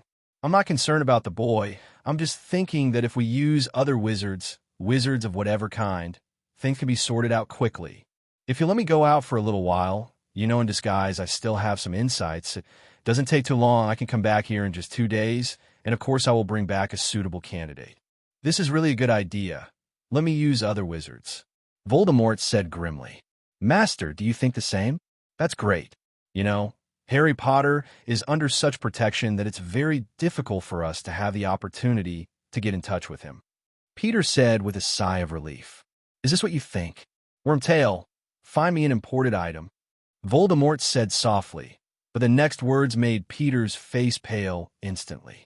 I wonder if you're tired of me and don't want to take care of me anymore. Wormtail? So you're suggesting you go out and find a wizard, but you're just trying to get rid of me. Master, I never dared to think like this. Taking care of you is the greatest honor in my life. Peter was so frightened that he fell to his knees. You can't fool me, Wormtail, Voldemort said sharply. I know everything, Wormtail. I knew it when I was in your head, and you've been regretting coming back to me. I'm not as powerful as you think. You're sick of it. You want to run away up. That's not the case. I am loyal to my master, and the world can learn from it. What loyalty? You just have nowhere to go. You were recognized at Hogwarts and had to run away, but where can you go in this wizarding world? So you came to me, but here life bores you. Every few hours you have to feed me. And for nausea, so you have to run away to come up with the idea, as soon as you leave for a day or two, I'm out of it. How is it possible, Master? And you're pretending too much now than when you first started. Even if I leave for 2 days, you will have nothing to do. Don't lie, Wormtail. I've never gotten stronger in this body now. After Voldemort paused for a while, his voice became softer. I must use Harry Potter. I have my own reasons. I told you on the way here that I will not use anyone else. Not even Dumbledore. Besides, I have lived like this for 13 years. It's still a few months away.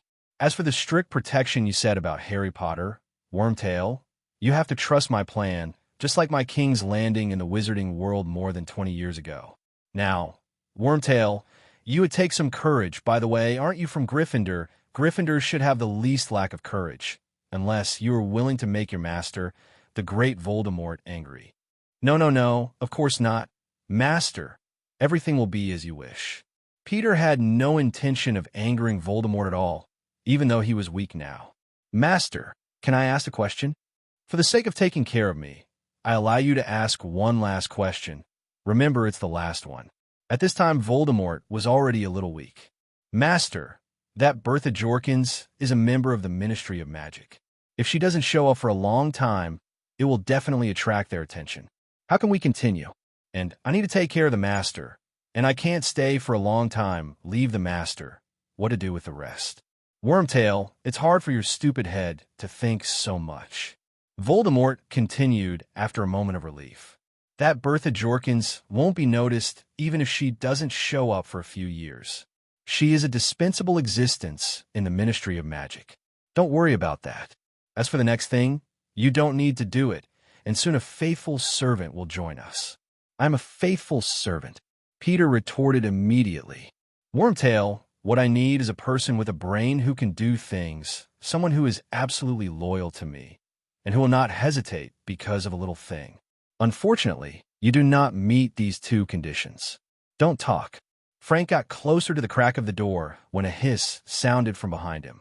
He hastily turned around to take a look and was immediately stunned by a giant snake that appeared in front of his eyes. Just when he was at a loss, the snake miraculously bypassed him, opened the crack of the door, and crawled in. Just as Frank was about to breathe a sigh of relief, the conversation in the room started again.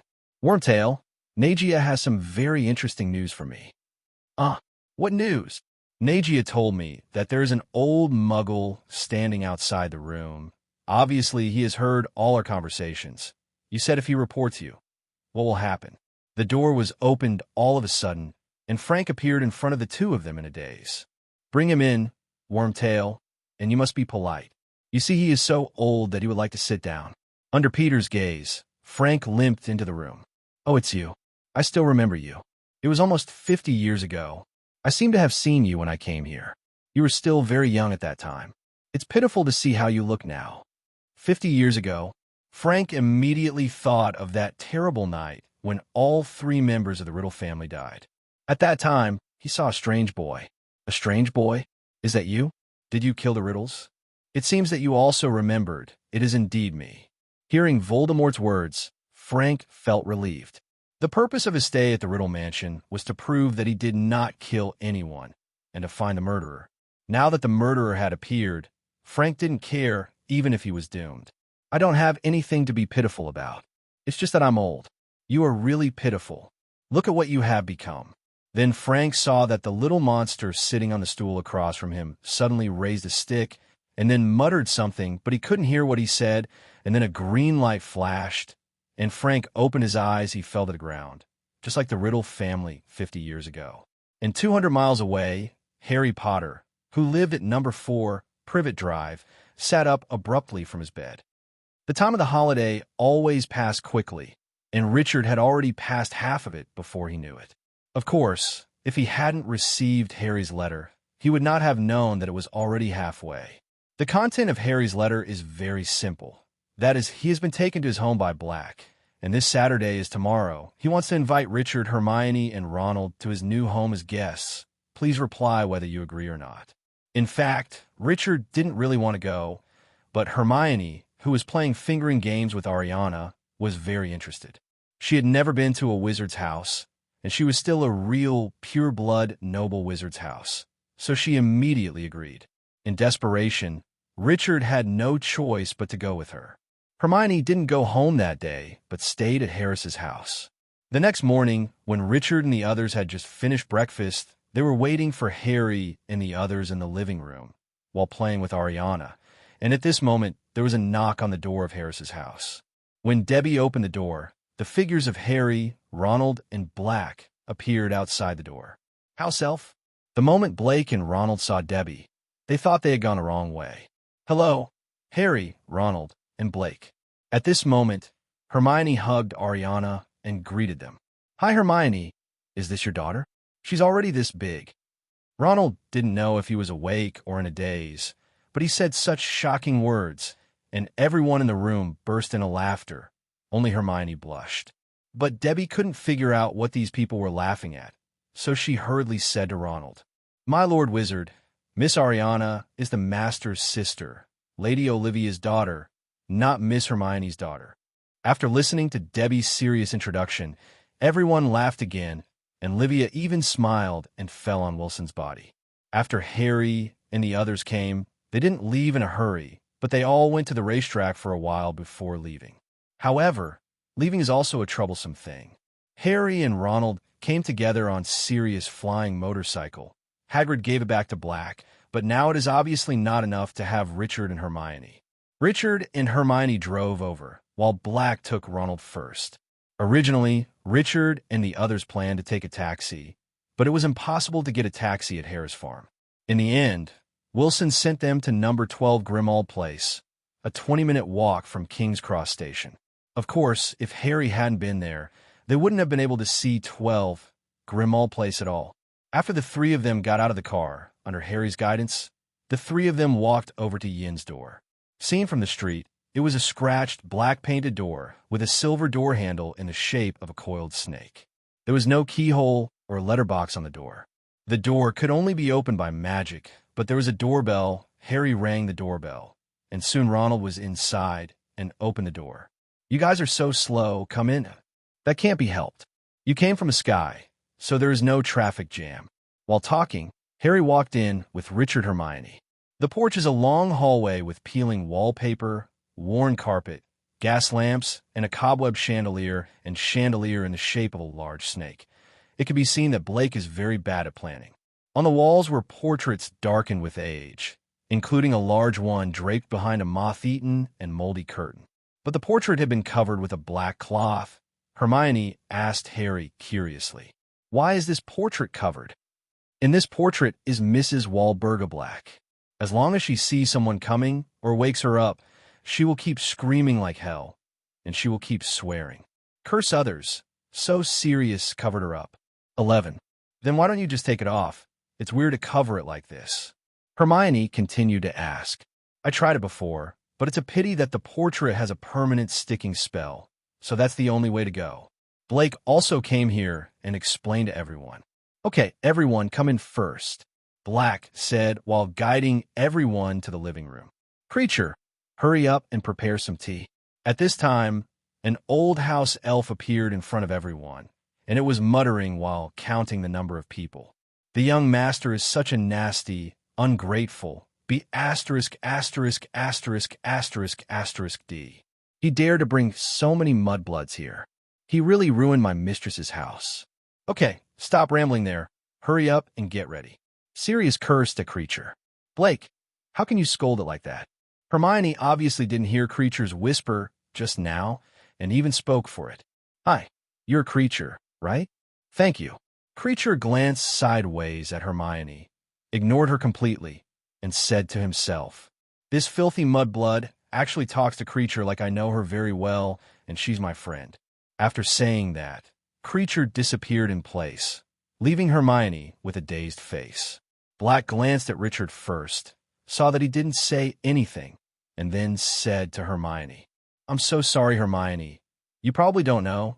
Creature was taken by my mother." Hermione didn't respond at all, just kept talking with her head down. "Are you all right, Hermione? Creature is like this, and he scolded me when I came here. It was really ugly," Harry said to Hermione hastily. After a while, Hermione suddenly looked up and said something horrifying. "The house elf is so pitiful. I don't really blame Creature.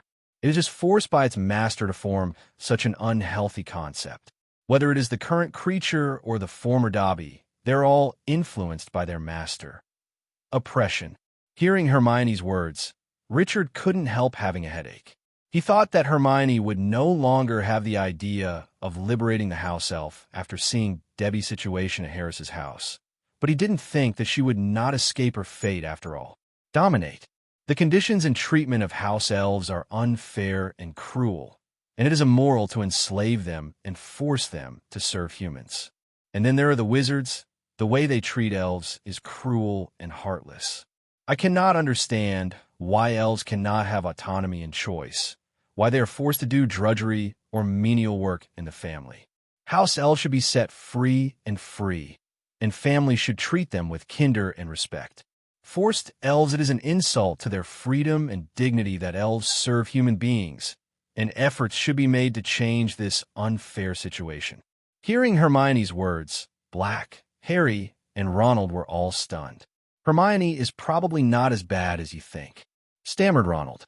"The family had always wanted a house elf, but they just didn't have the money to buy one." "Why not, Dobby? You saw it too. How pitiful it is. But isn't Debbie and Richard's family very happy?" Harry also said, "That's just a special case. Richard's family is not a pure-blood family after all, so they don't have the idea of such exploitation. But this is a minority after all. I believe that most wizard families must be exploiting house elves." At this time, Hermione seemed to think of something and said to Richard, "By the way, Richard, how much do you pay Debbie? Salary?"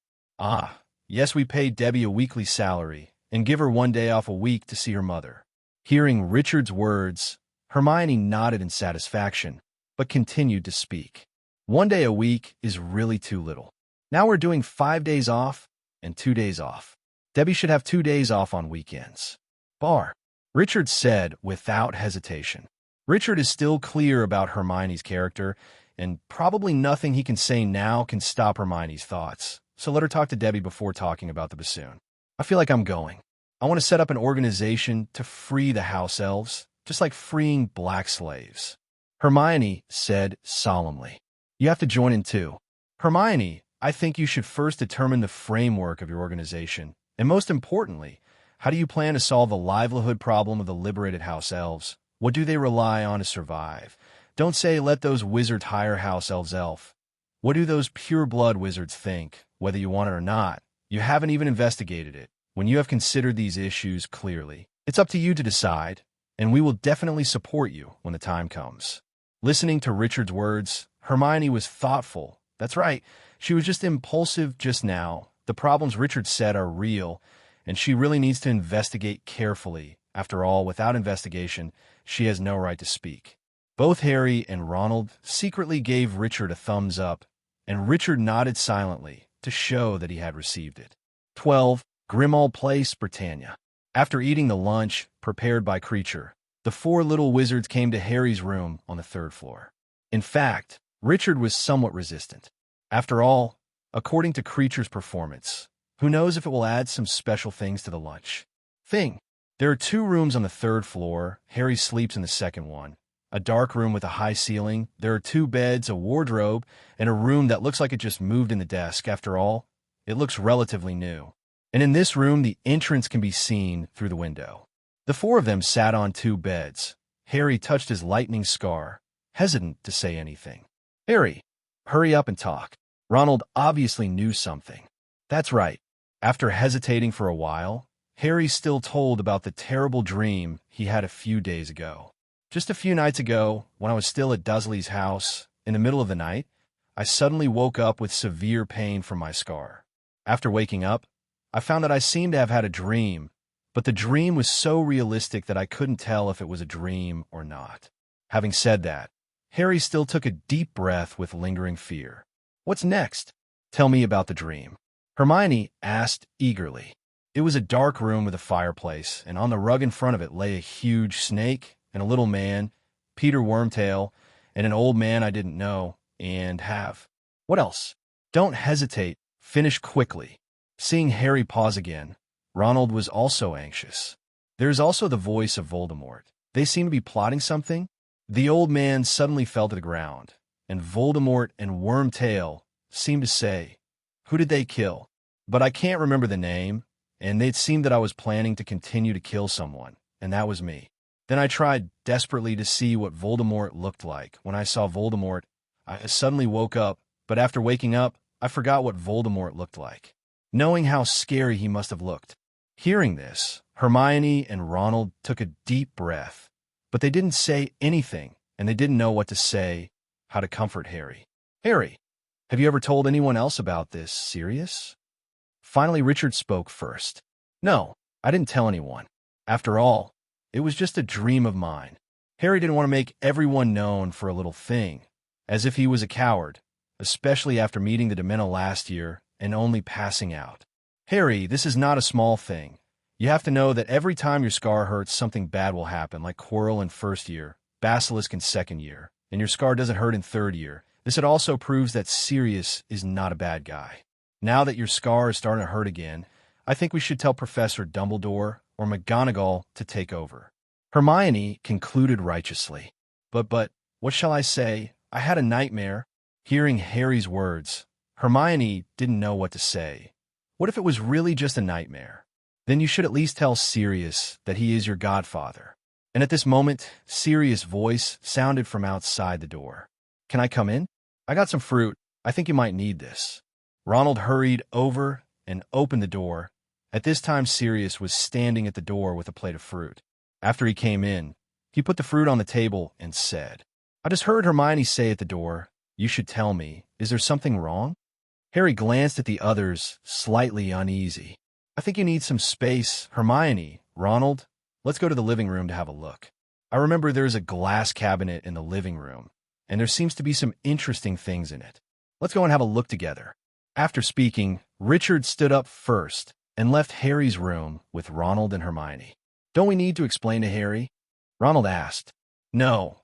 People your age, especially boys, will often pretend to be strong when they're around their peers, and only when the two of them are alone will Harry reveal more." Richard explained. "Just like how old you are." Hermione muttered softly aside.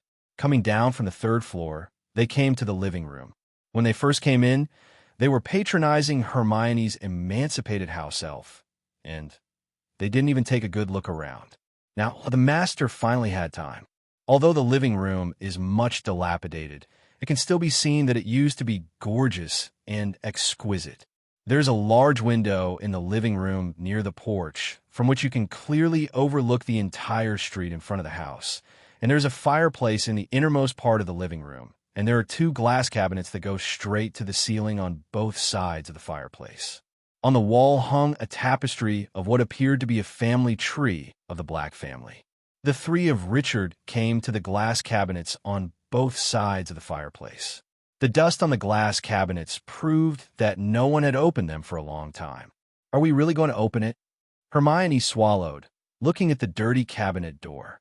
"I dare say that no one has opened it for 100 years. Ronald also protested. "Don't worry, it's just a little dirty." Richard snapped his fingers while speaking, and the dust on the cabinet was swept away immediately. Then Richard came to open the cabinet door and looked inside. There were a lot of weird dark magic objects inside, and they didn't seem to want to leave the shelves where they were. These things included a rusty short sword, something like an animal's claw. The coiled skin looks like snake skin. A crystal bottle of unknown purpose with an opal inlaid on it. There are traces of blood red inside. Seeing someone even rushing, towards Hermione, the silver rhinitis box that was slapped by Richard. Filled with sarcoid powder, a multi-legged tweezers-like appliance that can crawl like a spider immediately scared Ronald and shouted that it was a spider. The music box didn't know what it was used for.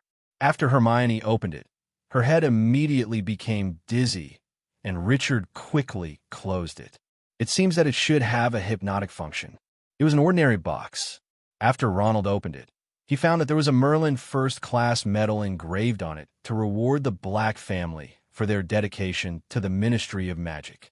There's also a large gold ring engraved with the Black family logo and a family photo in a silver frame. The last one was also Richard's target this time, a locket that couldn't be opened. Just as Hermione thought about it, Richard stopped her. "This is not an ordinary thing. You'd better not touch it." "What's that?" Hermione asked hastily. "Wait a minute. Wait for Harry to come down. I have to try to find out." After speaking, Richard took out the gold box, the one that used to store Lake, from the storage and then controlled the hanging the drop box flew to Box-Chun. Although Hermione and Ronald were very curious, they saw that Richard didn't mean to continue, so they didn't continue to ask. "The Black family is definitely the dark magic family. Look at the things here," Ronald said, while looking at the spider-like implement. At this time, Creature, the house elf who had been hiding from everyone, suddenly appeared in the living room and said to Richard, "Take out that locket. It belongs to Master Regulus. You can't touch it." "I can't see it. This locket is not an ordinary person's thing. How could your young master have it?" Richard said intentionally. Hearing Richard's words, Creature rushed to the wall, hit the wall with his head, and cried out in a crying voice. Creature is a useless house elf. If he didn't fulfill the master's order, Creature should die. Soon it was smashed to the ground, but it still didn't stop, as if it wanted to kill itself. Seeing Creature bleeding, Hermione exclaimed, then kept pushing Richard, beckoning him to find a way. "Okay, don't bump into us today, and see if we can help you fulfill your young master's orders." At this moment, Creature, who had been knocked out of his head, finally stopped and asked Richard in a weak tone, "Can you really help Creature fulfill Master Regulus' request?" At this moment, Harry and Sirius Black upstairs didn't know whether they had finished their conversation or heard the movement downstairs, walked out the door, and entered the living room. "What happened?" Sirius asked, curiously looking at the bloody Creature. "It's nothing serious, but I think you'd better call Bulido over as quickly as possible. Hearing Richard's words, Harry immediately became impatient. It's really not necessary. I've already told Sirius I don't need to find Principal Dumbledore anymore. Richard was taken aback for a moment before he realized that Harry thought he was called Dumbledore because of his affairs, so he explained, Harry, this has nothing to do with your business. I found something interesting in the cabinet, so I need to bring Dumbledore over. Oh, that's good. What is it? Considering what was found in other people's homes, it would be wrong to explain nothing. So Richard took the locket out of the box. The moment it was taken out, Harry immediately crouched down, covering his lightning scar. What's the matter? What's the matter with you, Harry? Everyone rushed forward and asked. My scar, it hurts. Seeing this, Richard put the locket back into the box, and Harry returned to normal. Seeing this situation, Sirius also understood the importance of the matter and said hastily, You wait here first. I'll go to Headmaster Dumbledore right away. By the way, you tell him to bring the sorting hat here. Richard suddenly thought of something and said quickly. Although Sirius didn't know the reason, he agreed, and then he disappeared in place. 12. Grimmauld Place, Britannia.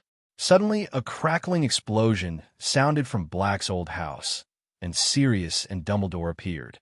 After Dumbledore appeared, he ignored the others, but asked Richard. Sure, it has been tested. It should be experiment. Dumbledore asked in bewilderment. Richard didn't speak, but glanced at Harry, and Dumbledore immediately understood what it meant. Take it out. Richard took the locket out of the box. Dumbledore didn't look at the locket at first, but took Richard's gold box over, looked at it carefully, and said with emotion after a while, This box is really an amazing production. Although the production process is not complicated, the most valuable thing is the idea. Did you make it yourself? I did it. It's not as powerful as you think. It's just done casually. Richard said pretendingly. Let's take a look at this locket first. Just as Dumbledore was about to take the locket, Richard manipulated the locket to move it upwards. Dumbledore looked at Richard puzzled. What's wrong with me? Principal Dumbledore. Who is he? You should know very well. Just take it with your hands like that. Hearing Richard's reminder, Dumbledore also came to his senses. That's right. According to Voldemort's viciousness and insidiousness, how could he not protect his most important things? As for Richard, the reason for doing this is also very simple. That is, I have already reminded everything that should be reminded. As for the future, if you are idle and have trouble with this problem, you will die. After Dumbledore motioned Richard to put the locket on the table, he looked at it carefully and then said to Sirius, Black, please take Harry and the others upstairs. The rest is not something they can hear now. No, Professor, let's listen. We promise not to tell anyone. Before Black said anything, Harry begged. No, Harry, you're still too young. Some things are useless for you to know now. It will only increase your troubles. Let me handle the matter now. Then why is Richard okay? Ronald said suddenly, which made Harry, who wanted to beg in Phoenix, not want to speak. Dumbledore had no intention of answering this question either, but said to Sirius resolutely again, Blake sends him up. Seeing Dumbledore's insistence, Sirius could only send the three of them upstairs to Harry's room, and then came down. Principal Dumbledore, what is this? Sirius asked Dumbledore curiously. This was originally Slytherin's locket, but it now has a new name. That is Voldemort's Horcrux. Voldemort's Horcrux? What is that?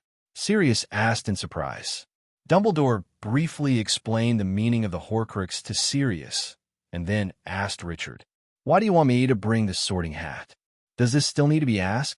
Richard said with a curl of his lips, The Slytherin stuff, of course, was destroyed with Gryffindor's sword. Dumbledore nodded in satisfaction, then took out the sorting hat and said to Richard, Do you want to try it? Me? Richard asked, pointing to his nose. You let me try a perfect Ravenclaw? I'm sorry, I refuse. It's my insistence on a Ravenclaw. Dumbledore shrugged without saying anything and directly pulled out the great sword named Gryffindor from his sorting hat. Then he stabbed fiercely at Slytherin's locket, and instantly a burst of black smoke rose from the locket. The black smoke formed a human face from the air, and then dissipated with a scream. Sirius watched all the happenings with a dazed expression and hadn't reacted until now. But Creature, who had been staying by the side, suddenly howled loudly, walked over, and cried loudly while holding the torn locket. Master, Creature has finally completed the order of Master. Creature has finally completed. What's going on here? Why is there a mysterious person's Horcrux at home? What's going on with Creature, and what does this have to do with Regulus? Sirius shouted loudly, but Creature didn't seem to hear it, and continued to cry while muttering to complete the young master's order. At this time, the three people upstairs put their ears to the door, but they could only hear some when the sound downstairs was louder. Maybe we need to go out and listen. Harry opened the door directly and brought the uneasy Hermione and Ronald to the stairs, carefully listening to the sounds downstairs. Creature, as your master, I order you to tell everything. At this moment, Sirius shouted irritably. As a house elf, Creature had no way to refuse his master's orders. He wiped his tears and snot with the torn pillowcase on his body and began to talk with dull eyes. Master Sirius has left, which is really a gratifying thing, because he's not a good boy. He always makes the hostess sad. Fortunately, Master Regulus is very educated, and he knows what he represents. In those years in it, he talks about the Dark Lord all the time, and when Master Regulus was 16, he joined the Death Eaters. Then one day, about a year after he joined the Death Eaters, Master Regulus came to see Creature. Master Regulus had always liked Creature. Master Regulus says the Dark Lord needs a house elf. You know who needs a house elf? Blake repeated. Well, yes, Creature groaned. Master Regulus recommended Creature to the Dark Lord on his own initiative. The Master said it was his and Creature's honor. Creature must do whatever the Dark Lord ordered and go home. So Creature went to the Dark Lord. At the beginning, he didn't tell Creature what to do, but took Creature to a cave by the sea. In the innermost part of that cave was a cave, and there was a very great black lake. The Dark Lord took Creature to the small island in the center of the lake by boat, where there was a basin full of strange potions, and the Dark Lord asked Creature to drink it. At this moment, Creature was already trembling all over, but under Sirius' order, it could only continue talking. Creature drank it. After drinking the potion, Creature felt as if his body was on fire. Creature cried for Master Regulus to save him. He cried for the mistress, but Black the Devil just laughed. He still ordered Creature to drink up all the potions. Then he put 10 boxes in the prison basin and filled it with more potions. Zero looking for flowers. Then the Dark Lord rode away, leaving Creature alone on the island. Creature was sick and anxious, and he needed water, so he crawled to the edge of the island and drank from the Black Lake. But there were many hands in that lake, dead hands, sticking out of the lake, pulled Creature underwater. Kresh is an excellent house elf. The young master told him to go home, and Kresh must go home. When Kresh woke up again, he was already in the cupboard in the kitchen. Creature did what the young master said, went to find the Dark Lord, and then went home. At this time, Creature was sad, but his eyes sparkled. And then? Why did this box appear here, Ray? What happened to Regulus? Although Sirius really resented his younger brother for joining the Death Eaters, he still couldn't help asking at this moment. The young master was very worried about Creature, very worried. He told Creature that he must stay in the house and not go anywhere. Then, after a while, the young master went to his cupboard to find Creature. Creature can see that the young master is very strange. He is very different from usual. He seems to have some mental problems. He wants Creature to take him to that cave, which is the cave where the Dark Lord took Creature to. Zero. He asked you to drink the poison this time. Sirius had a strange expression at this moment. He hoped that Regulus would do this, and he did not want him to do so. But Creature shook his head and wept. Immediately, Sirius' face turned pale, and the corners of his mouth twitched nonstop. Master took out a box from his pocket, the same box as the Dark Lord. Creature said, with uncontrollable tears and snot gushing out. Master told Creature, wait until the basin is empty, then change the box. Drop that box. He also ordered that Kresh would don't say anything about anyone, not even the mistress, And also, after Kresh came home, one must do everything possible. The method is to eliminate the Dark Lords, that box. And then young master, drink all the potion in the basin and go after that young master was dragged into the lake by those hands. At this time, Kresh was completely choked with sobs, and Sirius fell to the ground at once, and the tears could not be stopped. After a long time, Creature continued talking. Krecher tried all the methods, but he couldn't leave any marks on the box. He tried everything. At this time, the mistress also went crazy. She was sad because the young master disappeared. But Creature can't tell her, no. Dad ordered Creature not to tell her anything. At this time, no matter whether it was Harry and the others upstairs or Sirius downstairs, they couldn't make a sound. He's a hero. He died fighting Voldemort. And he started fighting Voldemort before we knew it. Black, you have a good brother. Dumbledore took off his glasses, gently wiped the tears from his eyes, and said to Sirius. At this time, although Sirius was crying bitterly, he still stubbornly expressed his thoughts. I want to take him home. He's been alone in the icy lake for 13 years. He was so timid when he was a child. I always laughed at him. I must take him come back to the wind. Creature, can I trouble you to take us there, into that cave? Dumbledore said softly to the old house elf. Can you really bring the master back? Creature looked at Dumbledore expectantly. Of course, I will definitely bring him back, Sirius said firmly. And at this moment, Harry's voice suddenly sounded from upstairs. Can I go with you? And me. Black heard the voice from upstairs. He was stunned for a moment, and then he said to Harry and the others, No, Harry, this is not your business, so forgive me for not being able to promise you. Then can I not go? Richard said to Dumbledore. I think you'd better go there. It's good for you to understand him. Dumbledore vetoed Richard's proposal.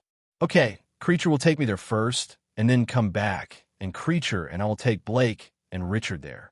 As he spoke, Dumbledore put his hand on Creature's head, and the two of them disappeared instantly.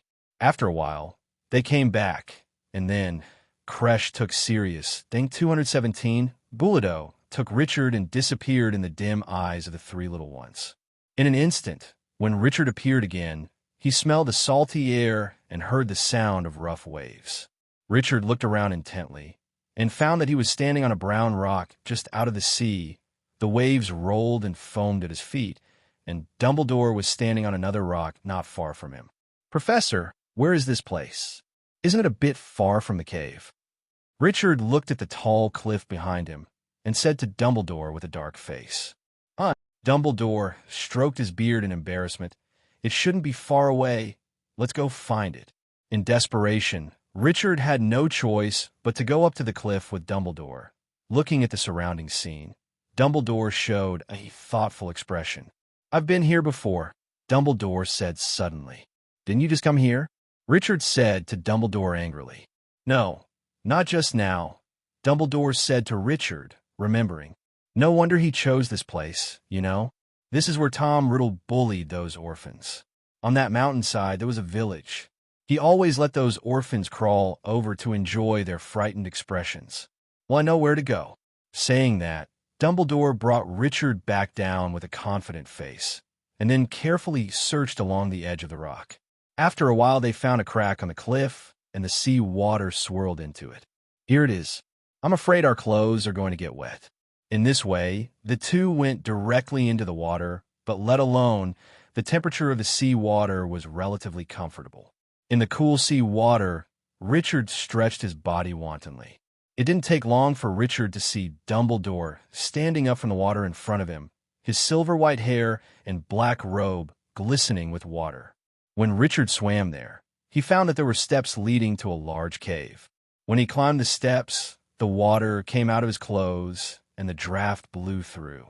Richard couldn't help but shivered. After casting the spell, his body felt much better immediately. Dumbledore had already stood in the center of the cave one step ahead, raised the wand his hand high, and the light lit up from the top of the wand, and he carefully observed the rock wall and the cave ceiling. Yes, it should be this place, Richard said after hearing Dumbledore's relief. This is just the front hall, the entrance hall, Dumbledore continued after observing for a while. As long as we pass through the trap set by Voldemort, we can enter. Richard followed Dumbledore close to the rock wall and found something like a magic circle carved in runes on the rock wall. Richard followed the carving traces and walked around the cave twice from the left, seeing as much as possible while walking. Dumbledore studied the writing on the rock wall together. Finally, both of them stopped in front of cave wall. "How do you see what's coming?" Dumbledore asked Richard. "The entrance should be here, but it is hidden and needs some magic to trigger." Dumbledore nodded in satisfaction and then gave Richard a wink, meaning you come to the show. Richard first took 2 steps back from the cave wall, then took out his wand and pointed it at the rock. Immediately, a door appeared on the rock wall, and a dazzling white light radiated from the door. And then, just confirming the location, can't open the door. "Professor, I don't know what to do next. Why don't you show me?" Richard said to Dumbledore, as if embarrassed. And Dumbledore's eyes lit up when he heard Richard's words, but he immediately showed a puzzled look, but he was quite satisfied after all. For a student like Richard, the professor is also quite painful, and he doesn't have to teach anything by himself. Incompetent? Now he's going to show Richard well. Thinking of this, Dumbledore observed the rock wall for a while, and after almost 2 minutes, he asked Richard suspiciously, "Oh, don't you know? It can be said to be very low level here." "That's really embarrassing, Professor. I still need you to teach me." Although Richard said so, Dumbledore didn't see the slightest shame on Richard's face. Dumbledore said to Richard as he took out a silver dagger from his robes, "We need to pay a price to get through." Having said that, Dumbledore seemed to have come to his senses and continued with an indescribable expression. "You've already seen it." What are you talking about?" "Professor, why can't I understand?" "Hey, I'm an old man. How can I do this?" Dumbledore said, pushing up the sleeves of his robe, and raised his dagger. There was a flash of silver light, and blood spurted from Dumbledore's arm, and immediately the rock face was covered with blood beads. "Oh, Professor, why didn't you say you want bloodletting? I'm still young. You should have let me do it." Richard first cast a healing spell on Dumbledore, and then said meanly to Dumbledore, "0." Dumbledore gave Richard a blank look. "Madame Pomfrey will be very pleased with your healing spell." At this time, the white light on the wall of the cave became more dazzling, and the rock covered with Dumbledore's blood disappeared in an instant, revealing a door opening, and the inside of the door opening was endless blackness, which seemed to be able to swallow any light. "Come on, it should be right ahead," Dumbledore said, and walked through the doorway. After walking inside for about 10 minutes, the environment gradually became brighter. At this time, a very strange scene appeared in front of them. It was a large black lake. The surface of the lake was so wide that it stretched as far as the eye could see, and even the opposite bank in the distance could not be seen. Richard looked up, but couldn't see the ceiling at all. About in the middle of the great black lake, a dim, green light shone, reflected in the dead lake below. "What about Sirius and the others?" Richard asked Dumbledore strangely. "It should be in the center of the lake, where Creature took me just now." "Then why can't you just take me there? It's still so far." Richard gave Dumbledore a blank look. "It should be that there is an anti-apparition spell in the center. You know, there are some places where this kind of magic circle is arranged, such as Hogwarts and Grindelwald. It is not difficult to cast, and Creature is a house elf, and their apparition is not affected by the anti-apparition spell." Dumbledore coughed dryly and explained to Richard, "Then how do we get there?" "Let's go ahead and see. There should be a way to get past it, but we must be careful not to get into the water." After speaking, Dumbledore led Richard to walk around the lakeshore. Their footsteps echoed on the narrow rocks by the lake. Just walking straight on like this, suddenly Dumbledore stopped in his tracks, and if Richard hadn't reacted in time, he would have bumped into him. "Professor, there are people behind you. Please stop talking." "Sorry, but I think we're getting there." 0.3 inch. As he said that, Dumbledore slowly moved his hands in the air, as if he had found and aimed at something invisible. "Whoa, finally found it," Dumbledore said happily after a few seconds. He closed his hands and grabbed something that seemed invisible, and he moved slowly towards the lake. When they reached the lake, Dumbledore held his wand in the other hand and tapped his fist with the tip of the wand. Instantly, a bronze-colored chain emerged from the black lake and rushed into Dumbledore's fist. Dumbledore tapped the chain with his wand, and suddenly the iron chain swam like a snake and slipped through Dumbledore's hand, then fell to the ground and quickly coiled into a pile. At this time, Richard heard something hitting the rock wall and making a sound, and soon, the iron chain pulled a boat up from the dark bottom of the lake. It's really gimmicky. Richard really doesn't know what's the point of doing so many things. Tom still hasn't changed. I can still see such obvious traces. After all, I also taught him. Although Richard didn't ask anything, Dumbledore resumed explaining to him. Just when Richard and Dumbledore got into the boat at the same time, suddenly the originally calm lake began to boil. Countless pale hands stretched out from the lake and swam towards the boat. At this moment, Dumbledore immediately pulled Richard out of the boat. His flexible body did not look like a centenarian at all. And just after the two left the boat, the surface of the lake became calm again, and the hands of those dead people returned to the lake. What happened? Why did it happen? Now Richard really didn't know why it happened. After Dumbledore thought for a while, he finally figured it out. It seems that Voldemort has made some restrictions here. He certainly won't consider the weight. After all, he has never bothered to learn Muggle knowledge, and all he can consider is how much magic power boarded the boat. I think the ship was most likely bewitched by Voldemort, and only one teacher could go up at a time. After speaking, Dumbledore boarded the boat by himself and slid forward a few meters. As expected, there was no reaction in the lake. Then Dumbledore took control of the boat and returned to shore again. It seems that this is indeed the case. Under normal circumstances, a little wizard of your age should not cause any reaction, but I didn't expect. It turned out to be like this. No wonder in the original book Harry and Dumbledore had nothing to do when they came together. There was no way. Who made himself too strong? Richard said to Dumbledore with his head held high. Blame me? Dumbledore thought for a while, then said to Richard, 20, can you still use the magic that disappeared last time? Richard hesitated for a while and said, it can be used for sure, but I don't know how long it will take. You must know that my magic can't be used for too long. Dumbledore nodded thoughtfully and then looked towards the center of the lake. This distance must not be short. Forget it. I'll go there first, and then let Creature pick you up. After speaking, Dumbledore directly controlled the boat to move towards the direction of the green light. As time progressed, there was originally only a vague green light spot, but it became bigger and brighter. Finally, after 10 minutes, the boat seemed to have hit something and stopped. After Dumbledore got off the boat, he saw that Black and Creature were already on the island, so he hurriedly told them that Creature had followed Voldemort along.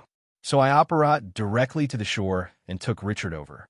After receiving it, Creature unabashedly slapped the place that Richard touched with his hands, as if it was stained with something dirty, making Richard want to beat it to death. Richard raised his head and looked around the small island.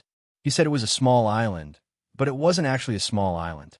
It was just a large, flat, black stone slab with nothing on it, only the light source emitting green light. Looking closer now, the green light appears much brighter. The green light came from a stone basin similar to a pensieve, with a base under the cloth basin. At this time, Sirius was still staring blankly at the stone basin, as if he was imagining how Regulus drank the venom at that time. Seeing that Richard was also coming, he came back to his senses and asked Dumbledore, Professor, why are you here so late? Probably someone got lost on the road of life.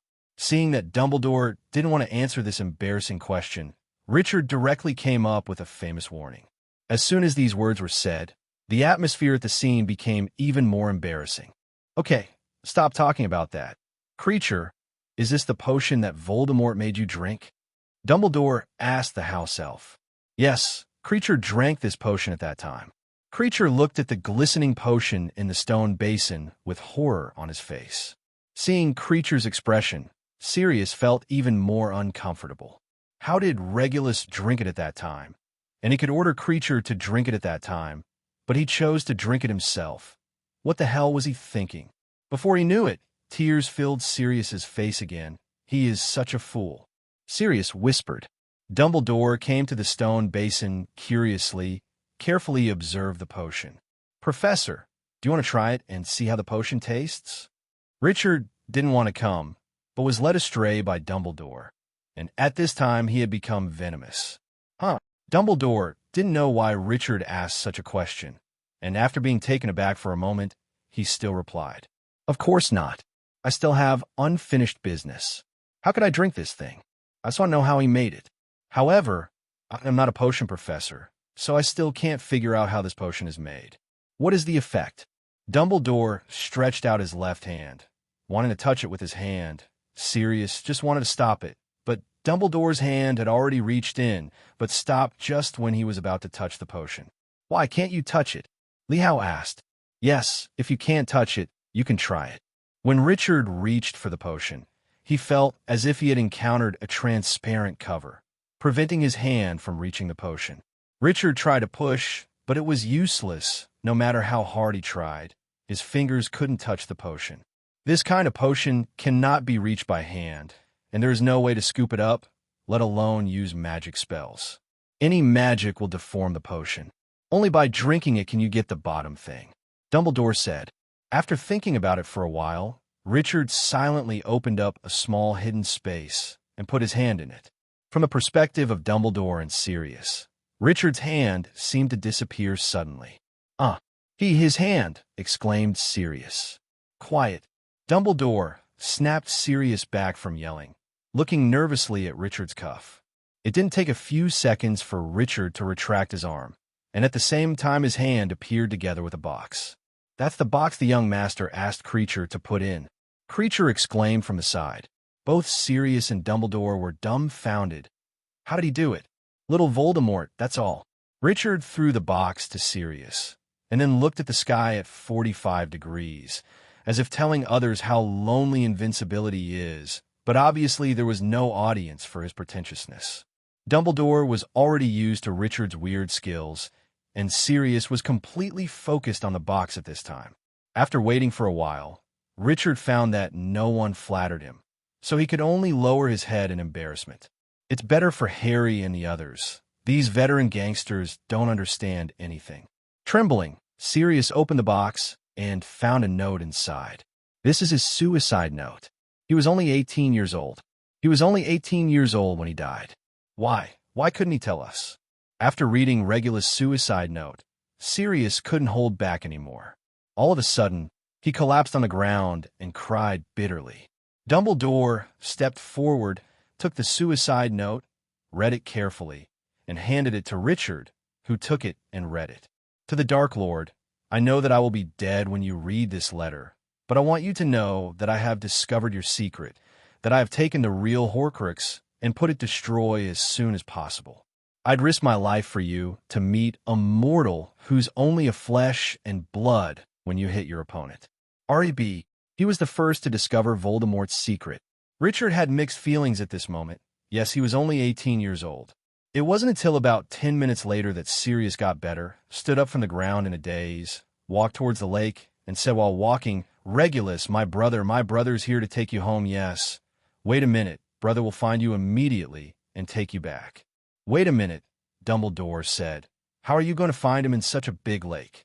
As he said that, Dumbledore took out his wand, and in an instant a lot of light appeared from the top of his wand, making the surroundings suddenly bright as day. You are looking at the lake. There's so many ghost corpses. If you go in, you will definitely not be able to get up. Then what about 017? I can no longer let him lie alone in the lake. I have to go. Seeing this scene, Richard sighed helplessly. The greater the ability, the greater the responsibility.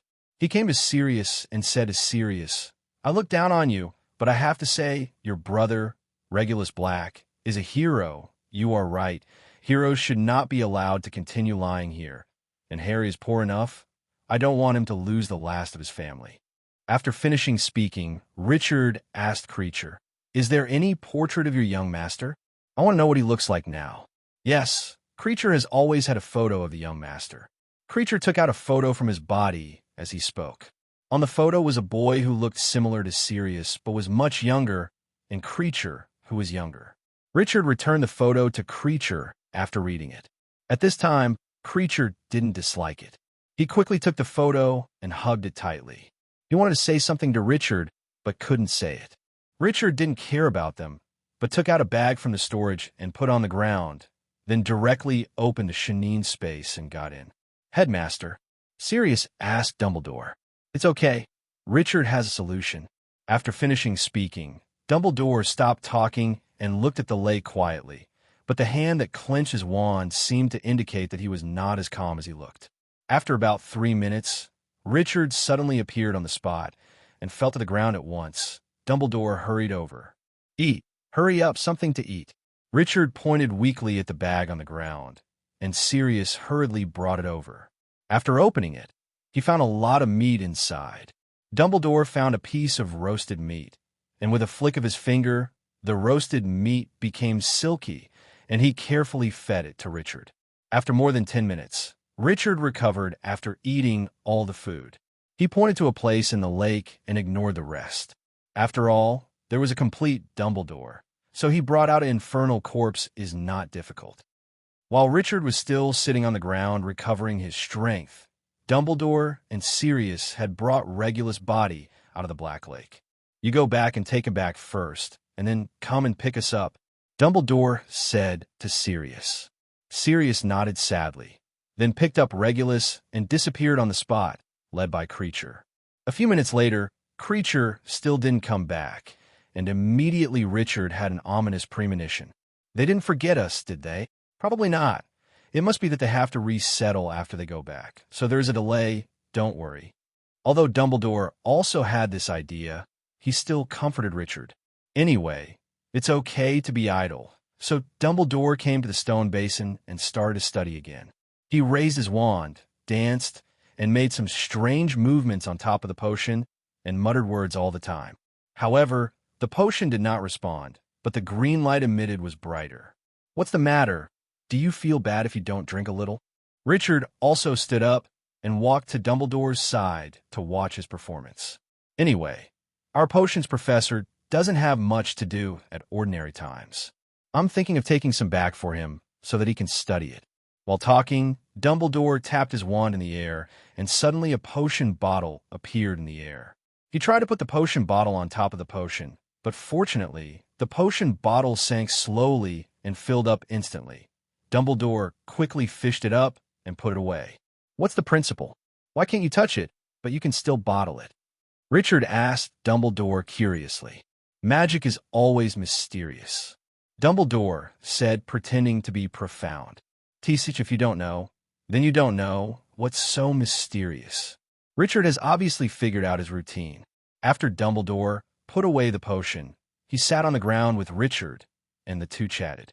Are all your miraculous magics consuming energy? That's right. Richard, who knew that he had been exposed, did not continue to hide it. Anyway, he already knew it, and it was useless to be stubborn. I'll go and clear Black and Creature's memories of your skills later. Dumbledore said resolutely after thinking for a while. Probably not. Richard was taken aback by Dumbledore's mobilization. As for, why not? The opponents you will face in the future, you don't know, I don't know, maybe even the whole world doesn't know them. So the less you expose, the better. Yes, there are still people who know you. Is there a magic limit? You think about it. After thinking for a while, Richard shook his head. Not anymore. That's fine. And for Voldemort, can you not intervene or try not to intervene? Hearing Dumbledore's words, Richard looked at him strangely. What's wrong? Why is there such a big contrast when he originally wanted to be the main force? In the past few days, I have thought about it carefully. Dumbledore explained. What you said at the time was not wrong. Voldemort is very likely to be connected with those people. If you are involved in it, you will be exposed. But want to be exposed? The students and professors in Hogwarts don't know me now. Richard asked back, and if I don't do anything, it will be easier to be exposed. Dumbledore thought carefully for a while, then said, That's true. I didn't think carefully. Let's do this. You will interfere less in the future, but you must not continue to expose your special magic to anyone. If you want to use it, try not to have loopholes. You know what you mean? Richard nodded. Professor, I want to find Mr. Newt. I wonder if you can give me a recommendation. You want to find Newt? What are you doing? Forget it, don't tell me, and I won't ask, but this year may not work.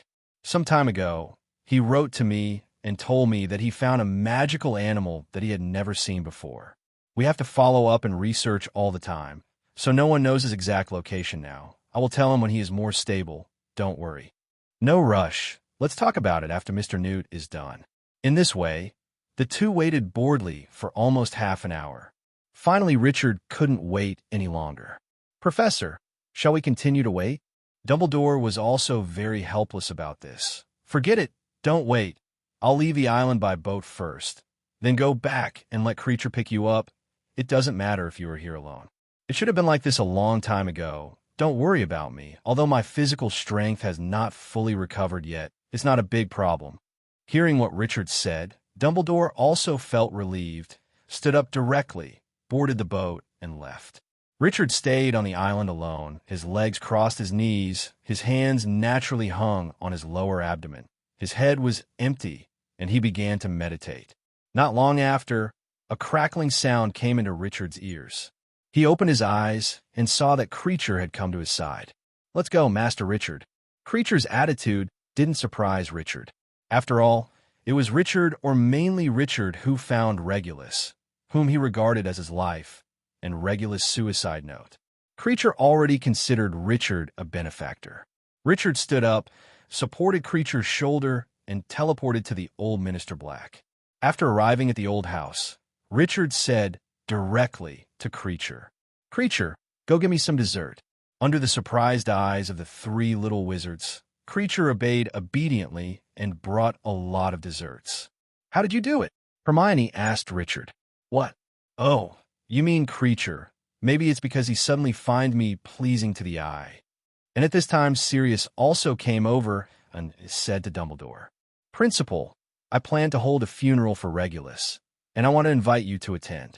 Indeed, we owe him this, but I still suggest not to find too many people. After all, Voldemort has not been eliminated yet. After he is eliminated, let's tell the world everything about him." "Yes, Professor, I think so too. I'll just call you and Lupin and Weasley next Monday morning. Do you think it's okay?" Dumbledore nodded in agreement.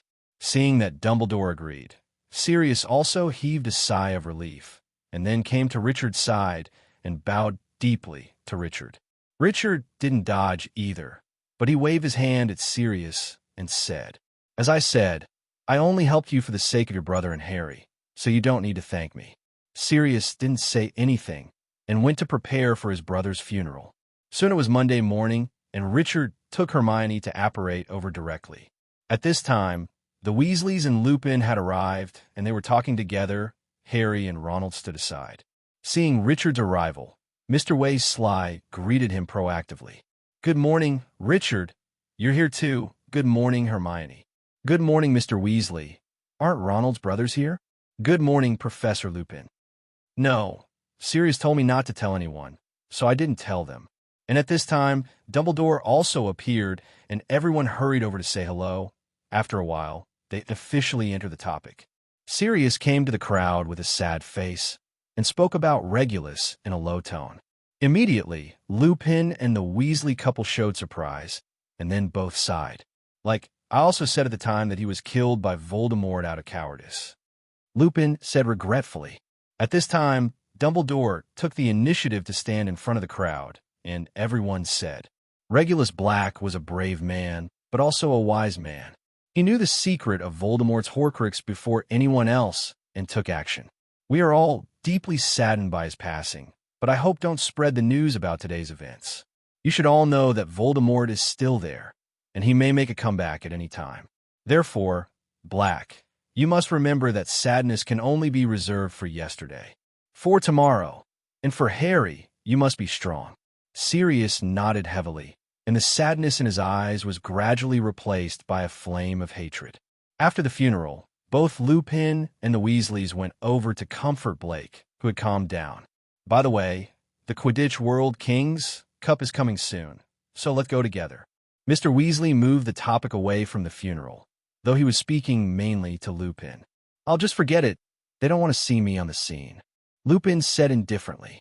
Normally, Sirius might try to persuade Lupin, but today he is really not in the mood, and he has also seen Lupin's determination. Then what do you and Hermione say? Richard, come to my house one day in advance. We will leave early that day. Mrs. Weasley invited. But my house is a bit small. Hermione can share a room with Ginny. Richard, you, and George, how about Fred's house? Hearing Mrs. Weasley's invitation, Hermione was still very interested, but she still looked at Richard, which means it's all up to you. And Richard also saw Hermione's desire, so he accepted Mrs. Weasley's invitation. Blake, are you and Harry coming with us? Of course we'll go together, right, Black?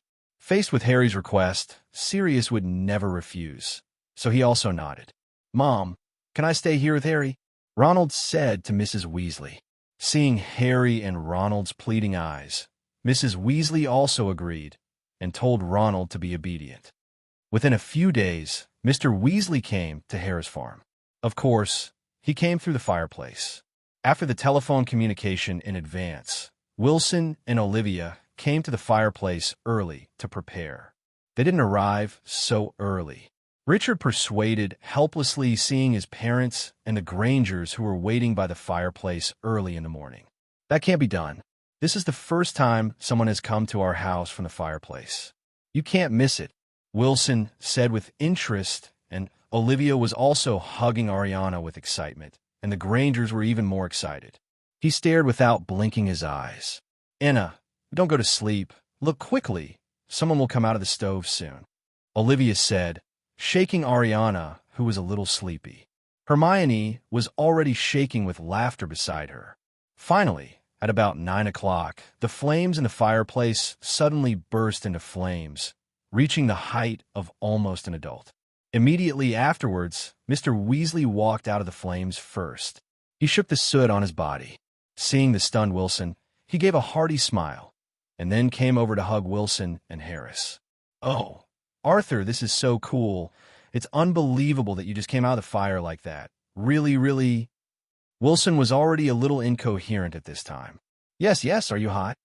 Mr. Granger asked a magical question. And at this moment, Percy, the twins, Ginny, and finally Mrs. Weasley emerged from the fireplace one by one. Molly, you're finally here. Olivia found Mrs. Weasley and hugged her. Olivia, you're still so pretty, Jennifer. And you two boys, have you ever greeted Uncle and Aunt Harris and Uncle and Aunt Granger? Uncle Harris, Annie 523, Uncle Granger. Good morning, Annie. Percy greeted the Harrises and the Grangers with all the little Weasleys. Okay, Richard, take them to play. Come and sit here. We must eat here at noon. Wilson told Richard while greeting the Weasleys. Richard brought Weasleys big and small to his race course. At noon, Mrs. Weasley was stunned to see Debbie putting a big meal on the dining table. Olivia, why do you have house elves in your house? Did you mean Debbie? That was brought by Richard. I don't know, but Debbie is amazing. We all feel so much easier with her. After they finished their lunch together, Mr. Weasley said goodbye to the Harris couple. When the four adults heard that Weasley was leaving, they hurried to the fireplace in the living room, one by one like curious babies. Mr. Weasley rolled up the sleeves of his robes and drew his wand. Asterisk flaming, said Mr. Weasley, pointing his wand at the fireplace. The fireplace, which had been extinguished long ago, burst into flames immediately, and the fire was very majestic. Mr. Weasley took out a bag from the wizard robe, opened it, squeezed a little powder from it, and threw it into the fire, and the flames suddenly became bright green, and the flames shot up as high as they came. Mrs. Weasley hugged Olivia and Jennifer, then took a few steps forward, walked straight into the flames, and said the burrow. With 4 adults and 1 baby stunned, Mrs. Slide disappeared with a whoosh. Then the twin brothers, Ginny, also shouted and walked in. When Richard stepped forward, Mr. Weasley specifically asked, "It's a humble cod. Residents, remember to call it clearly." Richard nodded and then walked forward. When he put 1 foot into the green flame, he instantly felt the green flame wrapped around Richard's foot like a warm breath. I feel very comfortable. The burrow, Richard yelled, and disappeared into the living room. After arriving at the burrow, Richard and Hermione began to visit the burrow under the leadership of their twin brothers. After coming outdoors, Richard looked at the entire burrow. He remembered that it seemed to be mentioned in the original book that it used to be a big pigsty built with stones. It is as high as several floors and twists and turns. Richard said that this building has quite postmodernist artistic features. Of course, all of this exists by magic, so it can barely collapse. Of course, there are some things that Richard can't understand. That is the 4 or 5 chimneys on the roof. There is also a sign in front of the house, which says shabby floor. After visiting outside, Richard and Hermione followed George back into the house. The first thing that catches the eye is the kitchen. The kitchen area is very small. If all the Weasley children are there, it will be very crowded. There's a very clean wooden table and many chairs in the middle. There's a clock on the wall opposite the kitchen, but there's only one needle inside the clock. There are no numbers on it, but there are some words such as boil tea, feed the chicken, and so on. It should be Mrs. Weasley reminding herself to do things. And on the mantelpiece are 3 tiers of kitchen magic books like Magic Your Cheese, The Magic of Baking Bread, Create a Feast, and so on. George, I need you to clear the goblins in the garden now. They're getting out of hand again. Wes Live, who walked in from the outside, said at this time, Mom, I'm not George, I'm Fred. Okay, then you can go, Fred. Richard, Hermione, do you need some black tea? I still want to go to the bedroom and have a rest. Just as Richard was about to say something, Hermione spoke directly first. Let me help. I haven't seen how to get rid of goblins yet. No way. Richard can only go out with her and Fred.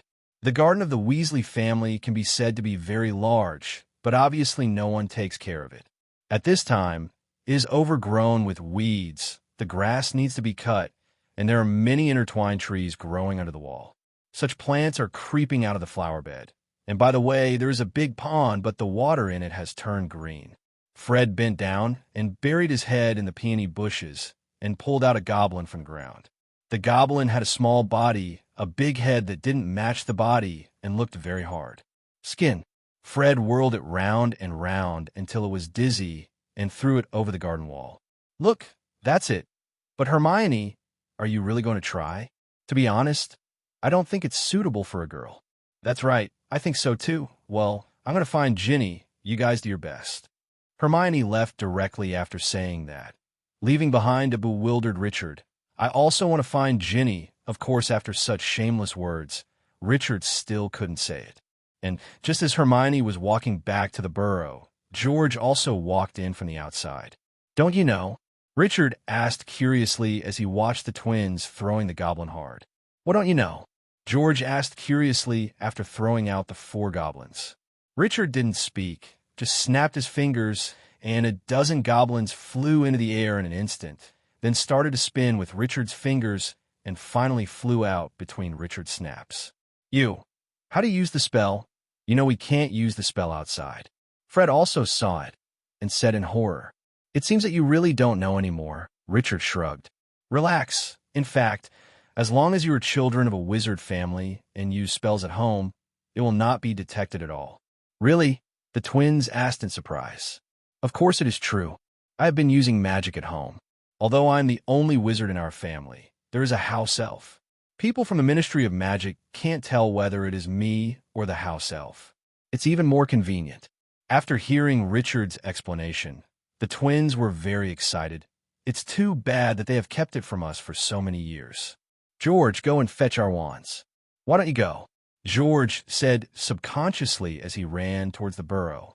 Soon George took the wands of the 2 and threw Fred's wand over. After that, the 2 happily played with goblins. Seeing that the voices of the 2 were getting louder, Richard quickly dissuaded them. I advise you to be careful. If Mrs. Weasley finds out, will she confiscate your wands directly? The twins restrained themselves immediately after hearing this. Soon the goblins in the garden were swept away, and the 3 returned to the burrow to serve as ministers. At this time, Richard saw 2 red-haired people sitting in the kitchen. One of whom Richard had seen was Charlie. He was the second child of the Weasley family. He was studying fire dragons in Romania. Norbeta was taken away by him. And there was another Richard has never seen it before, but he can guess that it should be Bill Weasley, the boss. He is tall, with long hair tied into a ponytail behind his head, and an earring on his ear, with a pendant hanging from it. something like a small fan. They should have come back to watch the Quidditch World Cup. Hi, Richard. We meet again. Charlie grinned. Hello, Charlie. How is Roberta? It's very beautiful in our place now, and many male fire dragons circle around it. At this moment, Richard suddenly remembered something and asked Charlie quickly, I think I should be able to see it next semester. Charlie was startled. How do you know that's not? Seeing that he was about to slip up, Charlie stopped quickly. Unfortunately, without it. Hearing that, Richard felt relieved. After all, the dragon had already been drawn by himself, so he couldn't waste the opportunity. What are you talking about? The twins asked curiously, a little unable to understand their conversation. And then Bill stood up with a smile and shook hands with Richard. Richard, I'm your first name. My name. Yes, what you and the eldest lady of the Foley family did in Egypt has spread throughout our place. By the way, what did you find in that pyramid? The best child of the Weasley family, Bill is now working as a spell breaker for Gringotts Bank in Egypt. Actually, it's nothing. It's just that the wizard from the Egyptian Ministry of Magic talked too much. I just want to be quiet. The Burrow, Ottery St. Catchpole, Devon. Not long after Richard fell asleep, he was awakened by a kind voice. Richard, dear, it's time to go. Richard reluctantly opened his eyes, but it was still pitch black outside. Is it time? It's so early.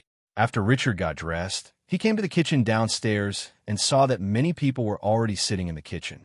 You're finally up. Didn't I call you earlier? Hermione said to Richard. What? Did you call me? Richard stretched, then yawned. Yes, you said you'd be up right away, and you'd be late if Mrs. Weasley hadn't called you up again. At this moment, Mrs. Weasley was stirring a large pot on the stove, making some kind of breakfast, and Mr. Weasley is sitting at the dining table, holding a pile of parchment-like tickets to check. Richard, you're finally down here. Take a look. Am I dressed like a muggle? Hermione says I'm dressed a little weirdly. Richard took a closer look at Mr. Weasley. He was wearing a jacket that looked like a riding jacket and a pair of old jeans, but the jeans were too big, so he had no choice but to use a leather rope to fasten them tightly. Yes, you are a rapper, Richard said with a forced smile. Hearing Richard's words, Mr. Weasley was very satisfied. By the way, Bill and the others haven't woken up yet? It seems that I'm not the latest. After looking around for a week, Richard found that the 3 eldest children of the Weasley family were not in the kitchen and asked George. They can sleep a little longer. They can apparate after all. Mrs. Weasley took the cauldron off the stove and explained to Richard as she ladled the porridge into a bowl on the table. Richard stopped Hermione, who was about to say something because he knew that even if he said it, the Weasleys would not let him use it. After all, it could be said that he is using it illegally now. And the most important thing is that he has now been called up. And at this moment, the fireplace of Weasley's house suddenly burst into flames. And then Sirius appeared in the kitchen with Harry and Ronald from the fireplace. Well, we're not late, are we? It's just in time for you to come. Come and have some breakfast. Mrs. Weasley pulled the dazed Harry and Ronald over and checked their mess. Come on, Blake. It's been a long time since you tasted Molly's handicrafts. Mr. Weasley said as he scooped up a lot of syrup, mixed it into the porridge in front of him, and handed it to Sirius, watching Richard a toothache. Why do we have to get up so early? Ronald rubbed his eyes before realizing that he had already gone home and sat down on a chair casually, complaining. There's no way. We still have a ways to go, Mr. Weasley said. Walking? Harry asked in surprise. Do we need to walk to watch the World Cup? Oh no, of course it's impossible. It's too far away. Mr. Weasley said with a smile, we just need to walk a short distance. After all, a large number of wizards gathered together, and it's not enough to attract the attention of muggles. It is a very difficult thing, so we have to be a little more careful and choose the best time to go on the road. George! Suddenly, Mrs. Weasley yelled loudly, making Richard, who was still a little sleepy, wake up instantly. Why, what's the matter? George said, pretending to be calm. But everyone can hear his guilty conscience. Take what's in your pocket. No, I don't have anything in my pocket. Mrs. Weasley didn't continue to speak. She directly pointed her wand at George's pocket and read, Fly around. Immediately, some strange little things jumped out of his pocket. Immediately, George and Fred reached out to grab them, but none of them caught, and they all jumped into Mrs. Weasley's hand. "Don't try to fool me." Mrs. Weasley threw all the little things into the fireplace while looking at Fred. In desperation, Fred had no choice but to take out the things in his pocket and handed them to Mrs. Weasley. She nodded, destroyed everything under the twins' heartbroken expressions, and then beckoned everyone to eat quickly. However, Richard saw that behind the twins' heartache, there was even a hint of pride in concealing success.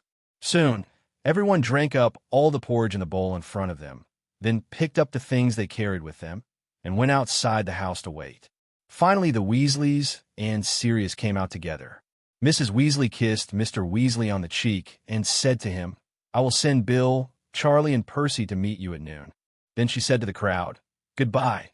I hope you all have fun. As for you two, you'd better be better." Obviously, the last sentence was said to the twin brothers. Then, led by Mr. Weasley and Sirius, the group set off through the dark courtyard. At this time, the moon was still hanging in the air. After a night of cooling down, the breeze blowing through the air made everyone shiver. A gleam of light appeared in the distant sky, indicating that dawn was gradually approaching.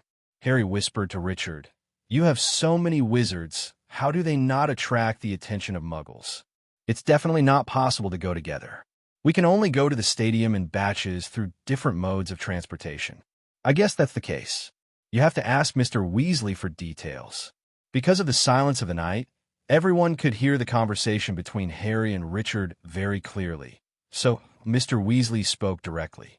"It is very difficult to organize such a large wizarding event. We started preparing it a few months ago. What Richard said just now is correct. There are almost 100,000 wizards who will come to watch the World Cup. There must be so many wizards you can't arrive together. You can only go there in batches. The cheaper tickets arrived almost 2 weeks ago, and only the highest level seats can arrive today. In addition, the ways of travel are also different. Take Muggle transportation, apparition, and the last and most is the use of portkeys." Seeing Harry's doubts, Mr. Weasley continued to explain. "Portkeys are used to teleport wizards from one place to another within a specified time, and can teleport a large number of people at a time. About 200 portkeys have been released in Britain, and the closest one to us is in the Ferret Mountain. The top of the mountain is also our destination." "So what does a portkey look like a key?" Harry asked curiously. "Of course not. It's called a portkey, just because its function is like a key, but its appearance, that's more. Anything is possible. As long as it's an inconspicuous thing, it won't be picked up by muggles. Anything that could be a portkey." Afterwards, everyone became quiet and no one spoke anymore. After all, everyone walked very carefully on this wet and muddy path, especially when it was dark. Zero seeking flowers. When they passed through the village, the sky became brighter. At this moment, Mr. Weasley kept looking at his watch, urging everyone to hurry up from time to time. Finally, when the sky became dark, they also came to the foot of the Ferret Mountain to start the last journey climbing the mountain. When they reached the top of the mountain, everyone was panting heavily, and Harry and Ronald collapsed directly on the ground. Mr. Weasley took off his glasses, wiped them with his riding clothes, took out his watch, looked at it, and said, "Very good. We arrived a little earlier, and there is still about 10 minutes before the start. Now, we need to find the door key, and we all look for it separately. It shouldn't be for some reason." Just when everyone was searching for 2 to 3 minutes, someone suddenly shouted, "Found it! Right here, Arthur! Come here, son, we've found it!"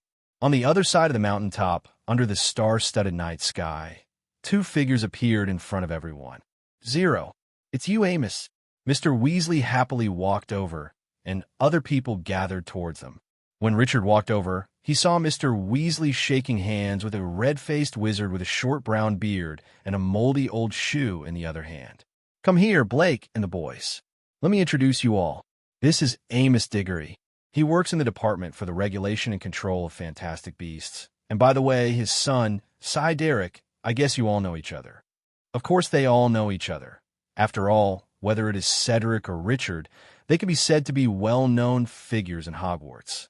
After they greeted each other, they stopped talking, mainly because the twin brothers still had some opinions on Cedric. After all, He led the Hufflepuff to defeat Gryffindor when Harry had a problem. But Richard definitely had no objections, and Cedric took the initiative to find him, so Richard chatted with him without saying a word.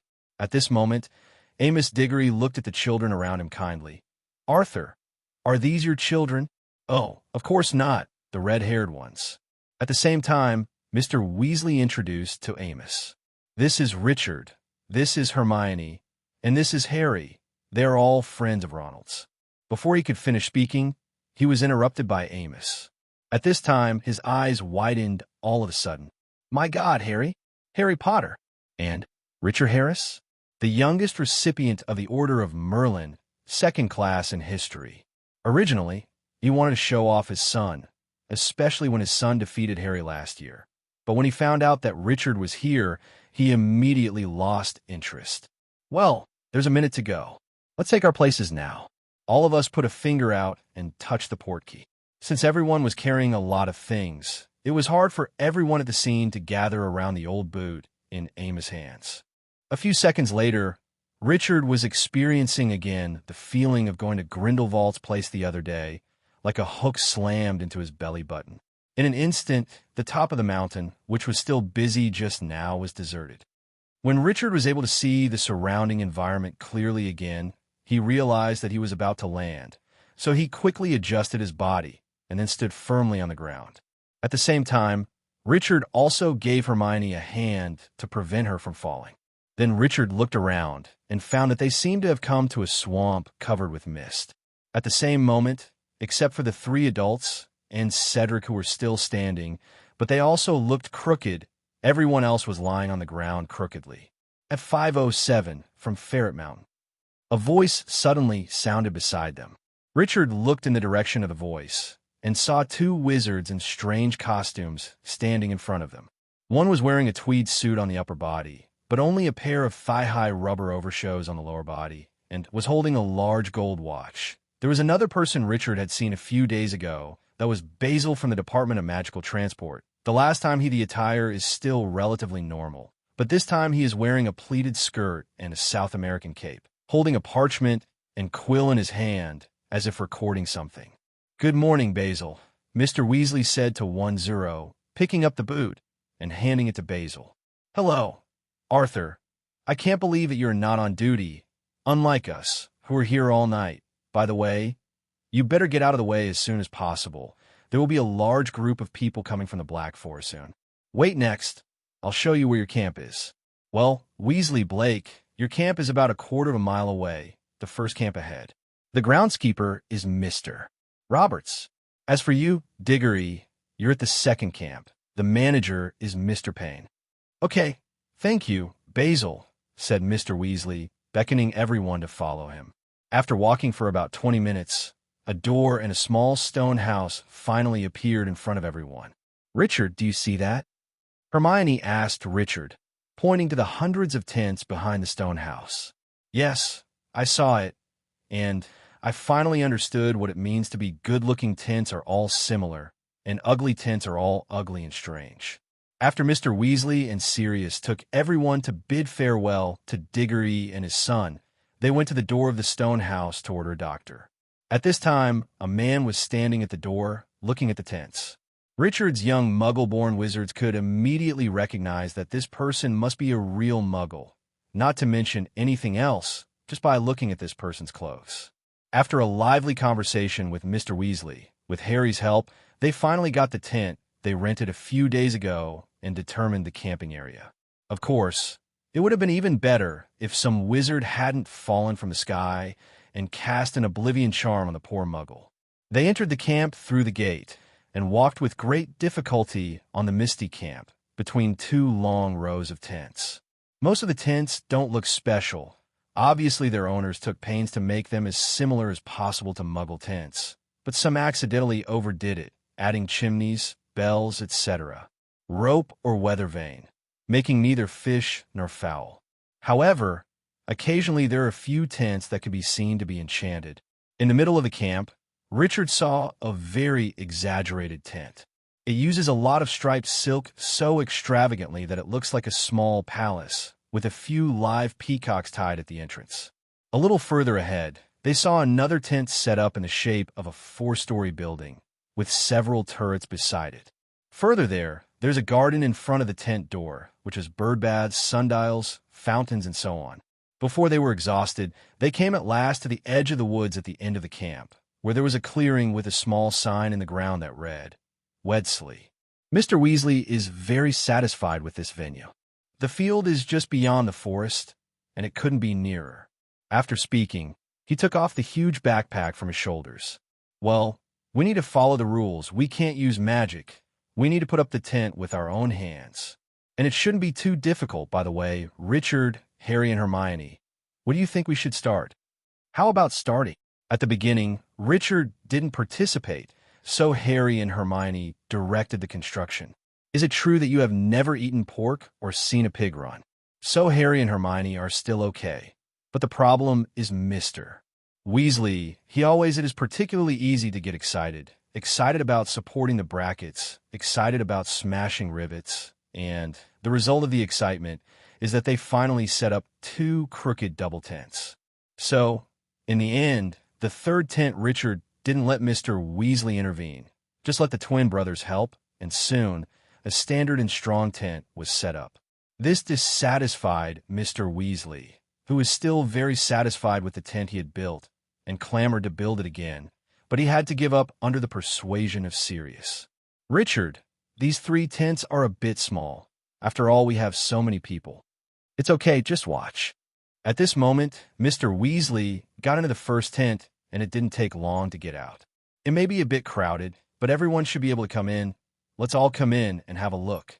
Hearing Mr. Weasley's words, Hermione sneaked in suspiciously and was immediately stunned by the facilities inside. What is this? It seems to be a 3-bedroom house. Not only that, but even a bathroom and a kitchen. Why is this place exactly like Mrs. Figg's house? Harry was also shocked. Mr. Weasley picked up a dusty jug from the table. We might need some water. Dad, I know where it is. On the map that Muggle gave us, it marked a water tap just on the other side of the camp. Ronald returned. Okay, then you 4 can go get some water. Weasley handed 2 water and 2 pots to Lee, Hermione, Harry, and Ronald. The rest of the people go to collect some firewood or something. We're going to make a fire. But we have a stove, said George. No, George. You must know that Muggles don't light fires in tents. They're all outdoors. I checked it out, Mr. Weasley said excitedly. When the 4 of Richard walked towards the other side of the camp with the utensils, the sun had already begun to rise. Bogey slowly dissipated under the rays of the sun. At this time, the campers who had come earlier all woke up, especially those families with young children. They hear the voices of parents educating their children and the voices of wizards cooking from time to time. When they came to the water tap on the other side of the camp, a small team had already started to line up here. Richard and the others quickly lined up. At this time, there were 2 men standing in front of them, and they were arguing about something. One of them was very old, wearing a long printed pajamas. Another wizard, apparently working for the Ministry of Magic, held up a pair of pinstriped trousers, looking a little mad with rage. Put on your trousers quickly, Archie. You can't dangle around in this dress. Muggles already suspect it. But I bought these trousers specially for Muggle shops, and I saw many Muggles wearing them. No, Archie, those aren't trousers. Trousers have 2 legs, and your skirts. Skirts. Only Muggle women wear skirts. Men wear these. No, I don't wear them. I have to let the breeze blow my asterisk. It makes me healthier. Richard, Hermione, and Harry at the back couldn't stand it anymore and just wanted to laugh, but Ronald was indeed very calm. Isn't it funny that you're so calm? Harry asked Ronald while covering his mouth. Funny? What's funny? Ronald asked, puzzled. Well, in 1.1, Ronald, who grew up in a wizarding family, doesn't think Archie has any problems at all. By the time they got the water and returned to the camp, the time was running out. As soon as they arrived at the camp, they heard George complaining. Why have you been here for so long? There's only one faucet, and there are too many people waiting to get the water, Ronald said, putting the water down. You haven't lit the fire yet? Harry asked strangely. Daddy's playing with matches, said Fred. At this moment, there was a groan from Mr. Weasley, who lit a match, then threw it away with an exclamation. There was no way. Hermione stepped forward and showed Mr. Weasley what to do, and finally started the fire. But it wasn't until an hour later that their campfire was strong enough to cook. They were frying eggs and cooking sausages when Bill, Charlie, and Percy strode towards them from the woods. It seems that when we officially came, there were already delicious food, Bill said excitedly. While Richard and Charlie were eating egg sausages and discussing how many dragons there are in Romania, a so-called important person came to their camp. "Hello, Ludo." Mr. Weasley greeted a middle-aged fat wizard in a Quidditch robe enthusiastically. "Arthur, my old buddy." Ludo came to the campfire panting. Although he was very tired, he was still in good spirits. "What a beautiful weather, isn't it? There is nothing better than this. The sky will be clear at night, and everything has been properly prepared. Look, I have nothing to do now." At this moment, a group of staff from the Ministry of Magic, who looked very haggard, hurried past, and it was obvious that another master was casting magic. Because Percy got a job in the Department of International Magical Cooperation of the Ministry of Magic during the holidays, he now wants to show himself in front of the Ministry of Magic staff. Although Ludo Bagman is in the Department of Magical Sports, he is always a secretary. Just when Percy was jumping up and down around Ludo to answer the conversation, Mr. Weasley also took the initiative to introduce to Ludo. "This is my son, Percy. Just started working at the Ministry of Magic. These two are George Fred. They are Bill, Charlie, Ronald, and my daughter Ginny. These are Ronald's friends, Richard Harris, Hermione Granger, and Harry Potter." Hearing Harry's name, Bagman showed a slightly surprised look. His eyes immediately flicked to the scar on Harry's forehead. But that was all he wanted, and he focused more on Richard. As a politician, he is quite familiar with the spirit of the Minister of Magic, and he also understands the importance that the gospel places on this little wizard. Mr. Weasley continued, "This is Ludo Bagman. You know who he is, and, thanks to him, we can get such a good ticket." Ludo smiled all over his face and waved his hand, as if to say that it was nothing. "Want to place a bet on the game, Arthur?" Ludo asked Mr. Weasley in a low voice while shaking the purse inside his clothes. They all participated. Although Mr. Weasley didn't want to participate, he still said with the idea of being a group. "Okay, then shall I bet on Ireland to win with a galleon?" "A Garin."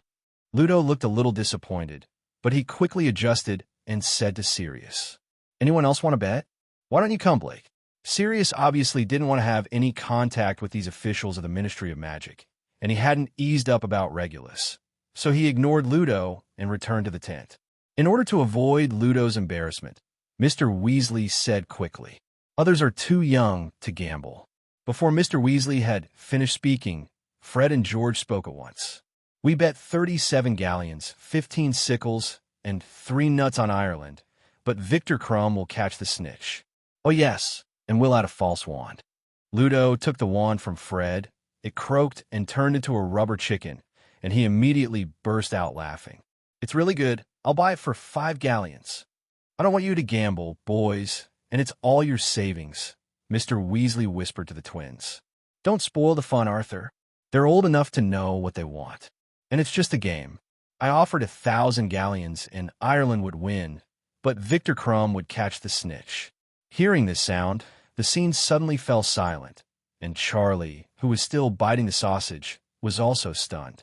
After he swallowed it hastily, he said to Richard in front of him, "Did you call it just now?" "Richard, that's 1,000 galleons." Charlie has a good impression of this little wizard he just met. After all, everyone likes fire dragons.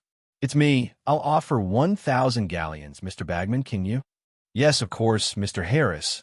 I will definitely give you a very high odds." After making sure Ireland wins, Victor Crumb caught the snitch. After seeing Richard nodding and handing over 1,000 galleons to him, his face flushed with excitement.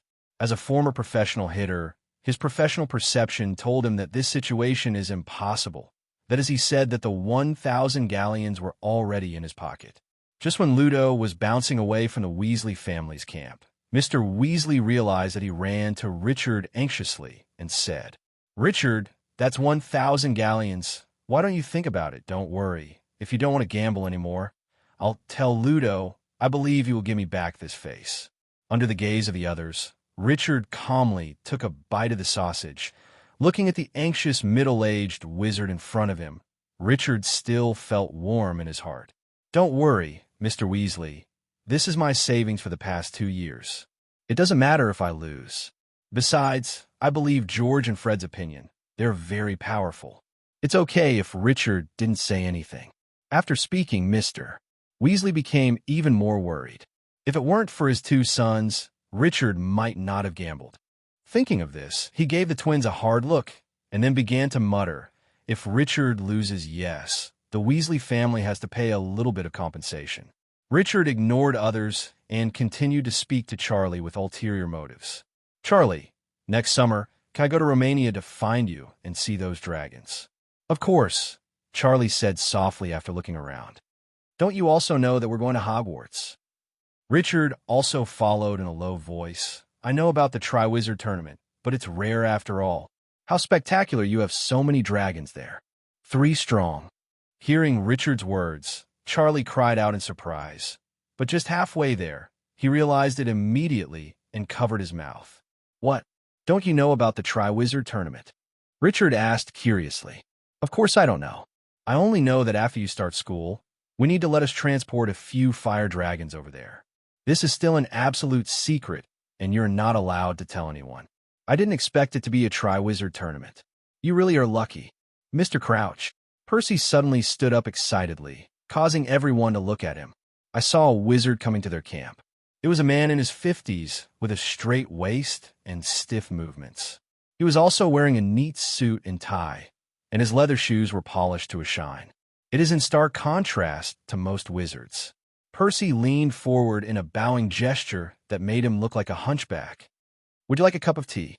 Crouch frowned and glanced at Percy, as if he had seen this person somewhere. "And by the way, who was it?" "Well, thank you, Weatherby." Hearing Crouch's words, the twins burst out laughing, and Percy also turned red. After Crouch was finished, Mr. Weasley also came over to greet him, and then introduced everyone to him. Originally, Harry thought that the wizard would also look at his own scars, but he didn't expect that Crouch's reaction would be even more violent when he heard Richard's name. Richard Harris. As an old man of the Ministry of Magic, he also knew some things that others didn't know. He even knew that the matter of Sirius was the idea that Richard gave Fudge, which made him, who was in a better situation, suddenly become the target of public criticism. "Mr. Harris, I wonder if we can have a chat." Crouch stood up suddenly, then walked to Richard and said to Richard. Richard nodded, first gave Mr. Weasley and Hermione a reassuring look, and then followed Crouch into the forest. "Mr. Harris, I know that the matter about Sirius was your idea for Fudge. To be honest, although it makes me very uncomfortable, it doesn't have much impact," K90 Rouch said forcefully. "However, I appreciate such an excellent little wizard like you. Let me tell you, what benefits does Fudge give you? If you help him, I can give you more. After all, he is not our pure-blooded nobleman. What's the matter with pure blood? What do you have?" Before Richard could speak, Sirius' voice suddenly sounded from behind them. It turned out that after Richard followed Crouch into the forest, Harry quickly ran into the tent and told Sirius about the matter, and Sirius didn't talk nonsense and hurried in too. Sirius Black.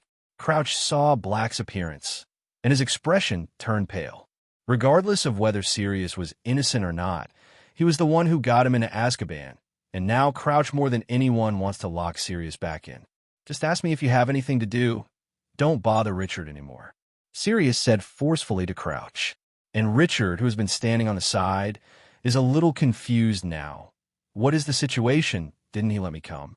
Why do these 2 people talk about it? Or should I go?"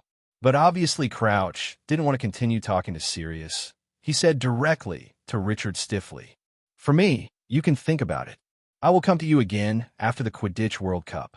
After saying that, Crouch left without looking back, and when he passed by the Weasleys' tent, Percy came to say hello excitedly, but he didn't respond. Seeing Richard and Sirius come out, Harry hurried over. "Well, what did he say?" "I just found out that it was this man who took Sirius in." Harry looked at the 2 anxiously. After all, Sirius was his godfather, and he didn't want his only relative to come out again. "What is the problem?" It's nothing. At first I wanted to see what bargaining chip he could give, but now, seeing Harry's nervous expression, Richard comforted him. Don't worry, your godfather will have no problems, and he won't be arrested again. As the sun gradually went down, the atmosphere in the camp became more lively. At dusk, even the still summer air seemed to shiver in anticipation. Until night fell and the moon came into the sky, all the wizards completely let go, and they removed the last trace of camouflage early. At this time, the Ministry of Magic also knew that the general trend could not be violated, so it stopped restraining the wizards and let them celebrate wantonly, and all kinds of traces of magic were displayed from all aspects. Mr. Weasley didn't dampen everyone's interest either. He asked everyone to go out for a stroll and just come back when it's about to start. Richard, Hermione, Harry, and Ronald came to the outside of the camp together and looked at the peddlers who had directly used apparition to appear in the camp. They were basically pushing small carts filled with all kinds of strange things. Things that attract wizards to buy, of course, mainly around the Quidditch World Cup, like luminous rose-shaped badges, of which the green one represents Ireland and the red one represents Bulgaria. There's also a green hat with a brim decorated with their clover-like windmills. There's also a Bulgarian red ribbon, and the little lion decoration on it can really roar. The rest is like a flying firebolt model, and the team statues have everything you expect. It's quite dark magic, elegant demeanor. The pocket money I have saved for so long is just for today, Ronald said to everyone while shopping for souvenirs as several people passed through the hawkers leisurely. But for Ronald, he really paid a lot of money. He bought badges, hats, and statues of his idol Crumb. Wow, look at this, Harry said, and rushed toward the small cart not far away. Ronald quickly followed, and Richard was still there to continue making big purchases. Why do you buy so many things, and what do you think about those in Bulgaria? Hermione asked curiously to Richard, whose hands were already full of things. There are not many of these. They're all gifts for Anna. Richard secretly put the things he bought into the storage box, while frowning and looking at the statue in his hand. Well, it must be her wise and great brother. Just when Hermione began to carefully select and buy a small gift for Anna, Harry and Ronald came back in a hurry. Here, Harry handed a telescope to Richard. This is a panoramic telescope, and it can be replayed and played in slow motion. Isn't it very practical? Soon Hermione came over after picking out the presents. What did you buy? Richard asked curiously, looking at the bag in Hermione's hand. I can't tell you. This is a secret between us girls. By the way, this is for you, is the description of the World Cup, so you don't even know each other by then. At this time, Ronald's pockets were completely empty, so everyone chose to return to their tents. By the time they got back to the tent, everyone had returned. Mr. Weasley had bought an Irish flag. Bill, Charlie, and Ginny had all bought green sports badges. Fred and George had nothing by because they gave all the gold coins to Ludo. At this time, everyone heard a deep gong beating from the depths of the woods, and thousands of lanterns were lit up from the trees immediately, illuminating the road leading to the stadium. Immediately, the entire camp completely boiled, and cheers and shouts resounded throughout the world. Even Sirius, who had always been expressionless, showed his big teeth at this time. Lupin will definitely regret it, he said to Harry, who also nodded in agreement. Children, it's time. Mr. Weasley shouted passionately. Now, let's go. Afterwards, under the leadership of Mr. Weasley, everyone held the newly bought things in their hands and walked quickly into the woods along the passageway illuminated by lanterns. Here, they saw hundreds of people walking around. The sound of shouting, joyous laughter, and even the sound of singing could be faintly heard.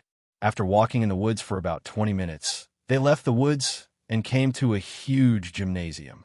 Seeing the building in front of him, Richard was moved by it. It can accommodate 100,000 spectators, Mr. Weasley said with surprised expressions. During more than a year, the Ministry of Magic has arranged for 500 staff members to participate in the construction here, and every inch of the place has been cursed to expel muggles. After speaking, Mr. Weasley led everyone to the nearest entrance. First-class tickets. The Ministry of Magic wizard at the entrance looked at their tickets and said, "Top box. Go all the way upstairs. Arthur, to the very top. Richard and the others walked on the fuchsia carpet directly to the highest floor, where there was a small box located at the highest end of the field and facing the golden goalpost.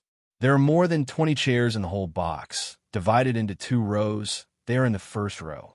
Richard and Hermione looked down from the heights.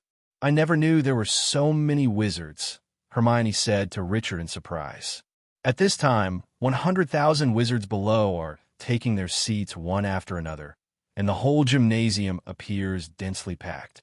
If there is a sudden nuclear leveling attack here, will the entire wizarding world be completely finished?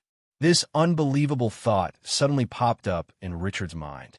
After looking around for a week, Richard withdrew his gaze on the billboard. It has to be said that advertising is the masterpiece of modern people.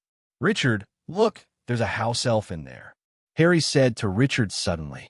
Richard looked in the direction of Harry's finger and found that in the second-to-last seat in the row behind them sat a house elf with a tea towel for wiping the tea set.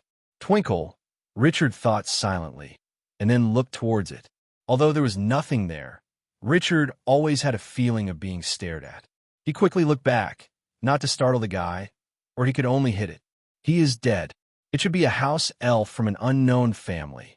Let it occupy the seat first," Richard said casually. That's when Ronald pulled out his omnidirectional binoculars and set to work, while Hermione was eagerly flipping through her velvet-covered tasseled race booklet. "There will be a performance by the team mascot before the game," she read aloud. "Oh, that's always worth seeing," said Mr. Weasley. "You know, the national teams bring some fantastic animals from their home countries to put on a show here." Soon their box was full, and Mr. Weasley kept standing up, shaking hands, standing up, shaking hands, and Percy followed suit like a thorn in his ***. Finally, the Minister of Magic, Cornelius Fudge, arrives, and Percy almost gets his face on the ground. On the other hand, Fudge, he ignored the others at all and went straight to Richard's side. "Richard, you are here. I wanted to invite you personally, but I heard that Arthur has already invited you, so I didn't invite you. But I specifically asked Ludo to change all of Arthur's tickets to first-class seats." Richard smiled and thanked Fudge, and Fudge's goal was achieved, so he told Richard that he would have to entertain guests first after I had something to talk to him about. After speaking, Fudge pulled his mascot Harry to his side. At this time, Fudge was like a kind old father, greeting Harry and introducing him to the wizards around him. "This is Harry Potter, you know." He loudly introduced the Bulgarian Minister of Magic, who was wearing a gorgeous black velvet robe with gold trim beside him. At this time, the Malfoy family also came to the box. "Ah, Fudge," Malfoy said, walking up to Fudge and offering his hand. "Hello. I think you haven't met my wife, Narcissa, and our son, Decora." While they were exchanging pleasantries, Lucius saw Mr. Weasley sitting behind Fudge. "My God, it turned out to be Arthur Weasley," he said softly. "How did you come here? Even if you sell your dilapidated house, it must not be worth so much money. It's really high up here." At this moment, Richard's voice suddenly interrupted Lucius' strange mood. Lucius' complexion turned bad in an instant, but he didn't say anything. Richard turned to Lucius and said, "If I throw you from here, what do you think you will become?" Lucas Malfoy. Fudge, who had been silent from the beginning, spoke now. "Okay, everyone sit down. Lucius, Arthur is my distinguished guest, and I specially arranged them here." After speaking, Fudge nodded to Mr. Weasley. When Lucius heard Fudge's words, his face became even paler. He didn't say anything, and directly pulled Narcissa and Draco to his seat. At this moment, Bido Bagman rushed into the box. "Is everyone ready? Mr. Minister, may I start now?" Fudge immediately showed amiability and then nodded slightly. Seeing this, Ludo drew out his wand and said to his throat, "The voice is loud. Ladies and gentlemen, welcome. Welcome to the 422nd Quidditch World Cup Final. Britain Unknown Stadium." At this time, the entire stadium was completely boiling, and all the audience burst into loud cheers and applause. Thousands of flags were waved simultaneously at this moment. The mascots of the Bulgarian national team will be on stage first. Let us welcome them. Ludo's high voice resounded throughout the stadium. The Bulgarian side on the right side of the auditorium burst into loud cheers at this moment. "Don't know what they brought," said Mr. Weasley, leaning out of his seat. "Ah!" He took off his glasses abruptly and wiped them hastily on his robe. "Vela, what is May?" Harry was about to ask, but was stunned in shock. "I saw 100 Vela sliding towards the arena," and Harry's question was answered. "Vela is a woman. No, they should not be human, but their appearance is the same as that of a woman. No, they're not the same as a woman. It can be said that no woman can look so good-looking, so full of temptation. Their skin is shining bright in soft light like the moon. Their waist-length hair rose up behind their heads without wind." At this moment, the music started on the venue, and all the Vela danced along with the music. Their fragrance lingers, and their graceful dances show their confidence and vitality. They dance lightly, swing their arms gracefully, and dance to the melody of the music. Some showed elegant ballet postures, spinning lightly in the air. Some danced dynamic jazz dances, twisting their bodies energetically. And some show the enthusiasm and passion of Latin dance, dancing on the dance floor. They interact frequently with each other, and their bodies and music are perfectly integrated. They express their emotions through dance, stretching every inch of their body. The rhythm of the dance and the harmony of the music blend together to create a magical and wonderful atmosphere. Watching Vela's 167 dance, Richard felt a kind of extreme joy at the beginning. It seems that everything is not important, as long as he can keep looking at Vela. But soon he found his state no. It was at this very moment that Richard regained his composure. What a pity. For the first time, Richard felt that it was not a very good thing to have such a protective measure in his mind. And when Richard recovered, Hermione also woke up from the initial immersion. She was originally a girl, so it wouldn't have much influence. Hermione's first reaction after recovering was to look at Richard, and found that Richard didn't have any special expression, and even glanced at herself. Hermione immediately felt relieved. Then Hermione took a look at Harry and Ronald. Harry was already standing on the edge of the railing with one leg on the railing. Beside him, Ronald also stood up with his hands raised and his legs bent, as if he wanted to take a high-altitude dive. Hermione hurried over and grabbed the two of them.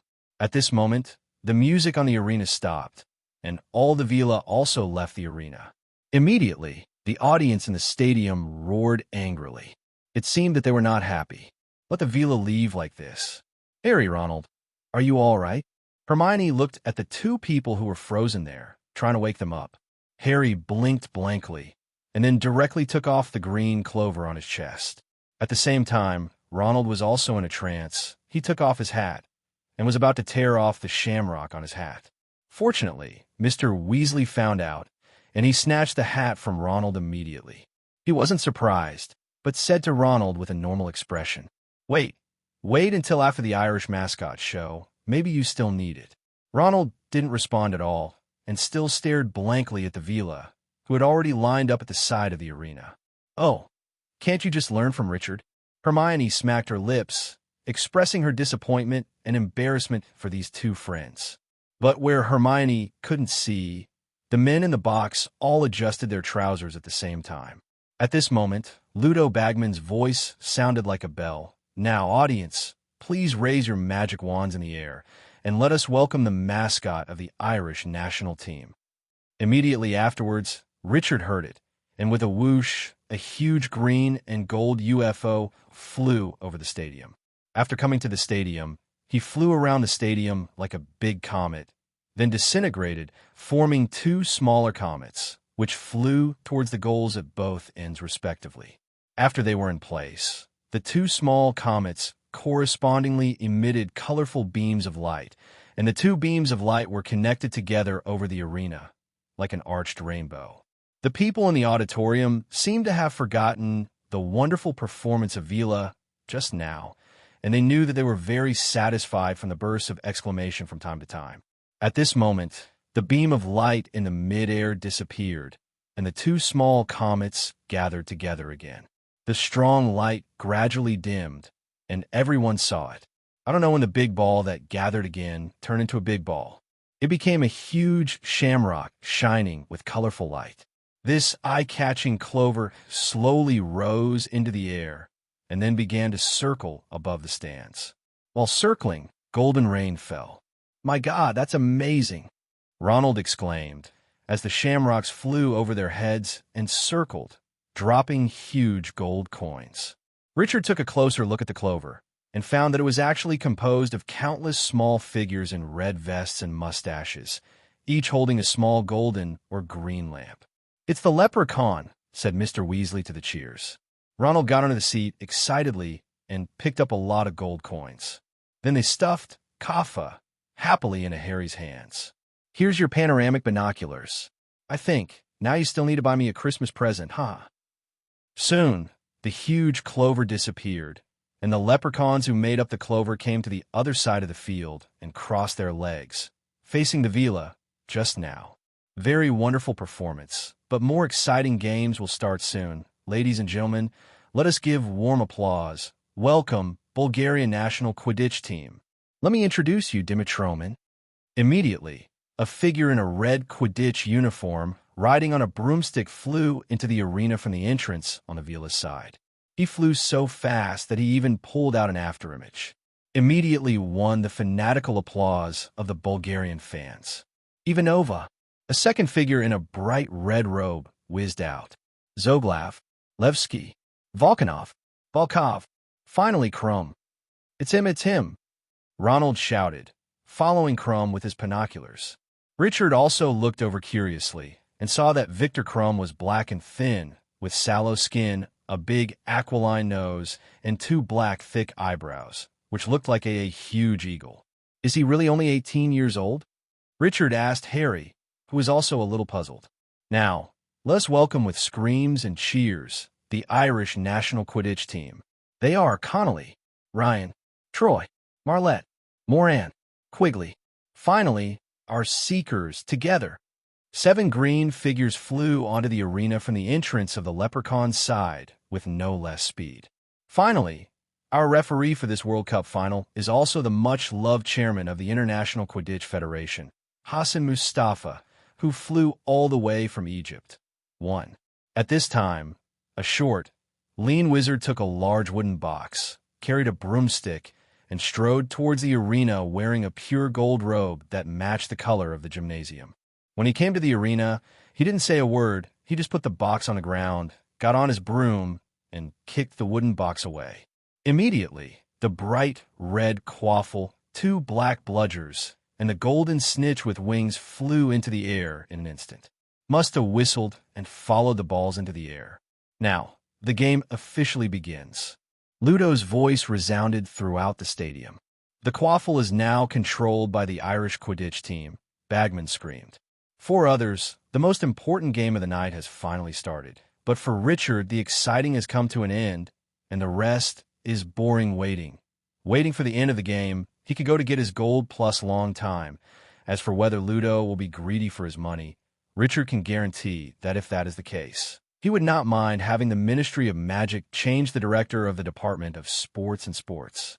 Just when Harry and the others were watching the game intently, Richard suddenly felt a little disharmony around him.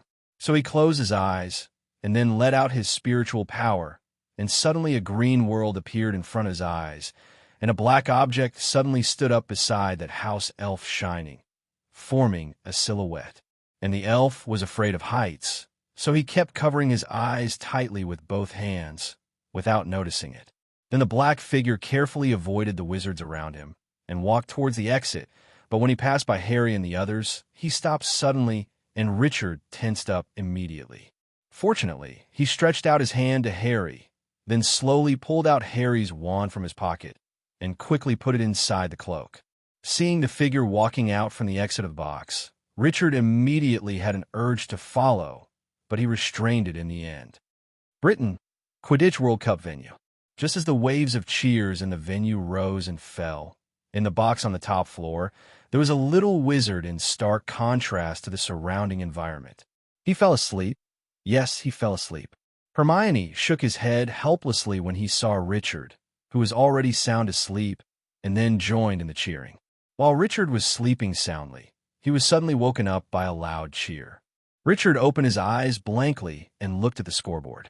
At this moment, the score flashed on the scoreboard. Bulgaria, 160, Ireland 1170. The match is over. Richard asked Hermione, who was still excited. The match is over. It's so exciting. You're still asleep. Then Hermione started to tell Richard what happened in the match.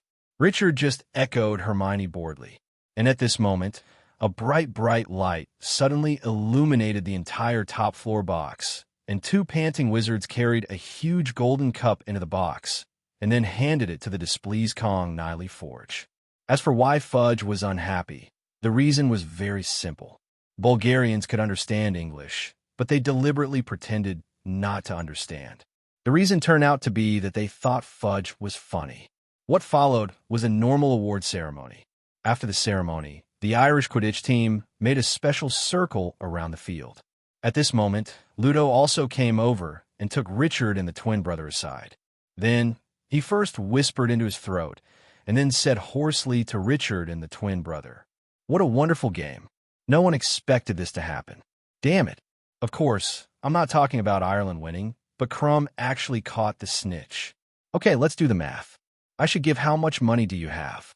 Fred and George were so excited that they couldn't contain themselves. They quickly spread their hands and stretched them out in front of Ludo. He has turned over from the back of the chair and stood in front of Ludo Bagman. They smiled happily and held out their outstretched palms. Soon Ludo was done, and then handed over a money bag filled with galleons. The twins didn't shy away from anything, just poured out the gold coins and started counting them one by one. "I won't lie to you," Ludo said, dissatisfied. The twins were not affected at all. They were still counting the gold coins one by one, and after counting, they were so excited. "Wait a minute," Richard said suddenly. "You guys go first. I have something to say to Mr. Bagman." Hearing Richard's words, the twin brothers left without thinking too much. "Mr. Harris, what do you want to say?" Ludo said nervously. "I don't want a leprechaun's gold coin. Give me the galleon." Richard said slowly to the, "What leprechaun's gold coin? I don't know what you're talking about." Ludo was taken aback and quickly retorted in a low voice. "The leprechaun's gold coin is produced by the leprechaun. It looks and feels very similar to a normal galleon coin, but it will disappear after a few hours. Mr. Bagman, am I right?" Richard said word by word. Originally, if it were twin brothers, they would have discovered the problem now. Maybe Ludo could give them real galleons, but now the big head belongs to Richard, although he also knows that Richard is not easy to mess with, but he really doesn't have that many galleons long, so Ludo began to argue. "Don't talk nonsense. These are gold galleons, not leprechaun gold coins." "Humph. I have a relatively large number of galleons, so I asked to go to Gringotts to exchange them. Don't tell me you have more than 10,000 galleons now. I just have it. Either I will accept it today, or I won't give it away." At this time, Ludo could only bite the bullet and continue. Richard didn't speak, first glanced at Ludo, then put his hand on him, and directly used the purification lightning. Immediately, I experienced the pain from the soul, which is not something normal people can resist. Ludo's body went limp, and he collapsed directly on the seat. Seeing Ludo bent over, Richard adjusted his body, used his body to block the sight of the wizard behind him, then directly grabbed his neck with his hands and said close to his ear, "Ludo, you don't want to toast or eat fine wine. I didn't expose you just now, and I don't care what gold coins you give others, but if you don't give me gold galleons, I can guarantee that you won't see the sun tomorrow." Hearing Richard's words, Ludo just wanted to resist, but was tortured by Richard's low-power purification lightning. Okay, I'll go to Gringotts and give it to you." In desperation, he had no choice but to give in. "Very good. There is an old saying in the Yanhuang Kingdom that a man who knows current affairs is a man of excellence. Mr. Bagman is also a man of excellence. But I don't have time today. Wait until the last day of August, at 9 o'clock in the morning, and you can go to the Leaky Cauldron and wait for me." Hearing that there is no need to go immediately, Ludo rolled his eyes and immediately agreed. Seeing that Ludo agreed, Richard left directly. He was not worried about what tricks Ludo would use. Any trick must be backed by strength, and a trick without strength is courting death. As for why he didn't expose Ludo for cheating the twins, It's actually very simple, because Mr. Weasley is a good person, and he is a good person who works in the Ministry of Magic. Richard doesn't want Ludo to hate Mr. Weasley because of this matter. Besides, the twins he will support them with or without money. And when Richard came to the exit, everyone was still waiting for him. And at this moment, Mr. Weasley was begging the twins humbly. You must not let your mother know about your gambling. Seeing Richard coming, everyone slowly walked down the purple carpeted stairs from the top floor. Don't worry, Dad. We have a lot of grand plans that need money. We don't want it to be confiscated. Richard, did you get your money? George said as he walked down. Mr. Bagman said that there's not so much money now, and he needs to wait until the end of the month to go to Gringotts to give it to me. How much is that? Ronald asked enviously. Ronald, that's not the question you should be asking. Mr. Weasley stopped him immediately. After all, it was very impolite to inquire about other people's money. It's okay, Mr. Weasley. It's not much. It should be more than 10,000 points. You won't give me too high odds. Richard Versailles said. -0 for Flower Zero. After hearing Richard's words, everyone lost interest in talking immediately. Soon, they returned to the camping place. Although it was very late, everyone didn't want to go to sleep. The others were too excited, and G had slept for a long time. Considering that the surrounding environment is too noisy, Mr. Weasley also agrees that everyone should sleep after having a drink. Immediately, they started arguing about the game just now. Sirius, who was still lifeless, jumped onto the table at this time, saying that he wanted to demonstrate Crumb's fake moves, and Mr. Weasley also quarreled with Bill about the foul. 1 cup, 2 cups, I don't know how much I drank in the end. It was not until Ginny fell asleep on the table and spilled a cup of hot cocoa on the floor that Mr. Weasley stopped everyone's conversation and asked everyone to go back to their respective places. To sleep in a tent. Hermione first woke up Ginny, and then pulled her in the next tent. Harry went to a tent with Ronald, Bill, and Sirius. Lee Jian got into a tent with Mr. Weasley, Percy, and Charlie tent. As they all put on their pajamas and crawled to their bunks, the noise outside the camp was still heard.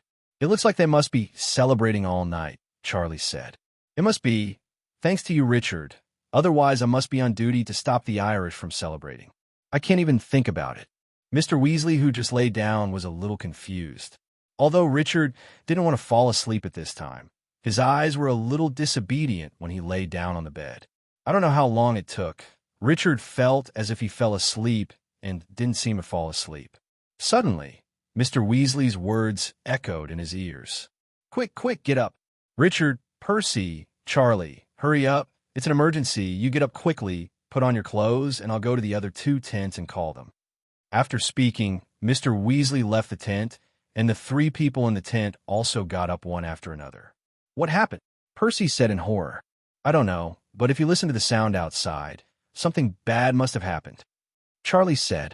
Richard listened carefully to the sound outside the tent. At this time, the voices in the camp changed. Instead of cheers and singing, it evolved into cries and screams, and the sound of running in panic and bumping into things at any time. When Richard changed his clothes and came out of the tent, he found a large number of wizards running towards the forest, as if there were some flood beasts behind them. At this moment, Harry and the others came out first, and then Hermione and Ginny also ran out of the tent. Ginny cried and ran to Fred. Fred and George kept comforting Ginny. And Hermione came to Richard's side with a terrified expression, grabbed his clothes tightly, and asked in a loud voice, Is this what happened? Were they running? Richard looked at Hermione's pale face from fright and immediately felt extremely distressed. He hugged Hermione into his arms and comforted her. Don't worry, I'm here. With me here, nothing will happen to you. Quidditch World Cup Camp. At this time, not far from Richard and the others, a group of wizards wearing hoods and masks were tightly huddled together, and each of them pointed their wands at the sky. Just above their heads, there were 4 struggling figures floating in mid-air, like marionettes, controlled by the wizard below, with invisible threads emerging from their wands, and were forcibly twisted into various shapes. Strange shape. As the team marched, more wizards joined in and followed suit one after another. They pointed their wands at the 4 figures in midair. As the number of the team increased, They began to attack the passing tents without any scruples. Magic ignites everything that can burn. With more and more burning things, the originally dark camp became brightly lit. Richard looked over not far away, and he recognized at a glance that one of the four figures was the camp administrator, Mr. Roberts. The remaining woman should be his wife, and the two smaller figures are most likely their children. One of the wizards in the parade even shamelessly turned Mrs. Roberts's head down one by one, so that her pajamas would hang down so that she could see her underwear, while other wizards also screamed and booed. "Hurry up, you little wizards who haven't grown up yet. Hide in the woods. Percy, you guys follow me, and Sirius. Let's help the 840 in the ministry maintain order. Fred, look out, Ginny. I'll go find you when the matter is settled." After speaking, Mr. Weasley and Sirius rushed towards the oncoming parade together with the three adult Weasleys. Originally, Richard wanted to follow, but Hermione held his hand tightly all the time, so Lee didn't go. "Let's go quickly." Fred took Ginny's hand and called everyone to rush into the woods. Richard and the others followed. When they got into the woods, they all turned their heads and looked at the back. Fortunately, the team was getting bigger and bigger, and although there were quite a few people from the Ministry of Magic, they were afraid to cast a mouse on the parade. Magic, lest it accidentally hurt the Roberts family.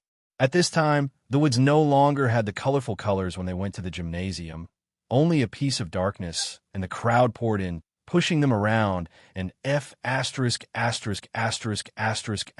G them. At this moment, Ronald suddenly cried out in pain. "What's going on?" Harry stopped in his tracks immediately and walked towards Ronald's wailing direction in the dark. "Ronald, where are you? What's wrong with you?" Richard and Hermione also paused. Lumos. Immediately, Hermione's wand was lit up. Looking along the narrow beam of light, Ronald was already lying on the ground, clutching his right leg and howling dryly. "Tree roots. I couldn't see anything just now. I tripped over a tree root." Ronald tried to stand up while moving his legs.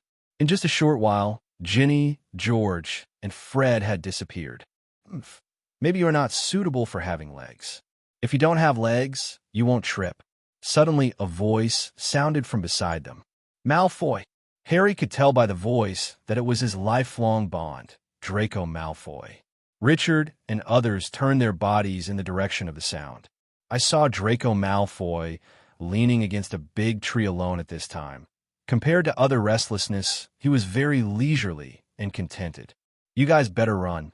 It's not safe here. Or do you want the two of them be found?" So what if you find out? Do you think those rotten fish and rotten shrimps could do anything to me?" Richard's eyes sparkled in the night. "What do you mean?" Hermione asked strangely. "Don't you know what they're doing? Or do you think you and him are very different from those muggles in their eyes?" Malfoy said triumphantly, and at this moment there was a loud noise from the camp, and a green light illuminated everything around them. Hermione and Richard, they're wizards, Harry growled angrily. "Whatever you want, Potter, if you don't think they can recognize, then just stay here." Because of Richard's presence, Malfoy was afraid to say the word mudblood, but they both knew what it meant. "And you, Malfoy, what are you doing standing here?" Richard asked. I'm waiting for my parents. They haven't come over yet," Malfoy stammered. "Then are they among those people?" No, don't talk nonsense." For some reason, Malfoy always felt very nervous in front of Richard. "Even if they were there, do you have proof? Let's go. Ignore this man. Let's go find Ginny and the others." Hermione gave Malfoy a disgusted look and then pulled Richard into the forest. Originally, Malfoy wanted to say something bad, but seeing Richard's half-smile expression before he left, he suddenly didn't want to say anything. "I bet Malfoy's parents must be among those masked guys," Ronald said angrily. "If we're lucky, they will be caught, but what we have to consider now is where Ginny and the others have gone," Hermione said impatiently. Seeing more and more people around, the narrow path was densely packed with people, and they were all nervously looking towards the direction of the camp. Richard thought about it. Now it's safe enough here, so... And Hermione seemed to see Richard's thoughts. She whispered to Ji-Cha, "Go what you want. There are so many people here. Nothing will happen." Hearing Hermione's words, Richard glanced at Hermione. Don't you want me to accompany you? I'm fine now. Richard nodded, then let go of Hermione's hand and was about to turn back. Hermione pulled him lightly. Be careful. Richard didn't speak, just nodded, and then walked back the way he came. Hermione took a few extra glances at Richard's receding back, and then quickly caught up with Harry and Ronald. Huh? Where's Richard? Harry asked curiously. He has something to go back. Go back. It's so dangerous there. Ronald said in surprise. Dangerous? That's for someone else. He's Richard. Hermione held her head proudly. And at this moment, the people on the small road looked towards them, and when they saw the three little wizards, they continued to look back in disappointment. At this moment, a little girl with thick curly hair turned around and ran to set around them. Did you see Madame Maxime? We can't find her. Huh? What did you say? Ronald said. Hearing what Ronald said, the little girl ignored it, turned around and left, and said something while walking. Hogwarts. Beaux batons, Hermione whispered. Excuse me, what? Harry said. They must have belonged to Beaux batons, said Hermione. It's a French magic school. I read about it. With such a short time and so many people, it is impossible for them to go too far. Ronald made a rare analysis, took out his wand, fluorescent flashes, and then squinted his eyes to find it in the crowd. 0. Harry also wanted to use the luminescence charm, so he reached into the pocket of his coat, trying to get out his wand. But obviously let him down. He searched all his pockets, but found nothing. No, there's still something to gain. He found his own panoramic telescope. Hermione, Ronald, have you seen my wand? It's gone. Are you serious? Ronald said. Obviously, yes. I can't be joking at this moment.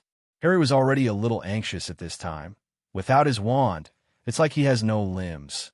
Seeing Harry's serious expression, Ronald and Hermione hurried over, and then gathered their wands together to make the beam of light brighter.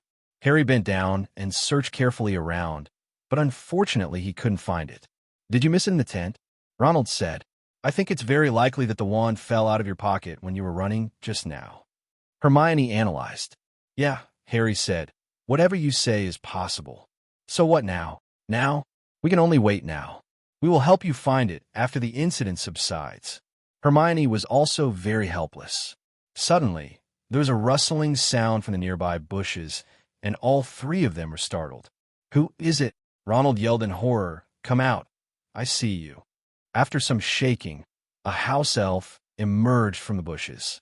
Her behavior was very weird, although she seemed to be running forward, but her body leaned back very unnaturally, as if someone was pulling her back.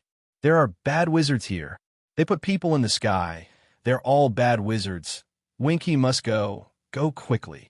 Just like that, the house elf scrambled into another bush while screaming.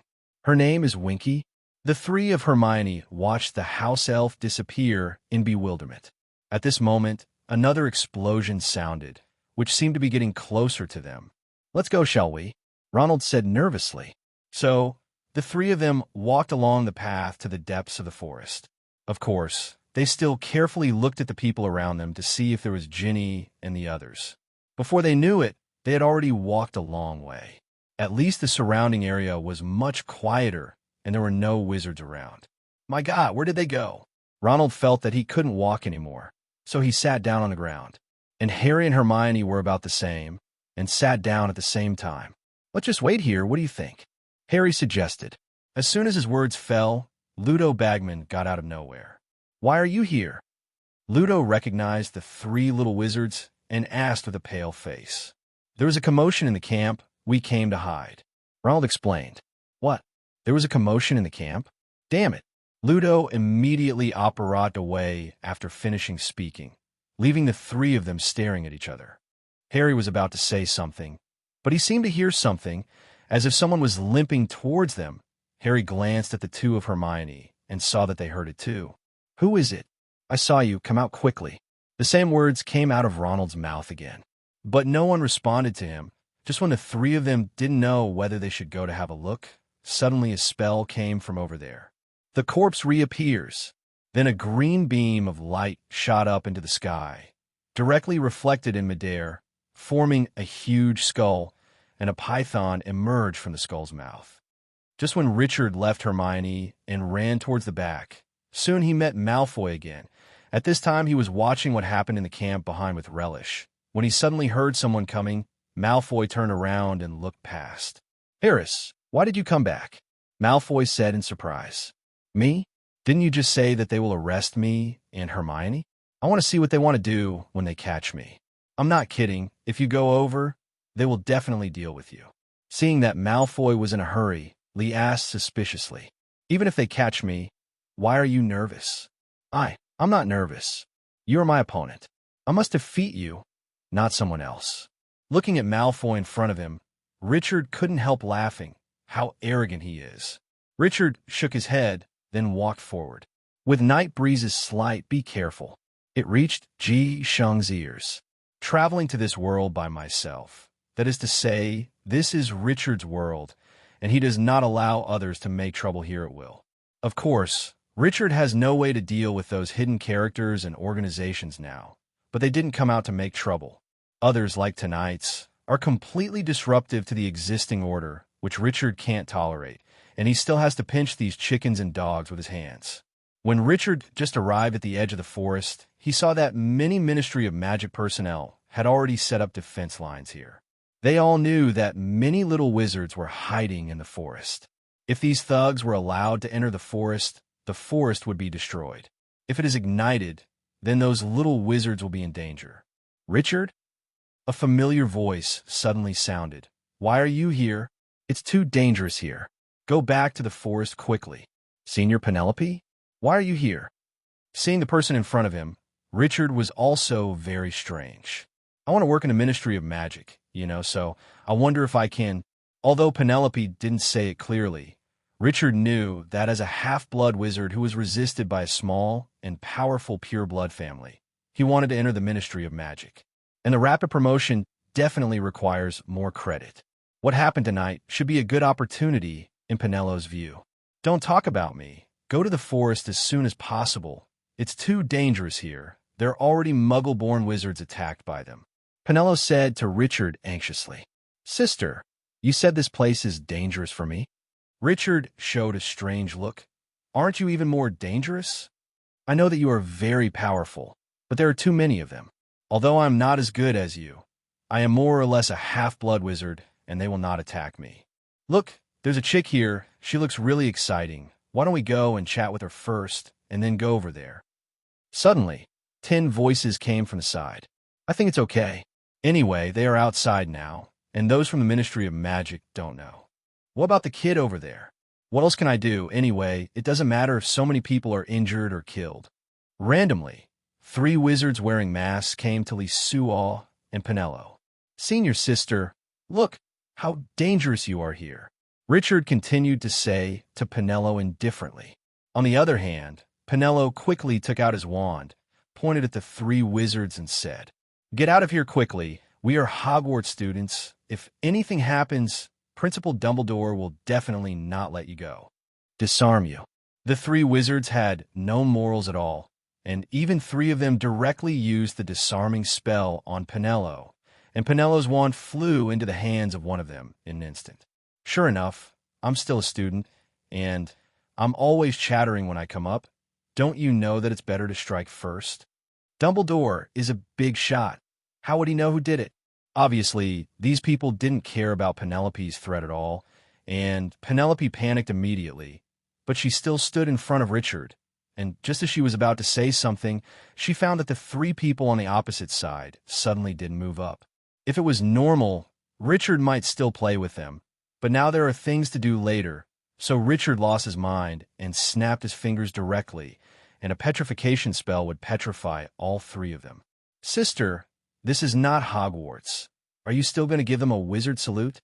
Richard said to Penelope, while pinching Penelope's face with his own salty pig hand. "Come from them. You should know that they are not good things. Why do you say so much, as the saying goes, the first strikes the strong, and the latter suffers?" Penelo behaved very well behaved and did not break away from Richard's hand. "Then how will senior sister deal with them now? Give them to the Ministry of Magic." "Senior sister, they know that we are students of Hogwarts. In addition, they also know our faces. Are you going to leave a hidden danger for yourself?" Richard objected. "Then, shall we cast the Oblivion Curse on them?" Let them forget what we look like. Senior sister, I'm telling you something. That is, if you beat a snake, you will not die, and you will suffer the harm yourself. As he said that, Richard first controlled Penelope's wand and flew back, and then directly used the Fiend Fire curse, which immediately turned into a giant python, swallowing one of them instantly, and then the second person also disappeared in the out of sight. Penelope reacted from shock, just as he was moving towards the third person. Richard, give this person to me, let me try it. Seeing that Penelope gradually became firm from being afraid at the beginning, Richard nodded, and then controlled Fiend Fire to disappear. Penelope took a deep breath with his wand, and then yelled, the house collapsed, and the ground collapsed to the ground. Immediately, a cave with a depth of 1 person was formed, and then Penelope controlled the last person to float into the cave, and then controlled the surrounding pressure to fill it down. F***K. So ruthless. Richard just used Fiend Fire to annihilate people directly, but Penelope's method turned out to be buried alive. Richard looked at the beautiful girl in front of him in shock. Penelope felt a little uncomfortable when Richard saw it, and quickly explained, it's the first time for me, and I'm afraid of seeing blood, so it's best if I can't see anything. It's just a little slow. Big brother, 666. At this time, Richard just wants to deduct 6 for Penelope. Seeing that Penelope didn't have any bad expressions, Richard didn't say anything more, and directly pulled her towards the outside of the forest. However, when he was walking, Richard used his mental power to survey the underground by the way, and when he found that person, he let him go. He wasn't dead yet, so he quietly used a recovery spell on the ground, and the man's life signs disappeared instantly in Richard's mental power test. Richard nodded in satisfaction. That's right, he opened a hole first, and then put the person in, and it's back to normal. When Richard and Penelope walked out of the forest, they found that the team of thugs was already very large, and the poor mister. Robert's family had given up struggling at this time, just floating upright in the air, even just now misses. Roberts, who kept holding down her skirt, didn't move at this time, allowing her underwear to be exposed. If it wasn't for seeing their eyeballs rolling from time to time, Richard would have thought they were all dead. My God, they are so pitiful. Penelope covered his mouth with a huff. Richard didn't say anything. He closed his eyes first, and then opened them slowly. At this time, there was a trace of anger in his eyes, and the fire of anger grew bigger and bigger until Li Cha pulled out his eyes from his arms, pulled out his wand, called God to protect. Suddenly, a huge Yin Huang dragon appeared in the air, and then rushed towards the mob team. All around, both the thugs and the Ministry of Magic saw Richard's Patronus. Haha, is that little wizard scared, stupid? He thought we were Dementors. A strange voice rang out from the mob team, and the surrounding mobs also burst into laughter. Only one person saw Richard, then the whole body trembled for a while, and then quietly moved towards the end of the team. But what everyone didn't expect was that as Shenlong rushed into the team, everyone who was touched lay on the ground and howled in pain. Immediately floating in the air, the Roberts family fell from the air because they lost their magical support. Richard immediately caught them with a floating spell, then controlled them to float over, and then let Penelope catch them.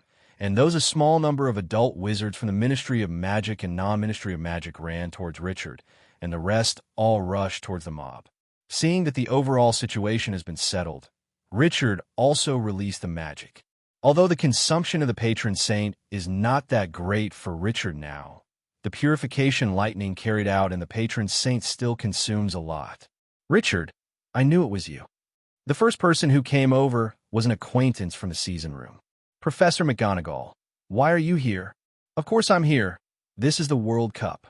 Immediately afterwards, Mr. Weasley, Sirius, Bill, and a bunch of people came over. It's really you, Richard. This is too dangerous, Mr. Weasley said nervously. And at this moment, someone suddenly shouted to the sky, "Quick, look at the sky, that is." Everyone looked up to the sky. Dark Mark, Professor McGonagall yelled first. Because the appearance of the Black Devil Mark caused the wizards present to fall in a panic. So most of the thugs took advantage of this opportunity to escape. Only a few foolish people stayed where they were and did not escape. At the same time, After Hermione and the three of them saw the skull symbol in the sky, they realized that it was the notorious black devil symbol after Hermione reminded them. They were planning to escape in a panic, but when they started to cross the open space, they heard a series of thunderbolt explosions, and immediately more than 20 wizards appeared around them, surrounding them. More than 20 people faintly cast spells at the same time, followed by a series of sparks and lightning. But unfortunately, even the hair of the three of them was not injured, even when these wizards planned to attack in the second round. Stop it, that's my son." Mr. Weasley's voice came from behind. "Ronald, Harry, Hermione, are you okay?" Mr. Weasley quickly ran over, pulled them, and asked. At this moment, an emotionless voice said, "Get out of the way, Arthur." It turned out that Crouch and the officials from the Ministry of Magic also came. At this time, Crouch tensed his face and asked them sharply, "Which one of you did it? Who conjured up that mark?"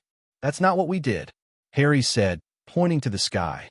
"That's right, we didn't do anything. We just hid here and were attacked by you." Ronald looked at his father angrily.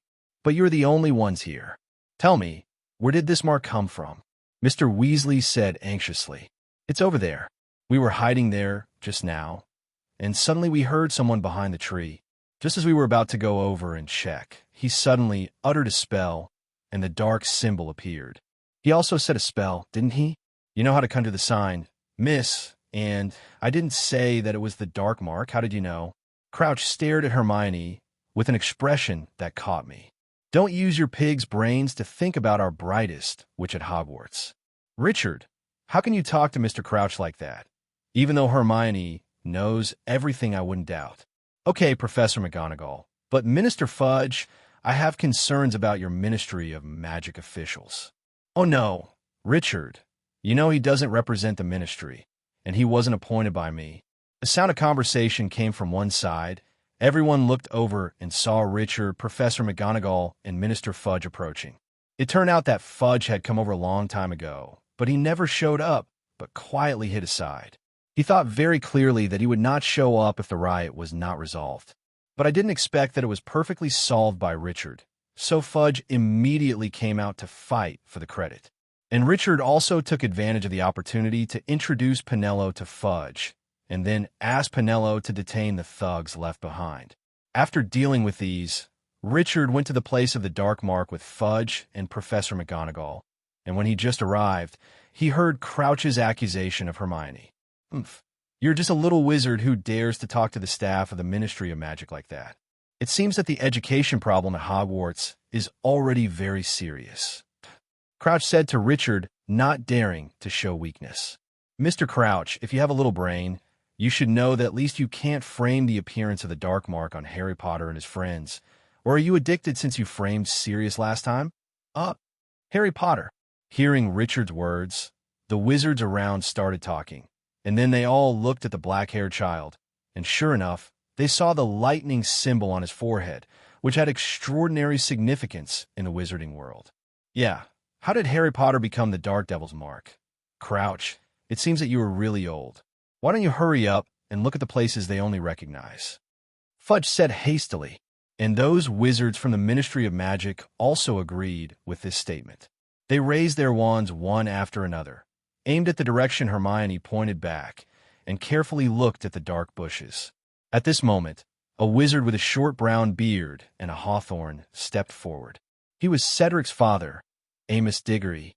"Our scary master must still be in this bush. I'll go and get him out." "Amos, be careful," several wizards quickly reminded. But Mr. Diggory, in order to express himself to Fudge, gave up everything, puffed out his chest, raised his wand, and strode across the clearing, disappearing into the darkness. A few seconds later, the crowd heard Mr. Diggory shout, "Ha! Sure enough, there's someone here who is unconscious, waiting for me right away. God, why is it? Diggory, have you caught someone? Who is it? Come out quickly." Fudge shouted excitedly. Now he has already thought about the headline of tomorrow's Daily Prophet. Under the leadership of the wise Minister Fudge, the Ministry of Magic will effete. At this moment, Mr. Diggory came out from behind the bushes with a house elf in his arms. "Winky, that's Winky, Mr. Crouch's house elf." "What? No, it's absolutely impossible. Crouch looked at the house elf at his feet and suddenly became furious. Then Crouch quickly walked towards the bushes. It's no use, Mr. Crouch. There's no one there anymore, cried Diggory, but it had no effect. Okay, Diggory, let Crouch go and have a look. Fudge suppressed the ecstasy in his heart and said to Diggory, it was really a beautiful night. It's a little embarrassing, said Mr. Diggory in a low voice. Come on, Amos, the dark mark is a wizard symbol. It requires a wand, said Mr. Weasley. But she has a wand in her hand. What? Fudge also heard their conversation and hurried over. Seeing Fudge approaching, Mr. Diggory quickly took out the wand from Winky's hand and obediently handed it to Fudge.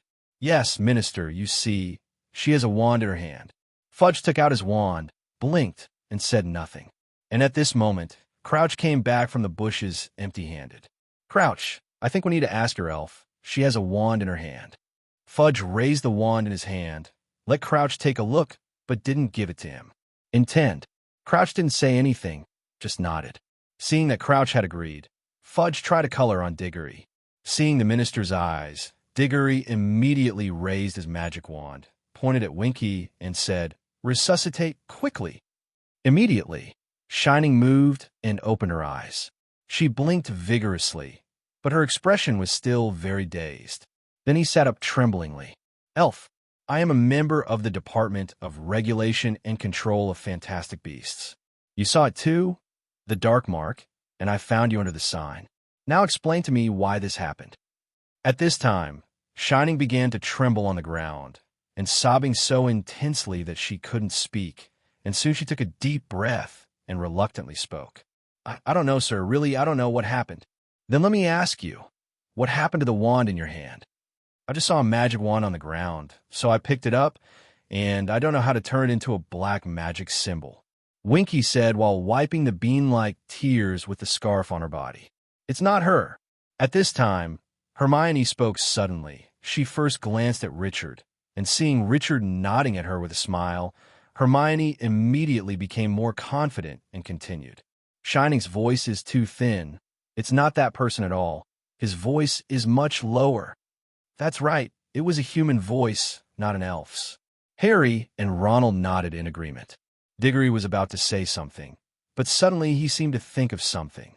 He glanced at Richard, then came to Fudge and asked in a low voice, Minister, would you like to examine this wand? I thought so too, said Fudge, handing Diggory his wand. There's a very simple charm that allows us to quickly know the last spell cast by this wand.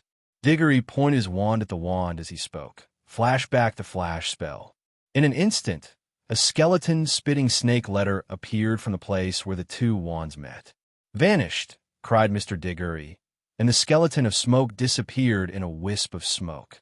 And at this moment, Harry saw clearly the wand in Diggory's hand, and he shouted in surprise, That's my wand. Immediately, everyone's eyes turned to Harry. Is it your magic wand? Is it you who conjured up the dark mark? Diggory immediately said excitedly.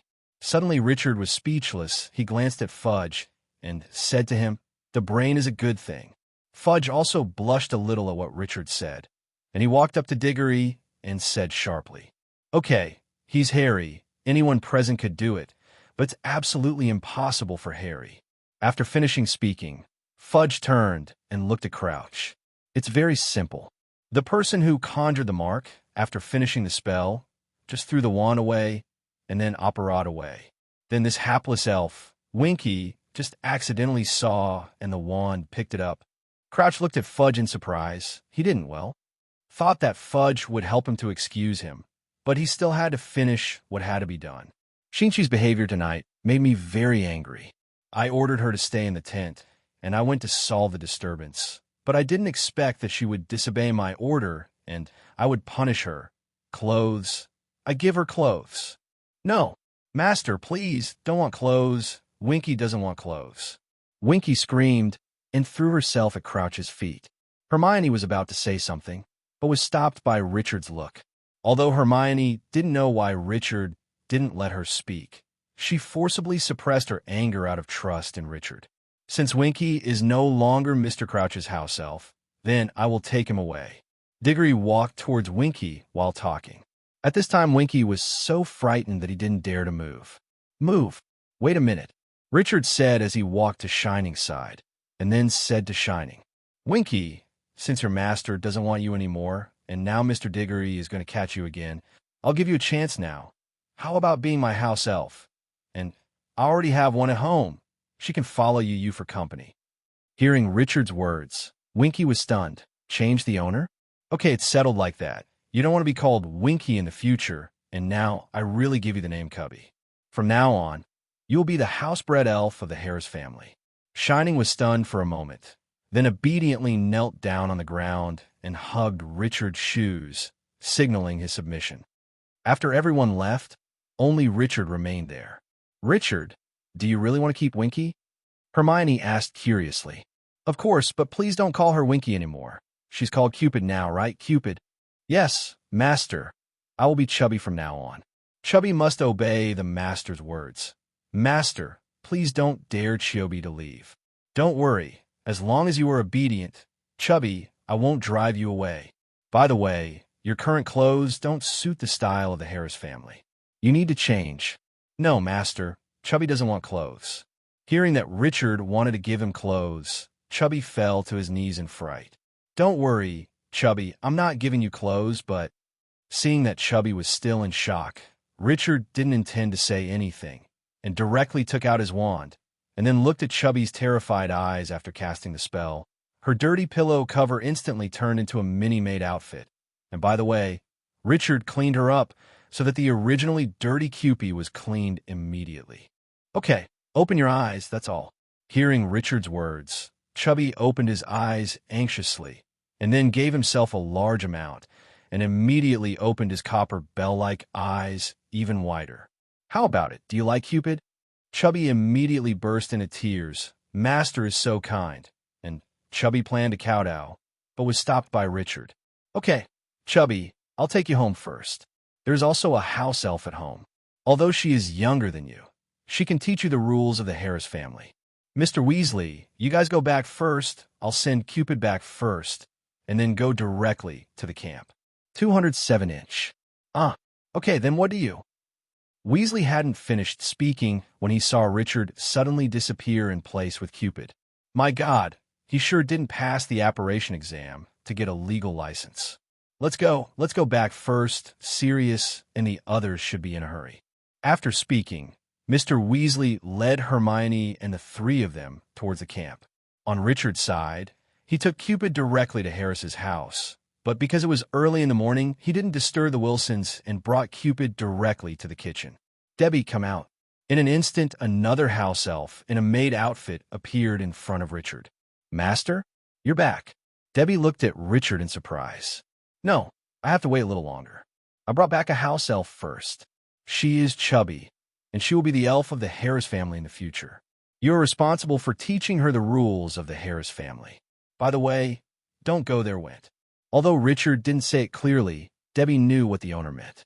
The owner once said that only the owner and Debbie can know about that place, and no one else can say it. After speaking, Richard pulled out Chubby, who was hiding behind him. Chubby, this is Debbie. You can just listen to her from now on. By the way, Debbie, let Chubby rest a little bit for the next 2 days. She must be very tired because she has been exposed to a lot of things recently. Richard finished speaking, just touched KB's head. Suddenly, Chubby's tears flowed down without money. Cafe. Richard didn't intend to say anything and directly teleported to the outside of the camp tent. At this moment, Charlie in the tent heard the sound and stuck his head out.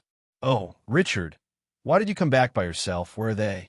Mr. Weasley brought theirs and should be back soon. I'll go first. By the way, is there any hot cocoa? I'm starving to death. Of course, come in. I'll heat it up for you.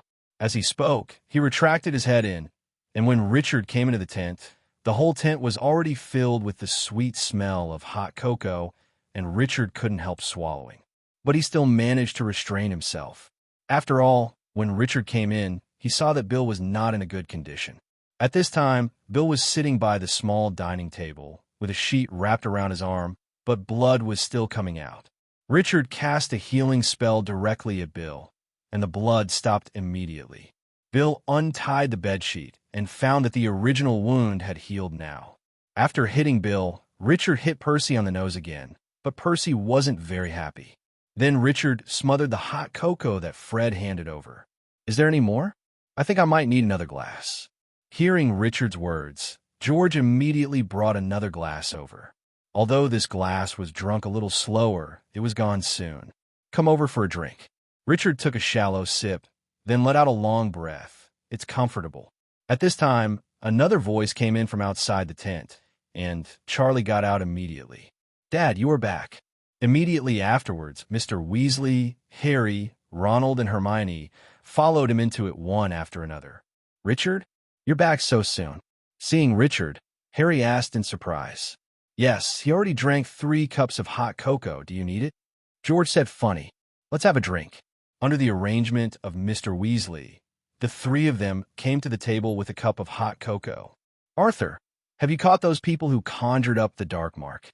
Sirius asked nonchalantly. "No.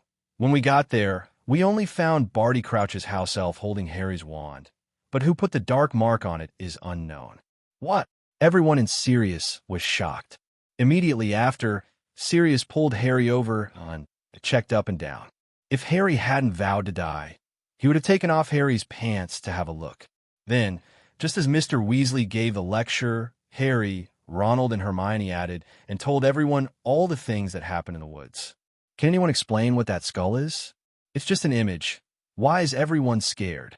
"That skull is called the Dark Mark, which is Voldemort's symbol. It has not appeared for many years, but now it suddenly appeared.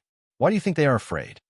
Richard took a sip of hot cocoa and said lazily to Ronald, "Yes, I read about it in the Rise and Fall of the Dark Arts." Hermione followed suit. "However, I still don't quite understand. It was just a sign of the past. Now that the mysterious people are dead, why should everyone be afraid?" Mr. Weasley took the initiative to say to Ronald, "Ronald, you were too young to know the horror at that time. Think about it. If you came home from work and found the dark mark floating above your house, what would you think? If you opening the door and seeing your family?" At this time, everyone's greatest fear. Mr. Weasley trembled as he spoke.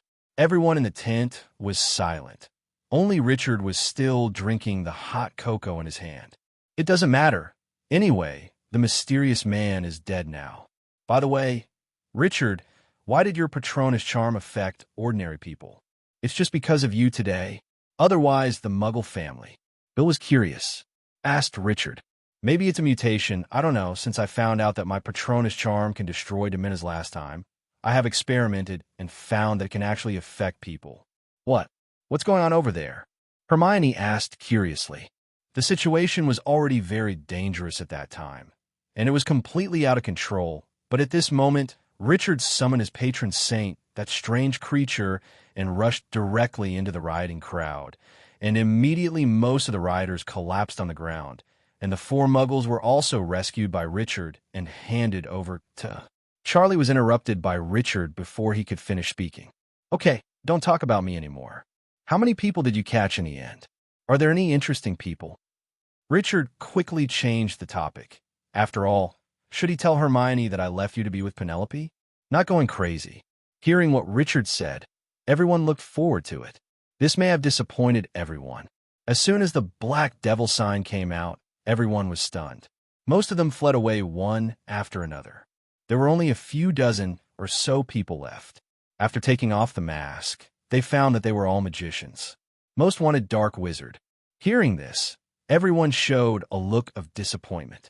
Malfoy's lucky, it made him run away. Ronald said angrily, and the rest nodded.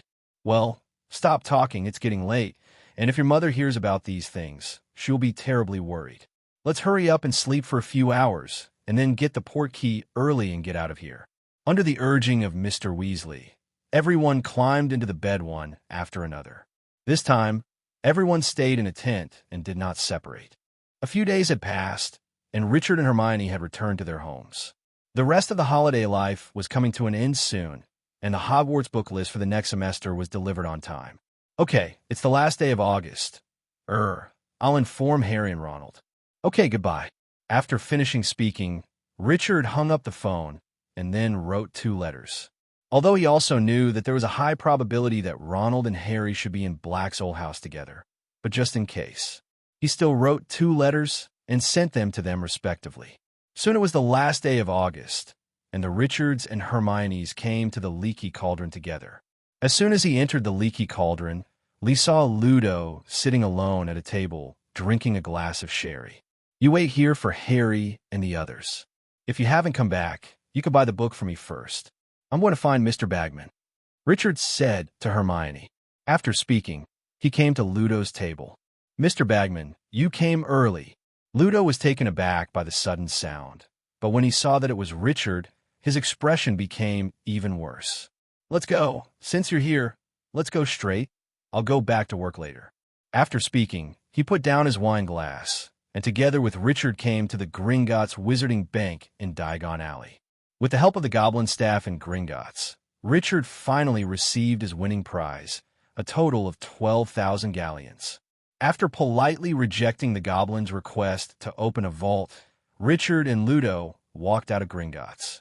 "Mr. Bagman, you must tell me if there is such a good thing in the future," Richard said to Ludo with a happy face. "Mr. Harris, I don't think I'll ever bet with you again, but you've cleared my bottom this time." Richard believes that Ludo must be hurt this time, but it is impossible to say that the old bottom is cleaned up. However, after Ludo handed over the money to Richard, he relaxed a little. In fact, he didn't intend to give Richard the galleon at the beginning. He didn't believe that a little muggle-born wizard could do anything to him. After the camp saw Richard's majesty, Ludo was completely convinced. What kind of little wizard is this? This is clearly a monster. This kind of wizard. It is best to be able to make friends. Even if you can't make friends, you must not offend. Then, after Ludo and Richard exchanged a few false greetings, Ludo went straight back to work at the Ministry of Magic. As for Richard, he went back to the Leaky Cauldron to have a look, and found that only the adults were chatting. So he went straight back to the other party. Corner Alley. After finding Hermione and the others, they first went to the Leon bookstore to buy books, then went to the potion store to refill some potions, and then they came to Madame Malkin's robe store. You should also know that I won a large sum of galleons from Ludo, so what I want to say is that today's consumption in the robe shop will be paid for by Mr. Harris. Richard looked carelessly at Hermione, Harry, and Ronald said, "No need, my robe." Harry was about to say something, but Hermione pulled him secretly and then glanced at Ronald. Harry understood immediately and instead continued, "Then you must choose the most expensive one. How about you, Ronald?" Ronald blushed a little. He wasn't smart, but he wasn't a fool either. He knew whether it was Richard or Harry. They just didn't want to embarrass themselves. "That's right, I want to pick one out. I really don't know why Hogwarts asked us to bring a dress to school," Hermione said hastily, seeing Ronald a little embarrassed. "Okay, don't think about it. Everyone, let's go. Let's see who chooses the better dress." As he spoke, Richard pushed a few people in. It didn't take long for the 3 boys' dresses to be chosen, and they sat and watched Hermione change one after another. "You guys go first. Go to the Fantastic Beasts store. Find Mr. Adams. Tell him that I asked you to go, and he'll pick a good pet for Ronald." Seeing that Hermione obviously still needs a while, Richard turned to Harry said to Ronald, "No need. Richard, that Ban is not your problem, But as I said, you don't want your friend to become a person who doesn't believe what he says, Ronald." As he said that, Richard still gave Harry a wink. That's right, Ronald. I also heard at the time, and there was something wrong with Scabbers, so Richard must be responsible. So let's go." Harry pulled Ronald away from the robe shop. When Harry and Ronald reappeared in the robe shop, Ronald was already holding a cage in his hand, and inside it was a little gray owl, which was bumping around inside the cage like a tennis ball. "How about it? Richard, how about this owl? I'll name it Piggy." Richard stared at the owl in the cage for a moment. Could this be the modification ability of fate? Originally, in the original book, Ronald had an owl named Piggy, but he didn't expect that the piggy was still in Ronald's hands. And just then Hermione walked over in a dress. "Richard, take a look. How about this one? Looks good. This suits you very well. However, why do I feel that this one looks a little fat to me? How could it be? Hermione, you have to know that you're already very slender, so you look good in anything." Hearing Richard's words, Hermione was still a little unsure, and then found out that Harry and the others had returned. Harry, when did you guys come back? By the way, what do you think of this one? It's nice, Harry and Ronald said in unison. In the end, Hermione chose the last dress under the strong recommendation of the three of them, and didn't continue to try on it. After Richard paid the money, she was still talking there. I should try a few more, and there are a few that look good too. After they returned to the leaky cauldron, Mrs. Weasley was very surprised to see the things in Ronald's hands. After asking that it was all paid by Richard, she insisted on giving the money to Richard, but Harry and Hermione tried their best to dissuade them, and he also asked whether they should also give money to Richard. Finally, under Olivia's persuasion, Mrs. Weasley reluctantly agreed to Ronald accept these things. She gave Richard a hug so deep that Richard was almost out of breath. As for Mr. Weasley, he was stopped by Wilson and Mr. Granger. Arthur, don't get involved. This is a matter between their children. The next morning, Wilson took Richard to King's Cross Station in the pouring rain, and when Richard arrived at the station, Hermione was already waiting there. We'll wait for Ronald and the others here. Fortunately, they didn't have to wait too long. After a while, 3 taxis came in front of them. Mrs. Weasley got out of the taxi first, followed by Charlie, Bill, George, Fred, Ronald, Harry. Ginny walked out of the taxi in a continuous stream. As for flowers, Richard didn't let Hermione get down. He himself hurried forward to help them get the salute out of the taxi. Then the group passed through the wall between platforms 9 and 10 and arrived at platform 9 3/4. At this time, the Crimson Hogwarts Express train had already stopped there, and the platform was full of densely packed students and parents. This time, the time was relatively loose, so Richard and the others first went up to find an empty box and packed all the salutes. Put it in, then got out to say goodbye to Mrs. Weasley and Charlie and Bill. I think I should meet you soon, Charlie said while smiling and hugging Ginny. All the little wizards who were still going to school, except Richard, were taken aback. Fred asked hastily, "What?" "You will know soon," Charlie said mysteriously. "This is top secret, and it will not be announced until the Ministry of Magic deems it appropriate." "Yeah, I really want to go back to Hogwarts to go to school," Bill said with a look of reminiscing about the past. "I didn't have it when I was in school. You guys will definitely be very interesting this year. I will definitely ask for leave and come back to watch it." 0. At this moment, the staff on the platform blew their whistle to indicate that they need to get on the train. Mrs. Weasley hurried them into the car. "Fred, George, you two are doing well. We'll go back and see you after a while. After all, what are you all talking about? Tell us why you can't change it," Ronald said impatiently. "Relax, Ronald. I think you'll find out tonight. Dumbledore will tell you," Charlie said while waving at them. "By the way, Richard knows what's going to happen." Charlie winked at Richard. "You can ask him." In an instant, Hermione, Harry, Ronald, Fred, George, and Ginny all looked at Richard. "What do you know? Tell us quickly," everyone said in unison. At this moment, the train whistle sounded, and the Hogwarts Express also started to move. After everyone waved goodbye to Mrs. Weasley and others, they came to the box. "Richard, hurry up and tell us what's going to happen next term." "Oh, it's not the next semester. That matter should last for a whole year. And don't ask me. Charlie also said just now, it's top secret. Let's wait until Dumbledore tells it." Seeing Richard's resolute attitude, the twins had no choice but to give up and then walked out of the box. They planned to ask Li Qiaodan to see if anyone else knew about this matter. "By the way, Ronald, why didn't you see Mr. Weasley, and why did you come here by taxi?" Hermione suddenly thought of the situation of the Weasley family coming to the station and asked curiously. Early this morning, Dad received a message from the Ministry of Magic saying that it was one of his friends, Mad-Eye, that something had happened, so he rushed to deal with it. We had no choice but to take a taxi. Mad-Eye? What a strange name. I heard from Charlie that he used to work in the Ministry of Magic, and he was the best Auror, a master of catching dark wizards. Half of the prisoners in the entire Azkaban were entered by him, but it was precisely because of this that he has made a lot of enemies. And as he gets older, he also becomes suspicious, and this time it should be the same. When Richard heard this, his eyes were fascinated. It seemed that Barty Jr. had succeeded. The gears of fate have already started turning 6. Hello, everyone. As we wrap up this video, I want to share a quick note. I have a Patreon account. If you'd like to support me and enjoy on-demand audiobooks, you can become a Patreon member. Alternatively, you can check out my Google Drive link, which has 500-plus novel audiobooks available through my Ko-fi or Patreon shop. I appreciate your support.